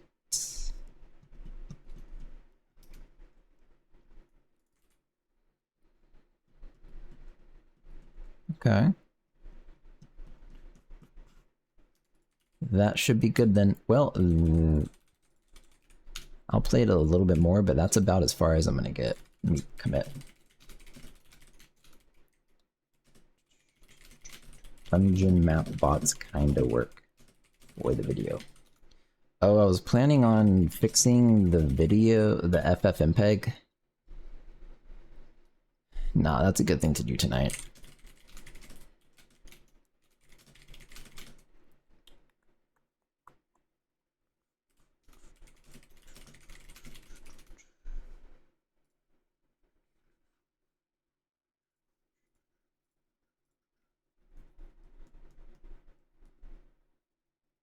The GLB changed.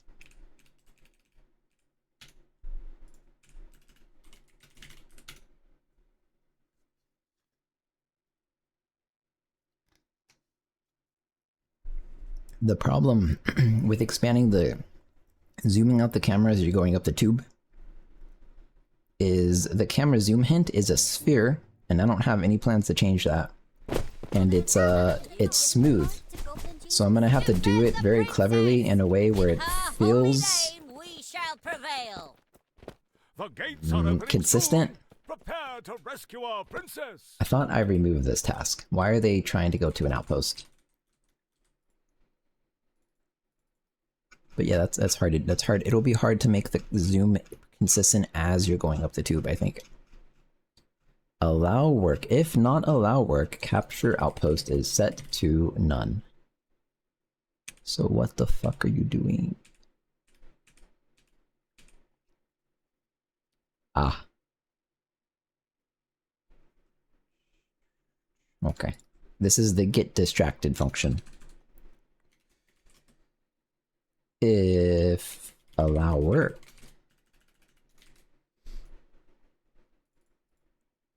Wait, is this only for capturing outpost? Oh. So wait, this can go here.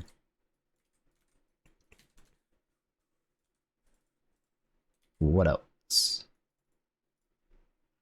Carrying the princess, then you're allowed to fight enemies. That's it. Okay, this is a... Game won't stop. This is a good time to make them slightly less stupid.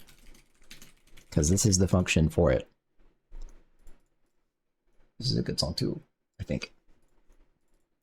When you take damage, if you're not carrying the princess, you should basically always fight. You took damage, you really fucking want to fight. Times 4. And then the bot fight chance. The worker fight chance. I'll just leave it as 8, and then using the worker fight chance as a 0.25 is fine. Go. All the RAM is good songs, yeah.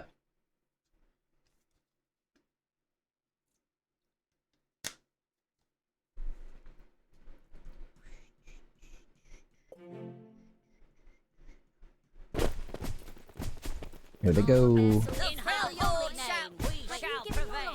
Goblin Jesus. Oh wait, that felt bad. Uh-oh. Prepare to rescue our princess. That get lucky or whatever. Get to work, goblins. We've got the prince. And the dragon's pretty bad looking. We've got the princess has been dropped. We've got the He doesn't know how to get mana back, but I do. Loser. The enemy, we've got the princess. Why is that happening like this? Why are they doing this? Why are they dropping the princess? Oh, they're fighting. If he joins me, someone my brain's always off. Oh my god, the hats. Is this a bug or like are this many people dying? I think they're okay, they're spawn camping basically, right?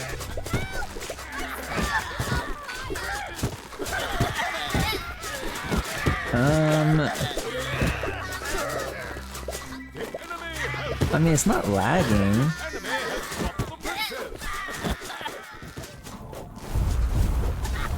Oh, okay. I think blue team wins. That bug's back with the heal thing. Enemy has dropped the princess.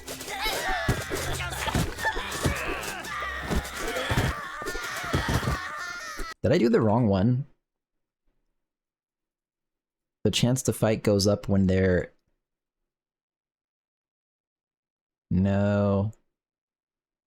I did it right. Damn it. Damn it.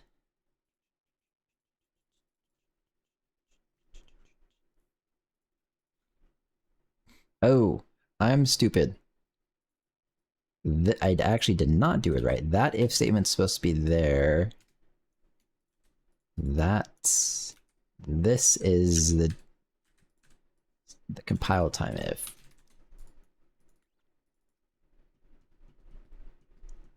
Yeah, you don't want to capture outpost. Okay, so if you're not helping with the princess, okay, that was part of the problem why they're spawn camping, I think. Anyways, cool. Bots better, yay.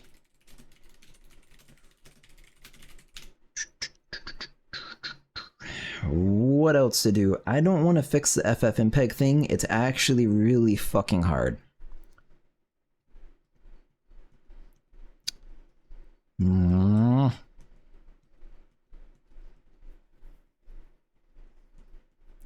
Right? So I'm pretty sure, yeah, I'm not fixing it. That's a good tonight thing. I'm pretty sure ffmpeg, the issue, I don't really know why it's lagging. Nothing it's doing is CPU intensive at all. And well, that could be not true. Maybe. Yeah, even if I try to fix it on stream, what's going to happen is it's going to freeze my game and then basically OBS is going to shut down. I'm pretty sure.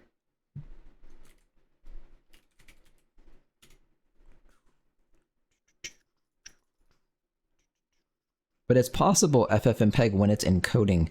Oh, it's not. Yeah, so this is the issue. That's right. I remember now. It's not the encoding that's the issue. The encoding is fine. Just for some fucking reason,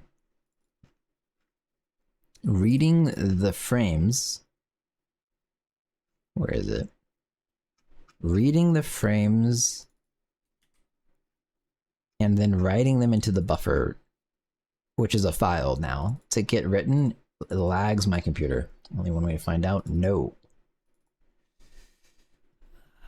I mean, maybe. Okay, okay, let's see what happens. Is OBS gonna shut down and end my stream? Let's find out.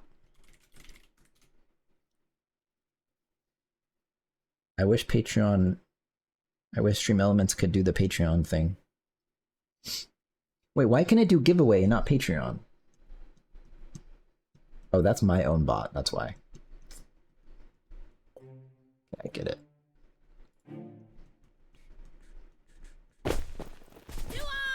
Okay. I need 60 FPS, that is very important, and then I need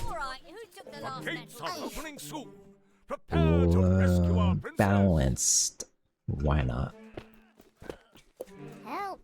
Also, locked window to is that on? Locked cursor to window? It's on, but it doesn't work. Oh yes, it does. Oh god. Please no. It's actually so funny, the bots just show up and just start fucking fireballing everything.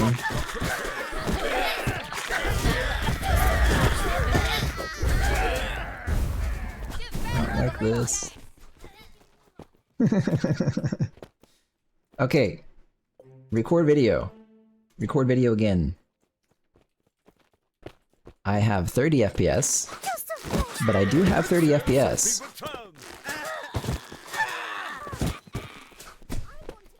I mean, it's 30 FPS. It's recording. Okay. I guess 60 FPS is really important.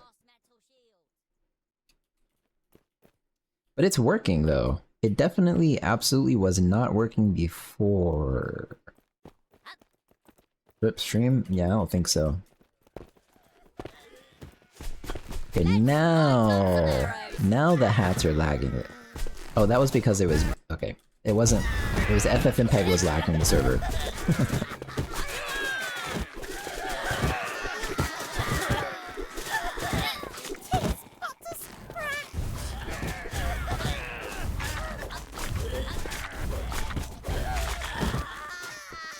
I don't know what to do about the hats. I don't think there should be this many hats in the game when people die like this.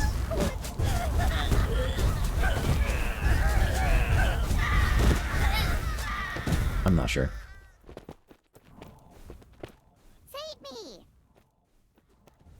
Okay, but I guess it worked. But why does riding the frames drag my FPS down that much? Agreed, I'd add more. Oh, more hats. I feel like maybe worker hats specifically should last like half duration. But maybe I probably shouldn't make any decisions based on this dumb fuck scenario I just created with the dragon map. I'll circulate more hats. What's up, Travis? Were you streaming today?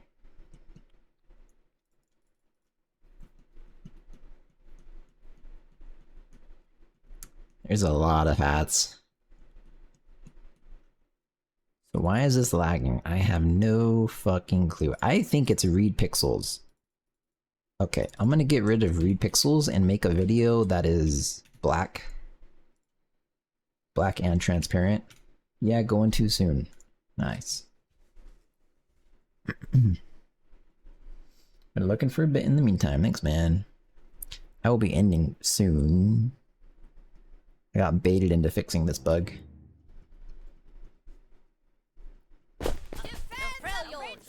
Record it. Okay, my FPS. Okay, this is what it does. It froze and went down to 10 FPS.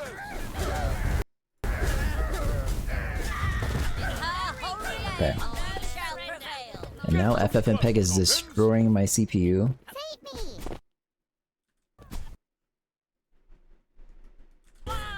Okay.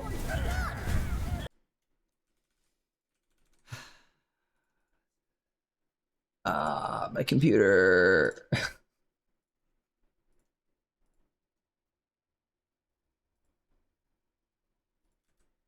Okay, it's alive.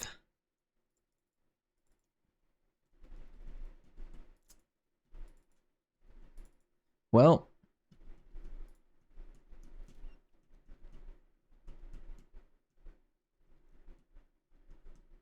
I mean, I'm no longer reading the pixels. It could potentially be getting the audio. I guess I could not get the audio and see if that fixes the lag. I mean, this eventually it won't lag. Eventually the whole fucking file is gonna get commented out. Okay, so we set reading to true. Actually, let's just not do that, right? Yep. Let's see if it lags.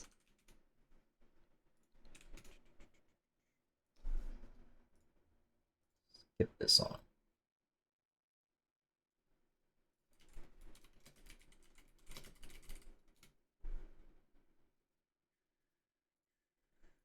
Different playlist. Let's see.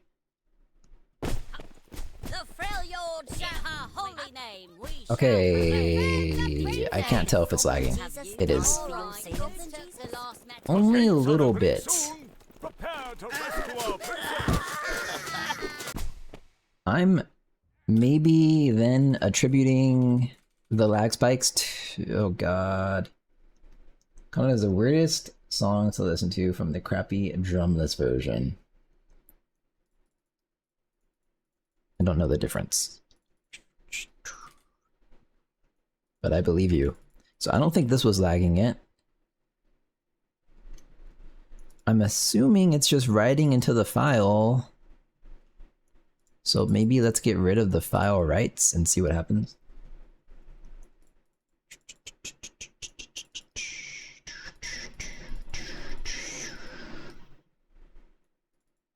I better not ever read from this file.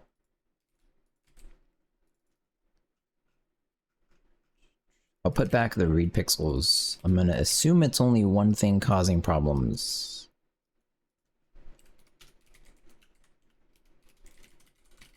Contact like 90%, 95% drums. Ah. Right, success. I'm with you. Okay, I predict this is going to fix the lag. And if this fixes the lag, I don't know how to legitimately fix it at all.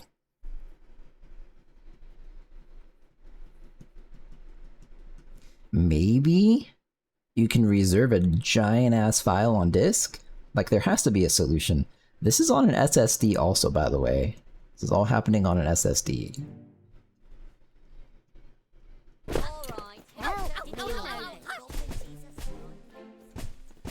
I am lagging. Bro! The gates are opening soon. Prepare to rescue our princess.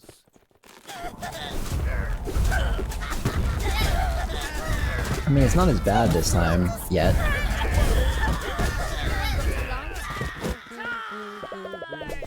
Right.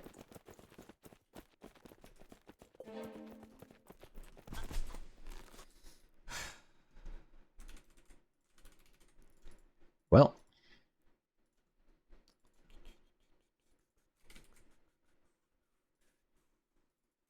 Swap hook.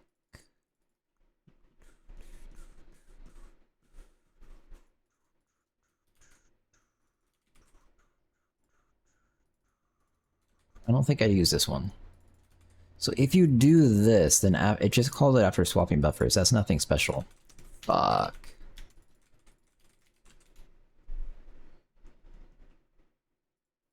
Actually, what the fuck could be happening?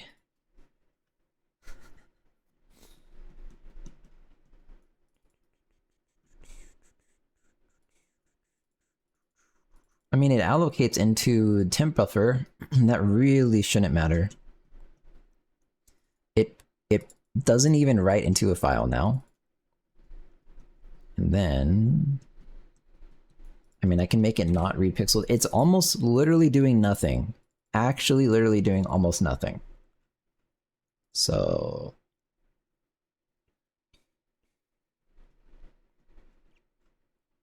and set reading. I guess let me see exactly what this thing is doing, because this does involve mutexes. I think. Actually, I'm not sure. Attach DSP. Okay. It actually fucking doesn't. Actually just calls this and nothing else. So I can leave this in here. There's the mutex. Just don't do anything.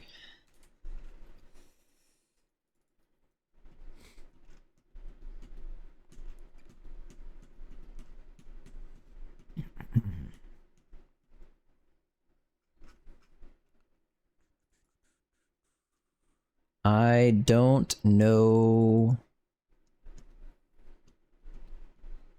what could possibly be lagging it. Every frame, it's allocating a shit ton of bytes. But like, that's actually fine. I mean, I could just not do that, actually.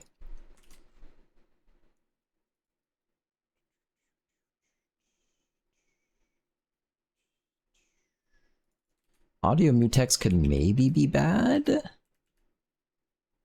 Nope, not really.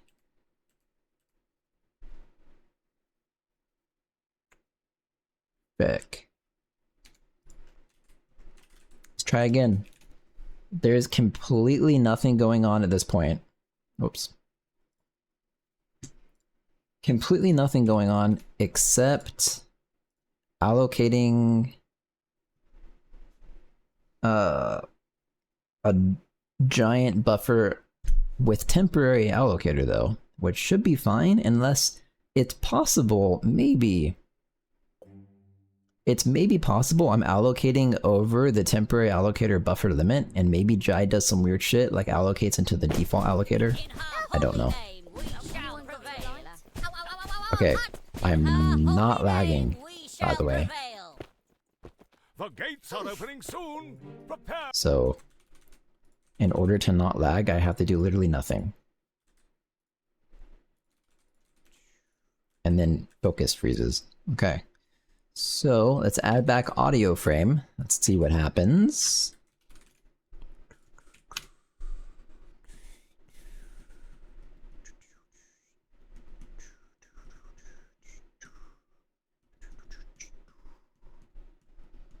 I also have another version of this file I made that's multi-threaded, but like, I'd rather not use that. Defend the princess! I am not lagging, The gates are opening soon. I'd say. Prepare to rescue our princess. Though it is worse than before.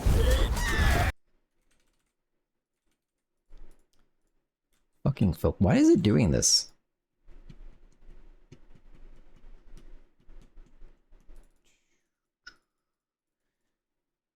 Okay, I have a theory. Let's add back... Wait, no, that's it. Okay, let's read the pixels. Now we're reading the samples and we're reading the pixels.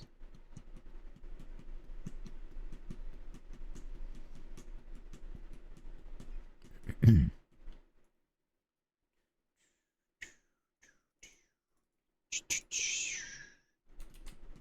guess.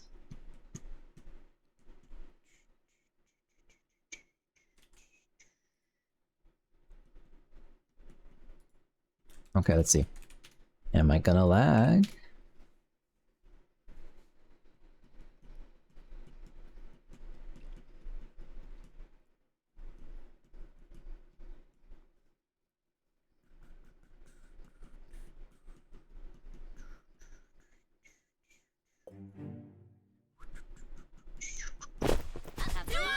My staff is on fire! Defend the princess! You know that I am lagging a little bit. This is bearable. Prepare to rescue. I do not have 60 FPS though. At all. So it's starting to look like it's going to be many little optimizations to make this thing work. Which fucking sucks. Cause then if I add back the file writing, I'm pretty sure it's fucked. Let's see. So now it's just back to where it was, I guess. So there is an OpenGL API call that will let you like asynchronously request the pixels of the back buffer or something like that. And then it's legitimately asynchronous. So then I don't remember how, but the next frame you can like then wait on it to finish, and it should be finished by then. So that is way faster than read pixels. in her holy name we shall prevail. Did you know Okay. that Jesus died for your sins? Let's see when I get in combat. Wait, can you stream? Kinda. Hey, what's up? Bill Crazy, how's it going, man? Ooh, it's bad. Stop. I'm just trying to fix this random shit.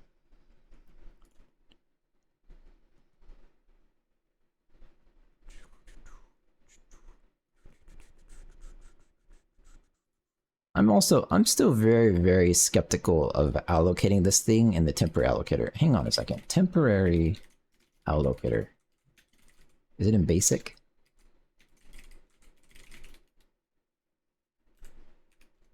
Where the fuck does this exist? Preload?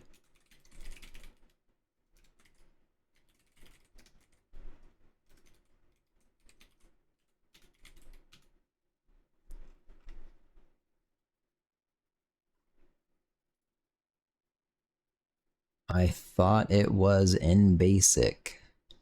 Maybe it is.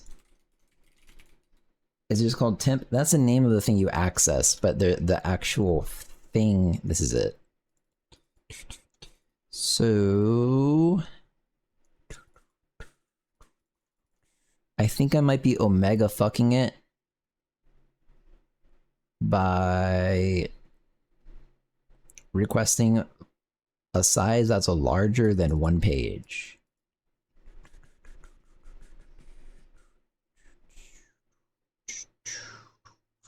So this is it. When you allocate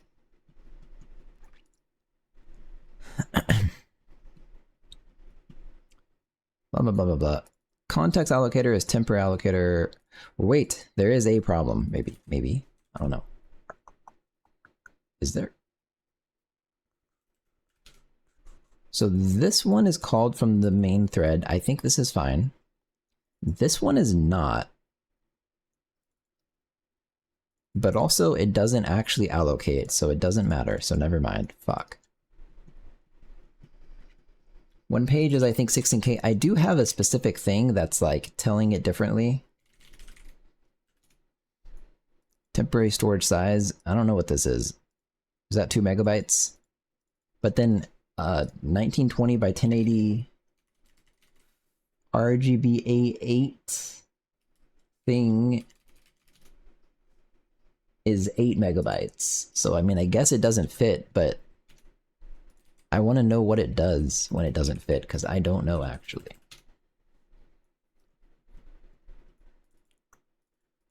If the size... Okay.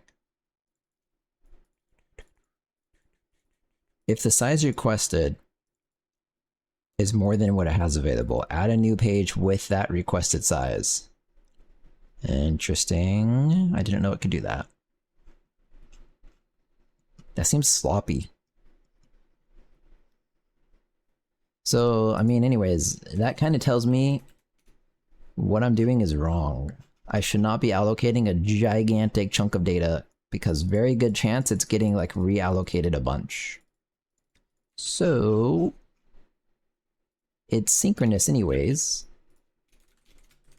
We'll just make this some resizable array and resize it.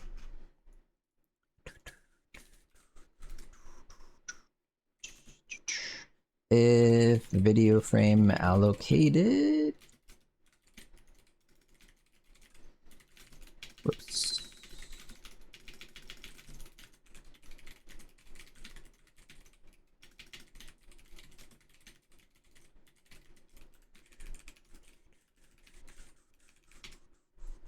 Reserve into the video frame size.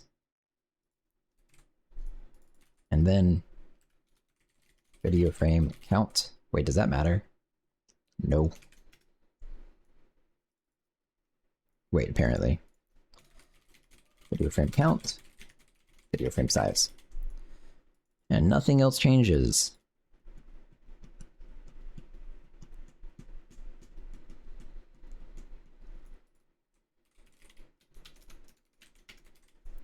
All right, I probably fixed that problem.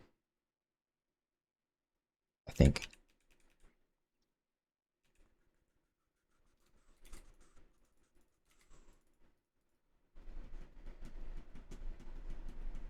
I mean, it also was a problem that it was setting 8 megabytes of memory to 0, probably. That wasn't necessary, but it was.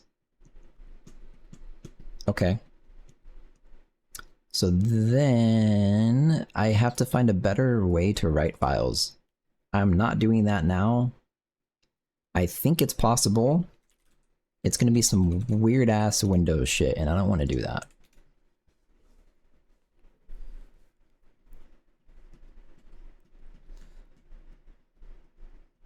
I mean, I could just like write files on another thread. But it also seems like there should be an asynchronous write file. I guess I can make one really, really easily. If there's not. That's actually like incredibly easy. Okay, 57 whatever FPS. I should not be on this map. This map is the least optimized. Hang on. Let's change maps. See, what else is happening in the background where focus is freezing every time I do this now? Man.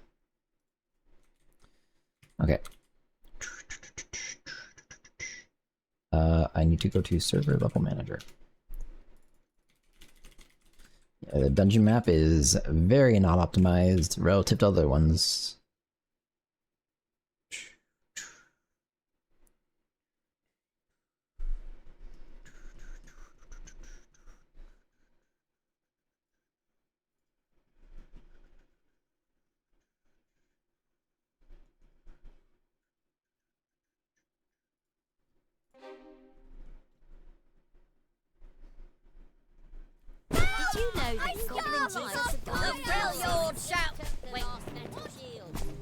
recording at 55 FPS.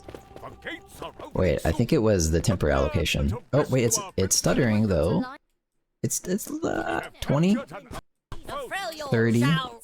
Wait, Get to work, goblins.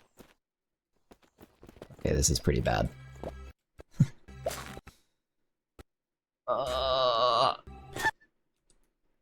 10 FPS.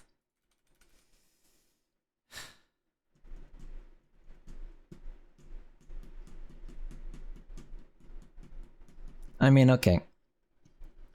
Fair enough. I know what to fix now. I'm not doing it now. I need to eat food.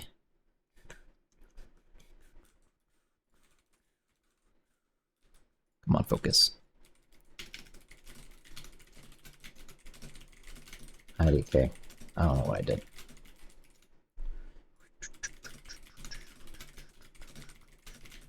Optimizing record buffer.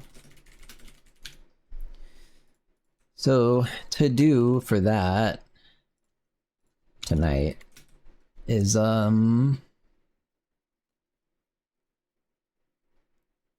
the async callback for read pixels instead of geo read pixels. And then find a better way to write to files or make a simple async file write thing. Probably that's the right answer. Actually, that's the right answer. That will work for Windows and Linux. Yay. Alright, who do I raid? Is Travis streaming already? Let's see.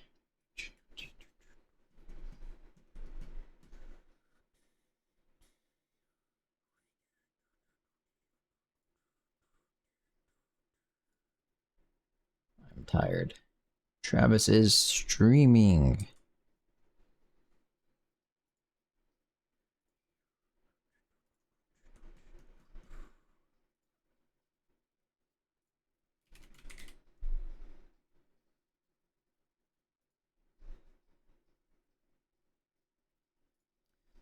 Alright, I'm gonna raid Travis. You can wishlist Fat Goblins on Steam if you want to. And then the next playtest will be sometime soon. But I'll be back maybe tomorrow? I'm not sure. No, not tomorrow. Tomorrow I guess I'm recording the video for the Tokyo Game Show application. Yeah. So I guess Monday or Tuesday I'll be doing the day-night cycle. So I'll be back then. Thanks for watching. Say hi to Travis. Bye-bye.